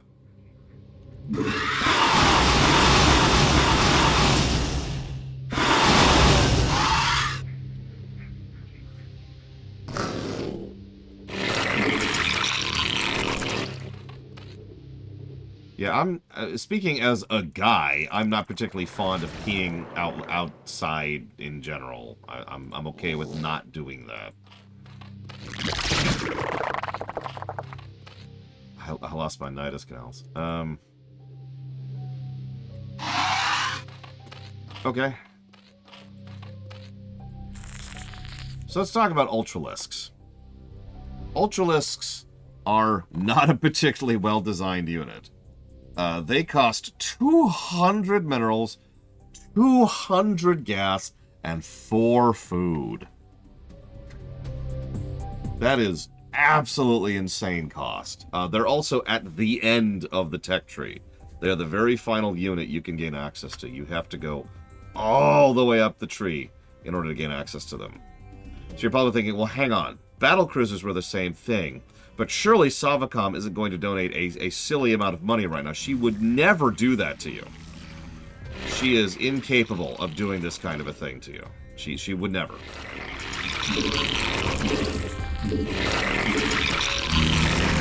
Yeah, they're supposed to be the Zerg battlecruisers. That's exactly their purpose and point. As I will demonstrate momentarily, they are not. Hang on, let me finish my thought really quick, Savacom. I also need to get my resources going because I'm actually. This sounds weird. I'm actually in a bit of a precarious position. If Blue decided to come bring the hammer into my face right now, there's not a lot I could do about it. And I'm really low on raw mineral resources, which is why I'm trying to get that production line going as fast as possible. Our forces are under attack. They have been spot on with their frickin' Templar usage. Appropriate, considering this is Tacidar's faction. So, yay.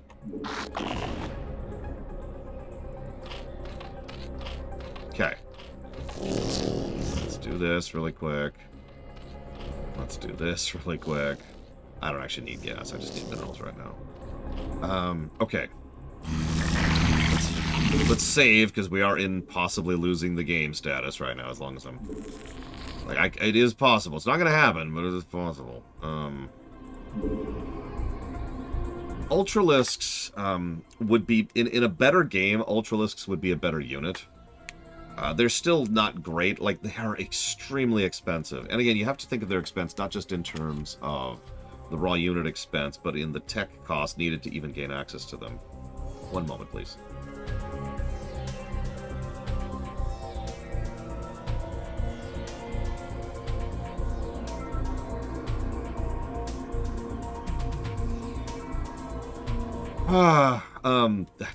That makes perfect sense to me, Savacom. So here's the Ultralisks. They've got 400 health, which is good. They've got 1 armor base, which is pretty decent. They've got 20 damage, which is okay. The problem is their damage, they're big. And that's almost the biggest problem with Ultralisks in a nutshell, is they are too large. Remember, one of the biggest issues that makes both Goliaths and Dragoons so bad is because their hitboxes are so large that they actually cause issues, right? Ultralisks are bigger. They also have trouble, like they have to get right up in melee, and their melee range is not particularly great. So they don't have, like, I know that sounds strange, but you have to understand that most games, oh my god!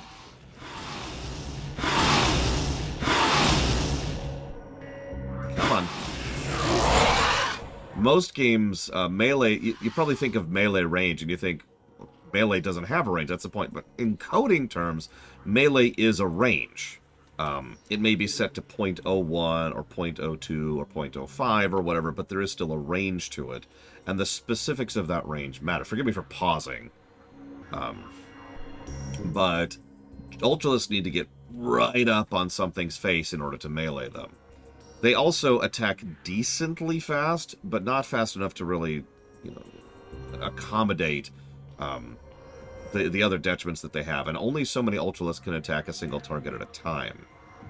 Now, Ultralisks do have a use, because of how the auto-targeting priority works against AI. The enemy will almost always priority target Ultralisks, which is good, because Ultralisks have a lot of health and decent armor. They are tanks, and that is their purpose. The problem is, for 200 minerals, 200 gas, 4 food, at the end of the tech tree, Ultralisks are just not worth the investment. A single Ultralisk is 2 Mutalisks or a single Guardian, for a bit of perspective. And also, earlier in the tech tree, and also builds quicker. So, yeah, Ultralisks kind of fulfill the same general slot of that. They could be battlecruisers. They're not. Shrug. There are other ways to make Ultralisks work. We'll show some of those off in Starcraft 2. But I think they're one of the not particularly well-designed units, and you'll probably never really see me use them again. That being said, they are great distractions.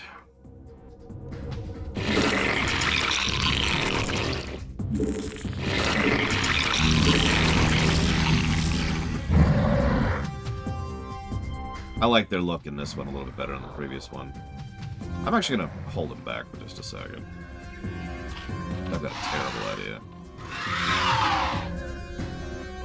Oh, excuse me. Alright, now I have to acknowledge that Savacom is awesome. It's a difficult thing to do. It's painful, but I must acknowledge her awesomeness.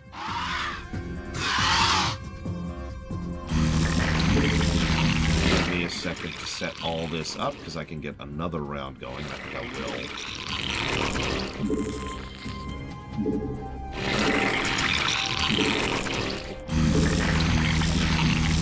Oh, that sucks, Sarura. I wonder why.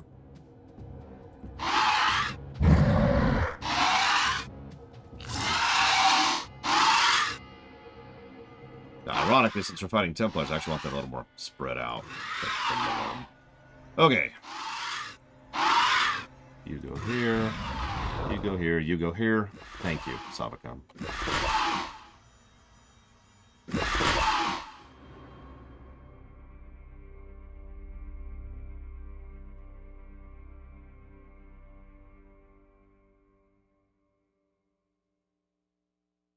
Even the music stilled for this. What? That's bad. That's bad. Where is it? Where is it? I see it. Come on over here. Come on over here. Sorry, give me a sec, Savacom.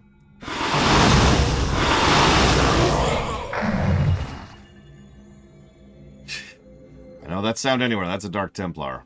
They're their own thing. Talk about them in a minute.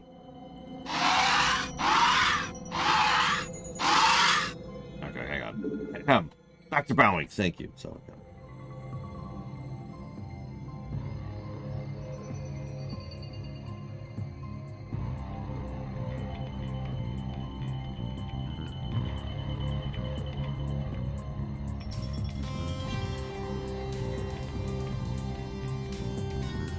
I do always appreciate your support, Savacom, very, very much.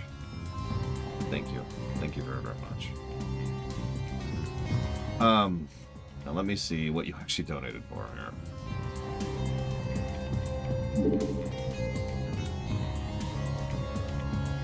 I mean, I've heard stupider quotes go. I think. Hang on. Yes. Yes, I have. So we send in the Ultralisks first. We spread out the Mutalisks a little bit. The Ultralisks do what they do best. Distract. Our forces are under attack.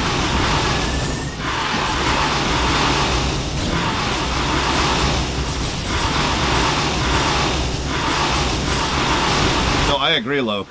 Which is funny because they do that in Starcraft too. The amount of times I say this would be better in this would be a good unit in Starcraft 2 is really funny, but whatever.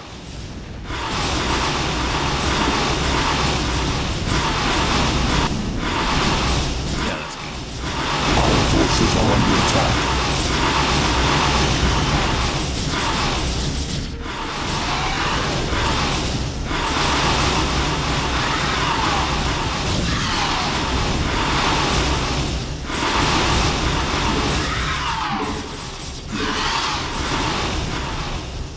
I'll tell you what the meta is. Mutas! Get it? Get it?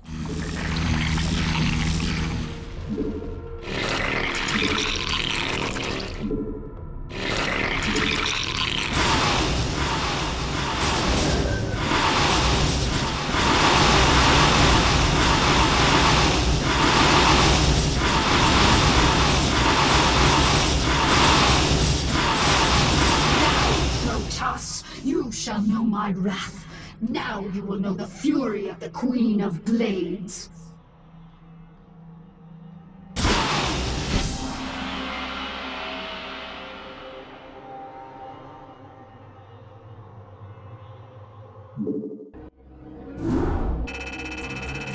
Oh, I'd make it a choice, Loke. That's exactly what I would do. The lap, that mission only took us 2 seconds. I feel like that's bugged. Meanwhile, the Terran Dominion border world of Char.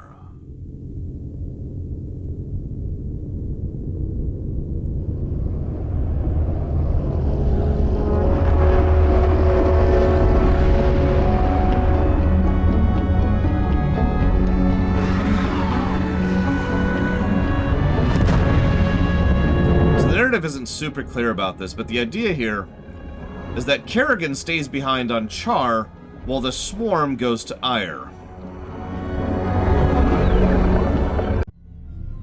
Tassadar and the Dark Templar Zeratul survived Kerrigan's vicious attacks, but the Templar armies have been decimated. The Queen of Blades, left behind to hunt down and eradicate the remaining Protoss warriors, begins to scour the burning wastelands of Char for her elusive prey. Meanwhile, the entirety of the exented Zerg swarm teleports through time and space and begins its long-awaited invasion of the hated Protoss homeworld of Ire. And yeah, this is the swarm. The whole thing. Yeah, that. I love how there's Devourers on this, by the way. My children, the hour of our victory is at hand. For upon this world of Ire shall we incorporate the strongest known species into our fold. Then shall we be the greatest of creation's children. We shall be perfect. Yet before I can be made manifest upon this world, the way must be prepared. You must seize the Kidaran crystals, for within them lies power undreamed of by the Protoss.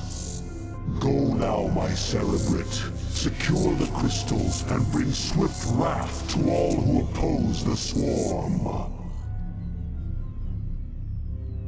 I mean, okay. Let's talk about something really quickly here. This is one of those rare bits of good storytelling in Blizzard games. I know, weird having good story in Blizzard games. Throughout the entirety of the Terran campaign and the Zerg campaign to date, the Zerg and the Overmind have been single-mindedly focused on getting a very powerful psionic human and then converting her and twisting her into the Overmind's new agent.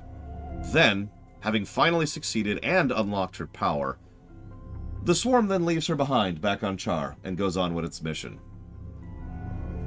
But for once, that's not actually stupid storytelling. That makes perfect sense. Now, I'm not sure if they had the eventual twist they had in mind for that, but it's clear that this was something they did deliberately. It's just interesting to think about, especially in hindsight. But now we have a mission which, well, this one can be very cheesed. We can cheese the snot out of this mission. We're not going to. But, yeah.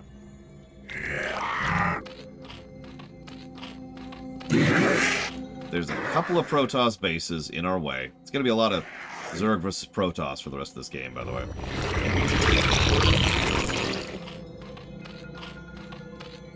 Correct, Luke.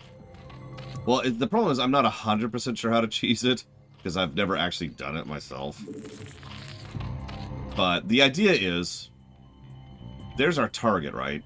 Well, right about here-ish is a spot the AI has a blind spot to. They just don't acknowledge that this spot exists. So you can just build a base like right here and completely ignore all the Protoss defenses and units, and then just kind of, you know, send the troops over, grab the thing, and then chill while the timer ticks down, and then grab the crystal back, and then win, with effectively no combat. And yes, Brood War and Starcraft were released near next to each other, and it's very clear that some of the plot twists they already had in mind when it came to Starcraft 1 Vanilla. It's not like it has a perfect story, and it has plenty of its own issues and plot holes, but it's pretty clear they had an idea of where they were going with things. Let's get this going. So I'm going to do the worst possible unit composition for this map, if I can manage it. We'll see how that goes.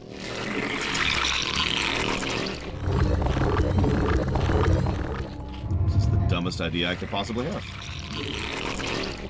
But this is one of the only maps I can really show this off, so we're going to try to do it here.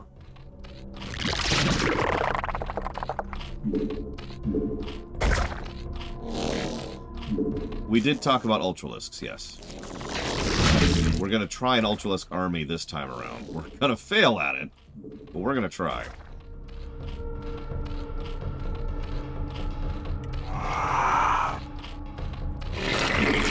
Require more minerals.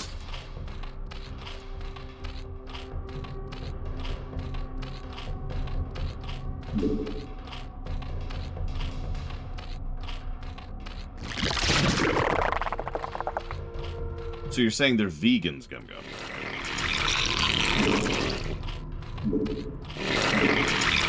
No offense to any vegans, but you want to hear my favorite vegan joke? Spock and Kirk are on the bridge of the Enterprise, and they're trying to identify this brand new alien race they've just encountered. So Kirk says to Spock, "Have you identified anything about the alien race yet?" Spock says, "Not yet, Captain. However, I have identified they are not vegan." Kirk says, "How do you know that?" And Spock says, "Well, they haven't told me they are vegan yet."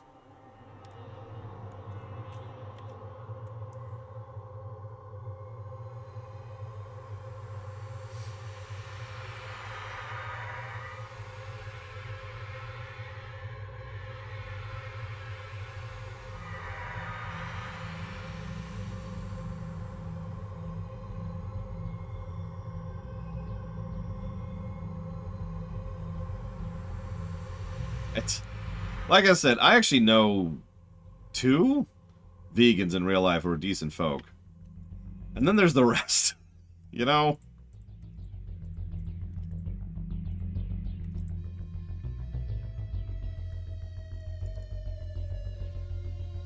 I'm happy for you. You know what? It's actually worse than vegans.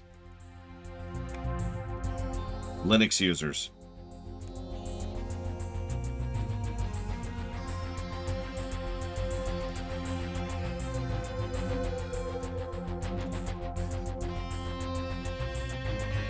Exactly, Cyclone.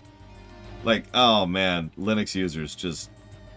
I had to work with a lot of Linux users professionally. And most of them were perfectly good, perfectly normal folks. But there was this one guy. There was this one guy. Oh, man. He never stopped insisting that we transform our entire infrastructure into Linux base. And if you don't understand what I mean by that, I mean make it a mandate that all of our customers also convert to Linux base. The same one that we're running. And then have to configure it per customer. And we had hundreds of customers per customer. Yes, we are, Taquita. At least that's the plan. Like, yeah, exactly, Cyclone. Anybody who knows what I'm talking about, you know how mind-bogglingly stupid of an idea this was. But he never stopped pushing for that, because it's just better. And anytime we had any issue, he would be the first one to point to, you know, if we were on a Linux build, if we had forced them to go to a Linux build, they wouldn't be having this issue.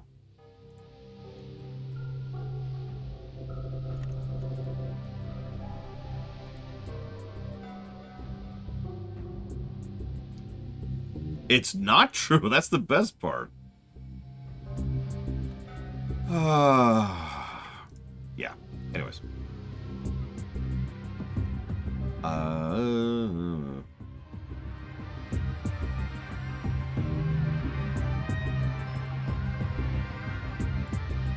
Yeah, Linux fanatics is a more accurate term there. It's the same thing with the vegans. Vegan fanatics, Linux fanatics, bicyclist fanatics. I feel like there's a common trend between these archetypes. Can anyone else spot the thread here?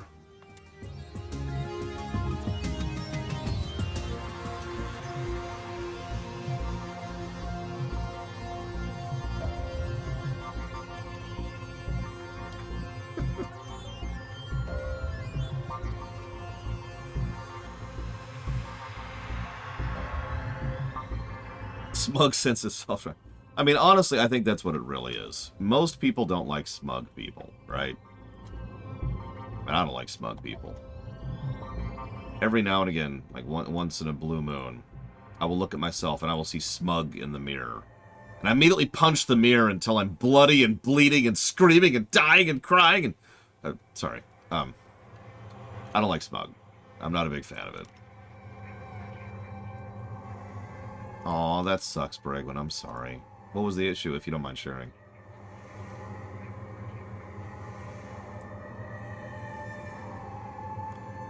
Are we not... Oh my god.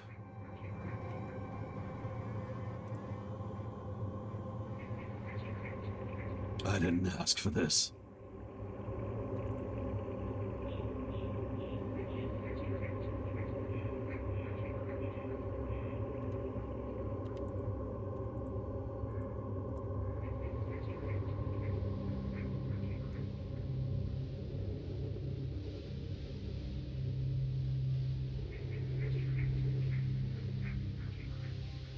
No, you're fine, Gumgum. That's a good point. You'd tell me if I was smug, right? Right? No elevators and no walk-in shower? Jesus. Ugh, apartments. Mr. Red, you are the least smug person I know. That's not true. Evo's the least smug person I know. But after Evo, you are the least smug person I know.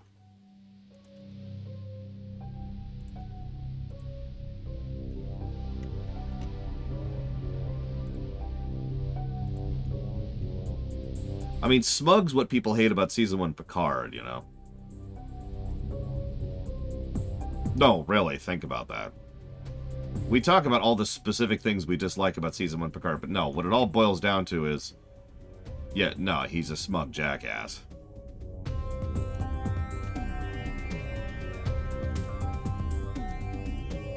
Would anyone, Gum Gum?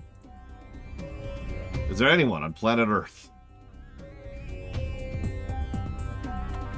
It took me years to understand that, Fife. When I was younger, so my biological father is a very, very prideful and smug kind of a person, right? Yes. And I hate that. And so what I wanted very, very much to do was to not be like that. I know, shocking. A decent amount of my self-esteem issues come from the fact that as a child, I worked extraordinarily hard to ensure that I would never be like my dad.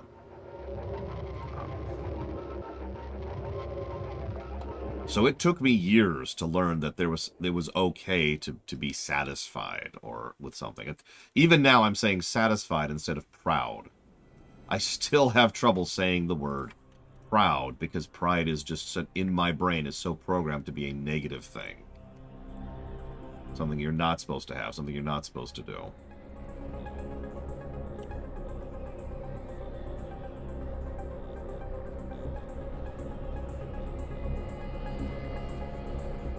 No, there is a difference between pride and smugness. Exactly. That's true. But that's the difficulty. That's the problem to be overcome. Thank you for the sub, Cycloud. Mr. Red, please pick the 3 things that Cycloud just donated towards.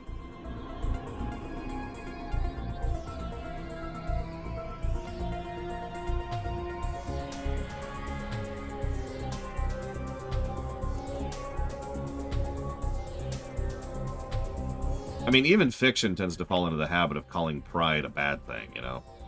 And man grew proud is literally a trope.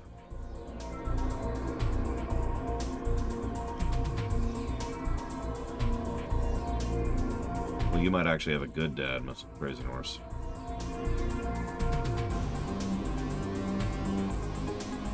Fingers crossed, Braven. Ain't that the truth, Dakota?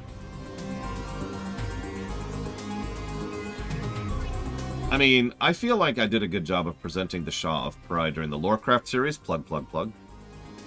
But, that's right. The Ultralist doesn't get upgrades until Brood War, doesn't it?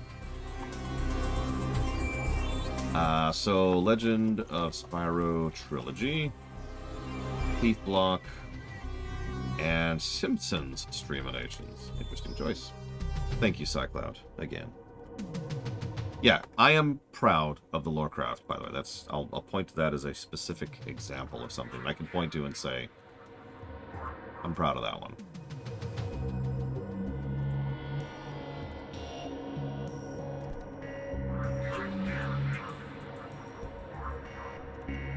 I highly recommend you go watch it if you have any interest in me, Warcraft, or a good story.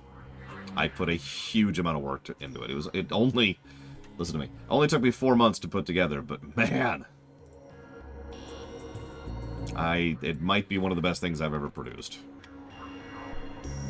Let's see how our defensive line handles without us getting involved. Yeah, they're fine.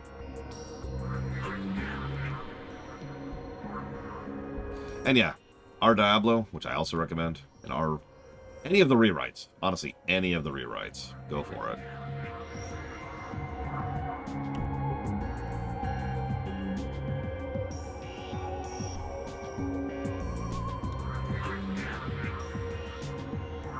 You know, I've done UMS maps of StarCraft 1, Brood War, obviously, where the Zerg have access to medics, and it's an awesome combo.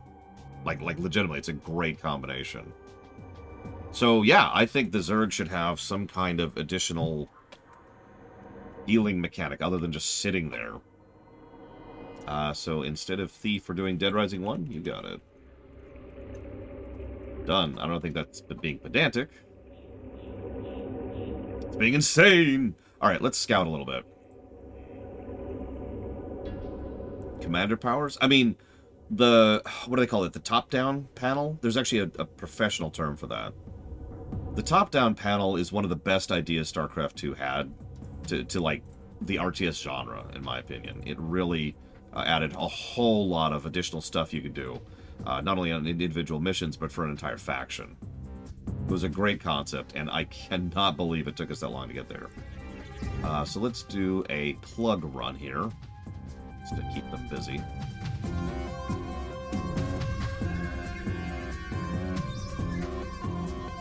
You're right. Age of Mythology did do it first. Age of Mythology is a damn good game, which I highly recommend, by the way. But yeah, the top bar. Ironically, Age of Mythology also didn't have a particularly well-designed top bar. But then again, they were the first, so I'll give them a little bit of leeway on that. We're still figuring out what they were doing with this whole thing.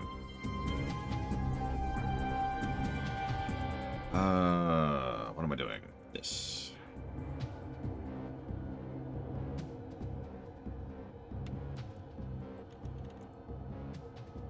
Just a light poke. Just a friendly poke. Just seeing what we got out here. Yeah, you notice the enemy base is right freaking here, by the way. And well defended. And way, way above our pay grade. Let me think about this for a minute. I know I said I was going to do Ultralisks, but we really want a second base before we can even reach Ultralisks. Yes, we are currently invading Ire.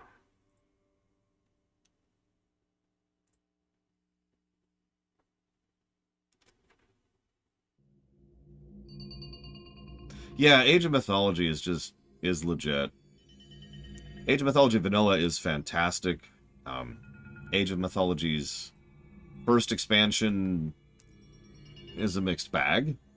Age of Mythology's second expansion can go directly to hell.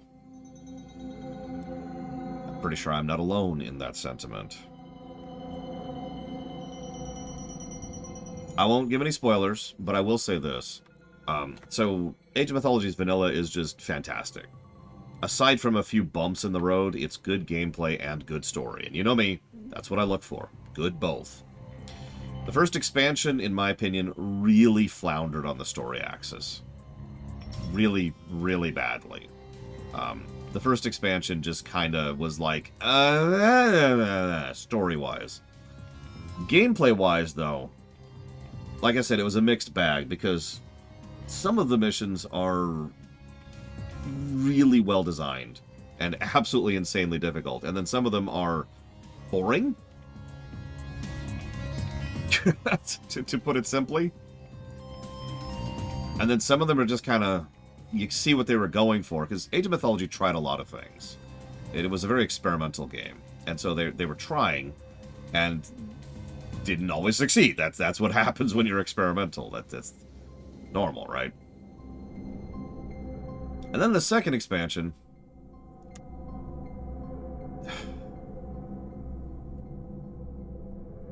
can anyone here name a game that they know but have never played? Like, you've heard of it. You don't have to actually tell me the game, but like, just put that into your head, okay? I swear I'm going somewhere with this.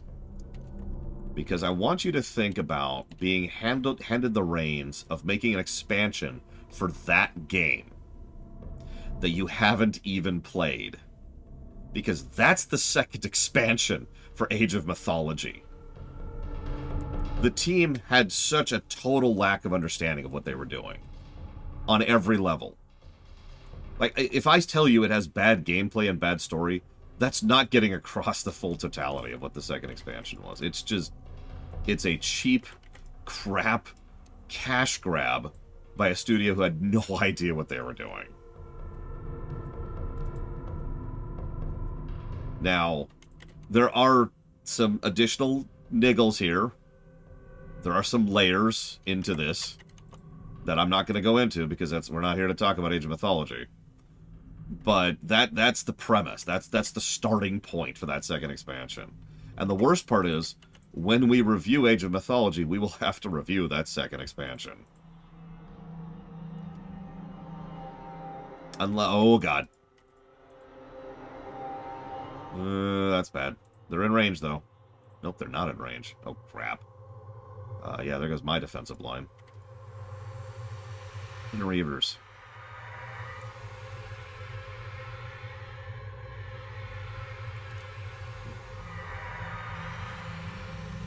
Okay, that actually could have gone worse. We're actually, surprisingly enough, this mission's going decently. We haven't lost yet, and we haven't gotten into the red yet. We're still operating in the black.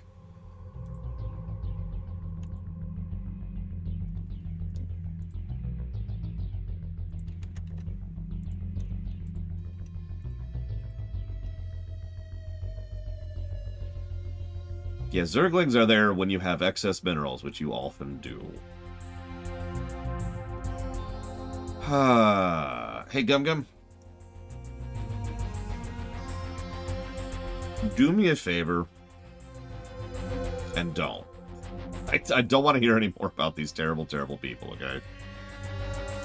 Please. Please and thank you. I get it. They're terrible. Just...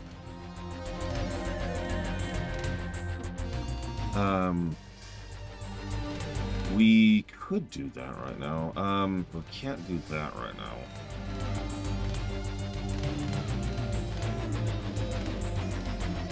You know what's really funny, Cycloud? There have been several things historically where someone brand new to a franchise has been handed the reins to that franchise and has done amazing stuff with it. But the problem is, when you inject new blood like that, you're taking a huge risk. Oh, thank God, it's going to be in range. You're taking a huge risk, right? You don't know what the result of that action is going to be.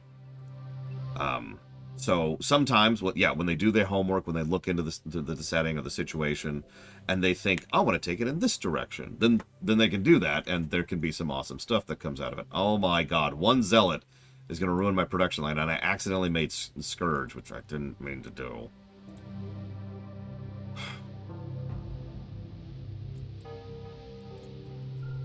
All right, how are we looking down here? A couple more pushes and we could move them out of that base, I think. Let's go and push now while they're fresh recovered, and let's get our drone line going again.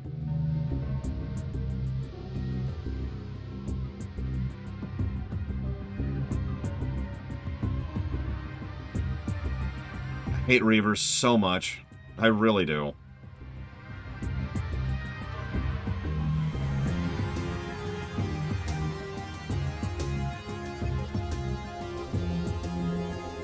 The worst part about Reavers is they're nowhere near as good when you get them. So you're like, aha, I finally have Reavers, and it's not cathartic. Because Reavers are, well, they kind of suck. We'll talk about Reavers more when we actually get to them. I am aware of it, but I have not seen anything of note or depth yet.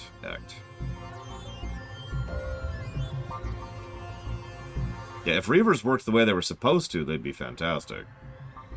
I'm honestly probably in need of a nerf.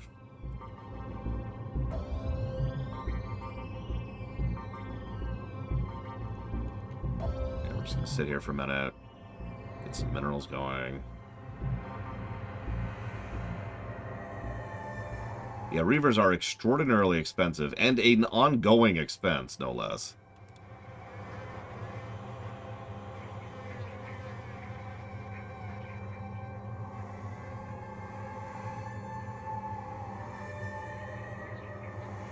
Yeah, they wreck face as long as the pathfinding doesn't screw up and they don't control badly. There's control issues, pathfinding issues, and cost issues with Reavers. They have issues. You're probably wondering, why am I so afraid of them? Well, if everything lines up perfectly, then they destroy the hell out of everything in their way. Those shots they shoot out, which they pay for every single shot, by the way. Those are each bomb costs minerals. Those absolutely destroy whatever they hit. Nice big AoEs and tons of damage. Yeah, they're basically shooting vulture spider mines. Oh, Colossus, easy act. I don't remember, Loner. And yeah, once they've fired that bomb, you're screwed, unless the pathfinding gets in the way, because the bomb itself must actually reach its destination in order to detonate. Which may sound like a minor problem. And if so, then you've never encountered a situation in which the bomb just kind of hovers there for a minute, getting stuck on the terrain and not being able to figure out where it's going.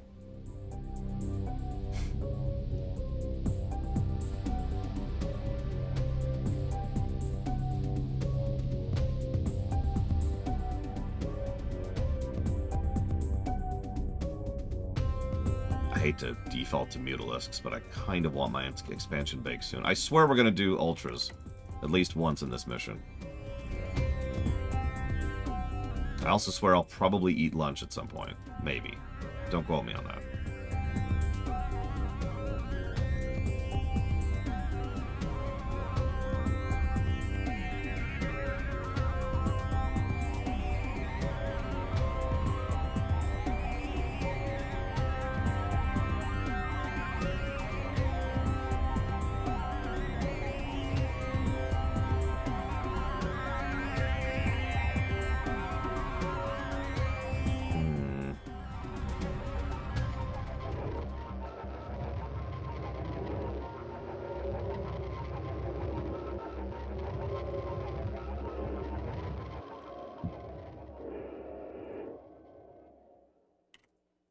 Okay. Oh, I should hydrate. That's a good point.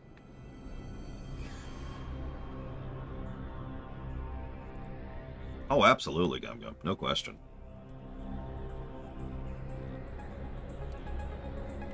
Well, we might have a chaff faction in the Galactic Empire, but the Stormtroopers are going to be the elites. I've wanted that for years. I've already pushed for it. If you disagree, then you're wrong! Any questions? She's actually had sushi before, yes. And she tends to like it, although she's at that phase in her life where she's still developing her taste buds. So her opinions can and literally have changed week by week. Oh yeah, that's right, we're using droids. I forgot about that. I have not seen Andor, no. And I never will until I do.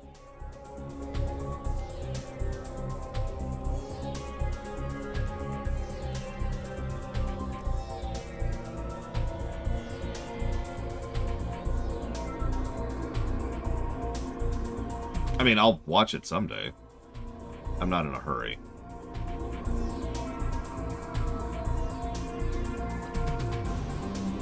Yeah, so for those of you who haven't heard some of our Wars plans yet, one of the things we're planning on doing is we're going to make the droid army on the side of the Republic instead of the Separatists. Which is going to change a couple of dynamics and mess around a few things. It's also going to change the formation of the rebellions against the Galactic Empire. It's also going to very drastically change the initial formation of the Galactic Empire's military. Will there be clones? Unsure. We're still thinking about that. We have some ideas that can lean towards clones being used, but it's still in the air a little bit. I mean, that's... I appreciate that you prefer that, Zactat, but that's not happening. There's no way in hell we're going to have clones in the Republic. Like, that's a non-starter. Okay, we should be good now. Let's go knock over the rest of this base. No, exactly, Bragwin. It's going to change a lot of the political landscape by having the droids be the primary army that Palpatine pushes, and then the droid army kind of being the chaff, being supported by the elites of the stormtroopers, and you kind of see how that lines up. Appealing to people's pride and giving them tremendous training, excellent equipment, you know, making sure they're fully specialized for all kinds of scenarios, and fully backed and supported by the droids, which are there to make sure that, you know, in the worst kind of scenarios, we can always get your sons and daughters home.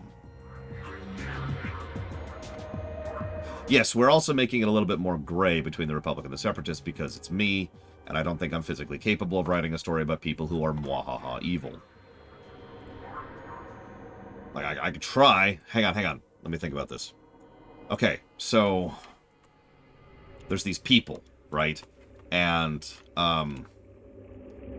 they were once damaged by... No, hang on. They have political... No, they're running out of food. No, shoot. Hang on. I'm being facetious. I have no problem writing someone being evil. All you have to do is watch R Diablo to believe that one. Or RFF1.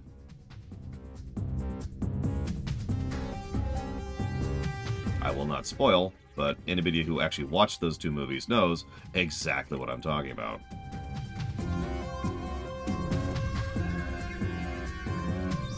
The most morally evil faction in Star Wars canon? Yeah, the Galactic Empire.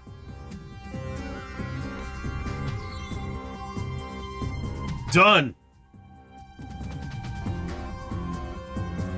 Yeah, or read the script for RFF2. Oh man, it actually hurt me a little bit writing the villain of RFF2. Like that took a little out of me, I'm not actually gonna lie. Unsure at the moment, Oculus, although we have some thoughts on the matter. Probably, yeah, which villain? Probably gonna lean towards... So, okay. In order to actually discuss that, we have to discuss what the Separatists are. We also have to acknowledge that the galaxy is smaller in our wars than it is in Canon Wars. In Canon Wars, they have something like, I think it's 80... Whoa, whoa, whoa, whoa, whoa, whoa, whoa, back off, back off. They have something like 80% of the galaxy, like, explored and known space. Nah. It's probably closer to, like, 5%. Or 3 or 1 or a 15th. We have this idea of the wedge. Jesus, yeah. Yeah, the whipped dog characters. A lot of people liked... I say her. In my head, I had a her in mind, but it was gender neutral. A lot of people resonated with her pretty well. I feel like I did a good job as a writer, because a lot of people were like, oh my god, I need to try out for that character. Anyways, getting off topic. So, the galaxy will be... we call it this... the wedge. The idea is that there are hyperlanes going up and down this wedge, kind of going back towards the galactic core and then out towards the outer edges of the spiral, right? And that's known space. So known space, rather than just being this, is a little bit closer to a corridor. Thus, the inner worlds and the outer worlds are a little bit more literal, right? The outer worlds... And the inner world, so the inner worlds had this war prior to when the story is going to start. I forget what we called it. And that's because I'm a little distracted right now trying to not overextend myself with these goddamn zealots. Stop running and just die. Yep. Nope, I've overextended. Protoss. Frickin' Protoss. And god, they have chewed up so much of this base. I can't even take it. I can't even take this stupid base. I can get one other group of mutas if I wanted to right now, but I feel like that would be, I don't know, like the wrong choice at this point. The Great Hyperspace War. The Great Hyperspace War was actually one conflict which burgeoned into 3, which burgeoned into 5, which burgeoned into 15, and all of which kind of chunked down into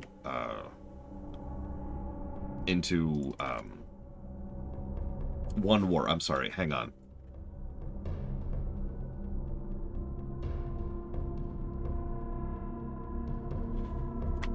I may have missed it, Sturdy Reluctance. I usually have a rule which says if I don't verbally say something, then I might have missed it. Let me double check my records really quick to make sure I got it in, okay?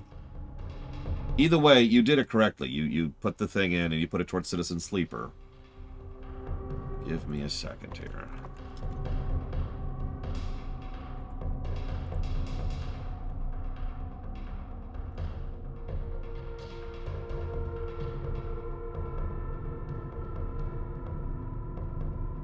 There it is right there.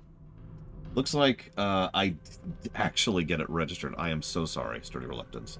You were absolutely correct in how you did it. The only screw up there was mine. I'm going to write it down right now and just flag it as happening today. So now I'm going to say it out loud. I will put that towards Citizen Sleeper, and thank you for being a part of my show. I apologize for the screw up.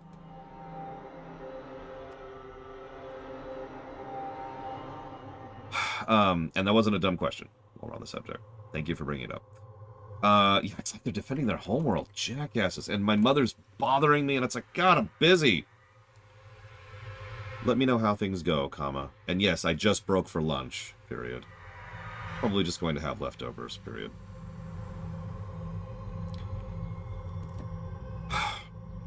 There were multiple republics and kingdoms and empires, and blah, blah, blah, blah, and then World War I happened. I'm just going to super summarize here. Yeah, I'm genociding people. God! And so, you know, the space World War I happened, and as a direct consequence of that, everything just kind of went a little bit topsy-turvy. The net result of that was the formation of, I believe we called the first one the High Republic. It could be just the Republic, I forget at what, but yeah, the Alliance of the Republics won the Great Hyperspace War. It was a rather damaging war, but they did succeed. Woo! And as a consequence, formed together to what we refer to as the Republic. Run! Carriers! Carrier has arrived. Carrier's arrived. Get out of there. Get out of there. I'm really low on resources right now. Like, really low on resources. Let's do this. That forms the Republic, and some history happens, and the long and the short of it is that the Republic decides to incorporate the former Sith tribes into itself, in the name of peace and prosperity and unity. Not done as an evil thing, just something that they're like, yes, let's do this. The problem with this is everything. So, first and foremost, I don't know if you know this, but there's a lot of bureaucracy and paperwork that goes into annexing multiple separate foreign states. So, that's a thing. And it leads to a lot of bureaucracy, a lot of corruption as a direct result of that. Not like corruption in the sense of, but just your typical crap, right? Yeah, everything gets incorporated too fast. The worlds are in terrible shape as a direct result of the Sith War. And it's just a mess. And so they're like, grab! Okay. And there's an effort, an honest-to-goodness effort to try and incorporate these worlds and get them back up to their feet. But then there's a whole lot of people at every level of the Republic, top to bottom, who resent and hate and fear and bias against the Sith worlds because the Sith Empire under Vitier was this horribly evil jackass Death Doom, right? They're the bad guys. Why should I feel bad for them? Not trying to be topical here, but you've probably heard someone say something similar within the last week. About at least 3 separate things going on in the world right now, by the way, that I'm aware of. Yeah, it's worth noting the Sith are gone. For all intents and purposes, the Sith, which were a faction, not a side or whatever, have gone poof. So now it's like, now what? This is the environment to which Palpatine is born. I'm not sure of the exact timeline yet. We're going to have to do a little bit finagling of the specific years. But the idea here is going to be that Palpatine grows up in a republic which is falling apart because it's tearing itself not in 2, but more like in 15. The separatists that are going to eventually show up are members. This is the whole reason I was telling you this whole backstory thing, is because the separatists are the primarily consistent of the formerly Sith worlds, the outer worlds. Again, remember, corridor, right? So core worlds are closer up here, and there's also specific lines along this in terms of the galactic geography. So being further up the line doesn't just make you a core world. You know, you could have a particular line that is a central line, but further down the lines, further down the hyperspace lanes, you have the Sith worlds, which those become the separatists, and they start trying to resist the Republic, and Palpatine comes along and says, you know. And Palpatine gets stuff done.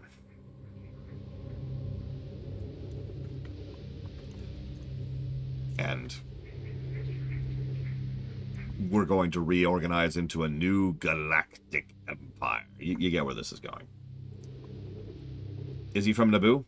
I don't know. It honestly doesn't even matter. The Sith are gone completely. I mean, after the Sith all are destroyed, yes. The Hitler analogy. Well, that's an interesting thought process. But no, honestly, if I was going to relate our Palpatine to anything, it would be to Mengsk. Sorry, I'm debating my strategy here. I think I'm just going to go for it. Actually, well, let's save. Let's save.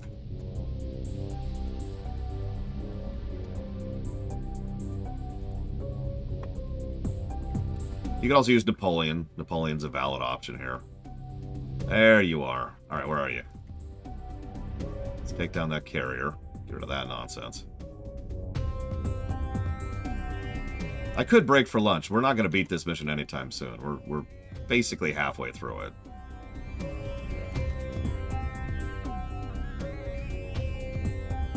But I need to at least try this. Oh my god, why is this hurting so much? God, I hate Dragoons so much. Ah, back off, back off. That's getting too hot.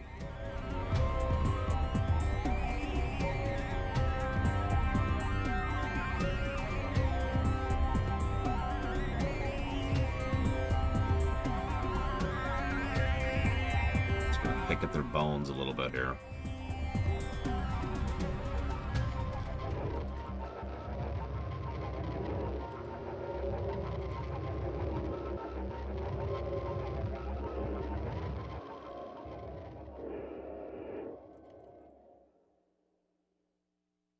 Really could use an extra base right now.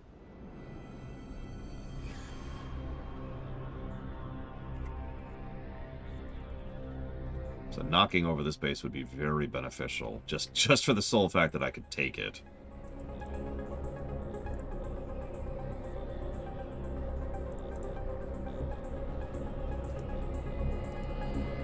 Let's actually send you over here. Carrier, carrier, carrier.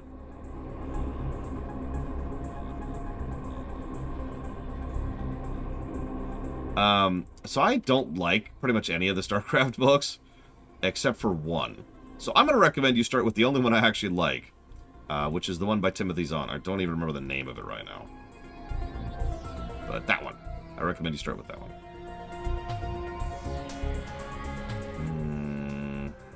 Okay, so let's pull back a little bit.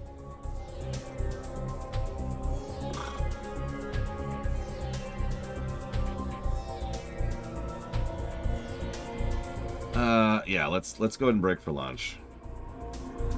And we'll continue this mission in a minute.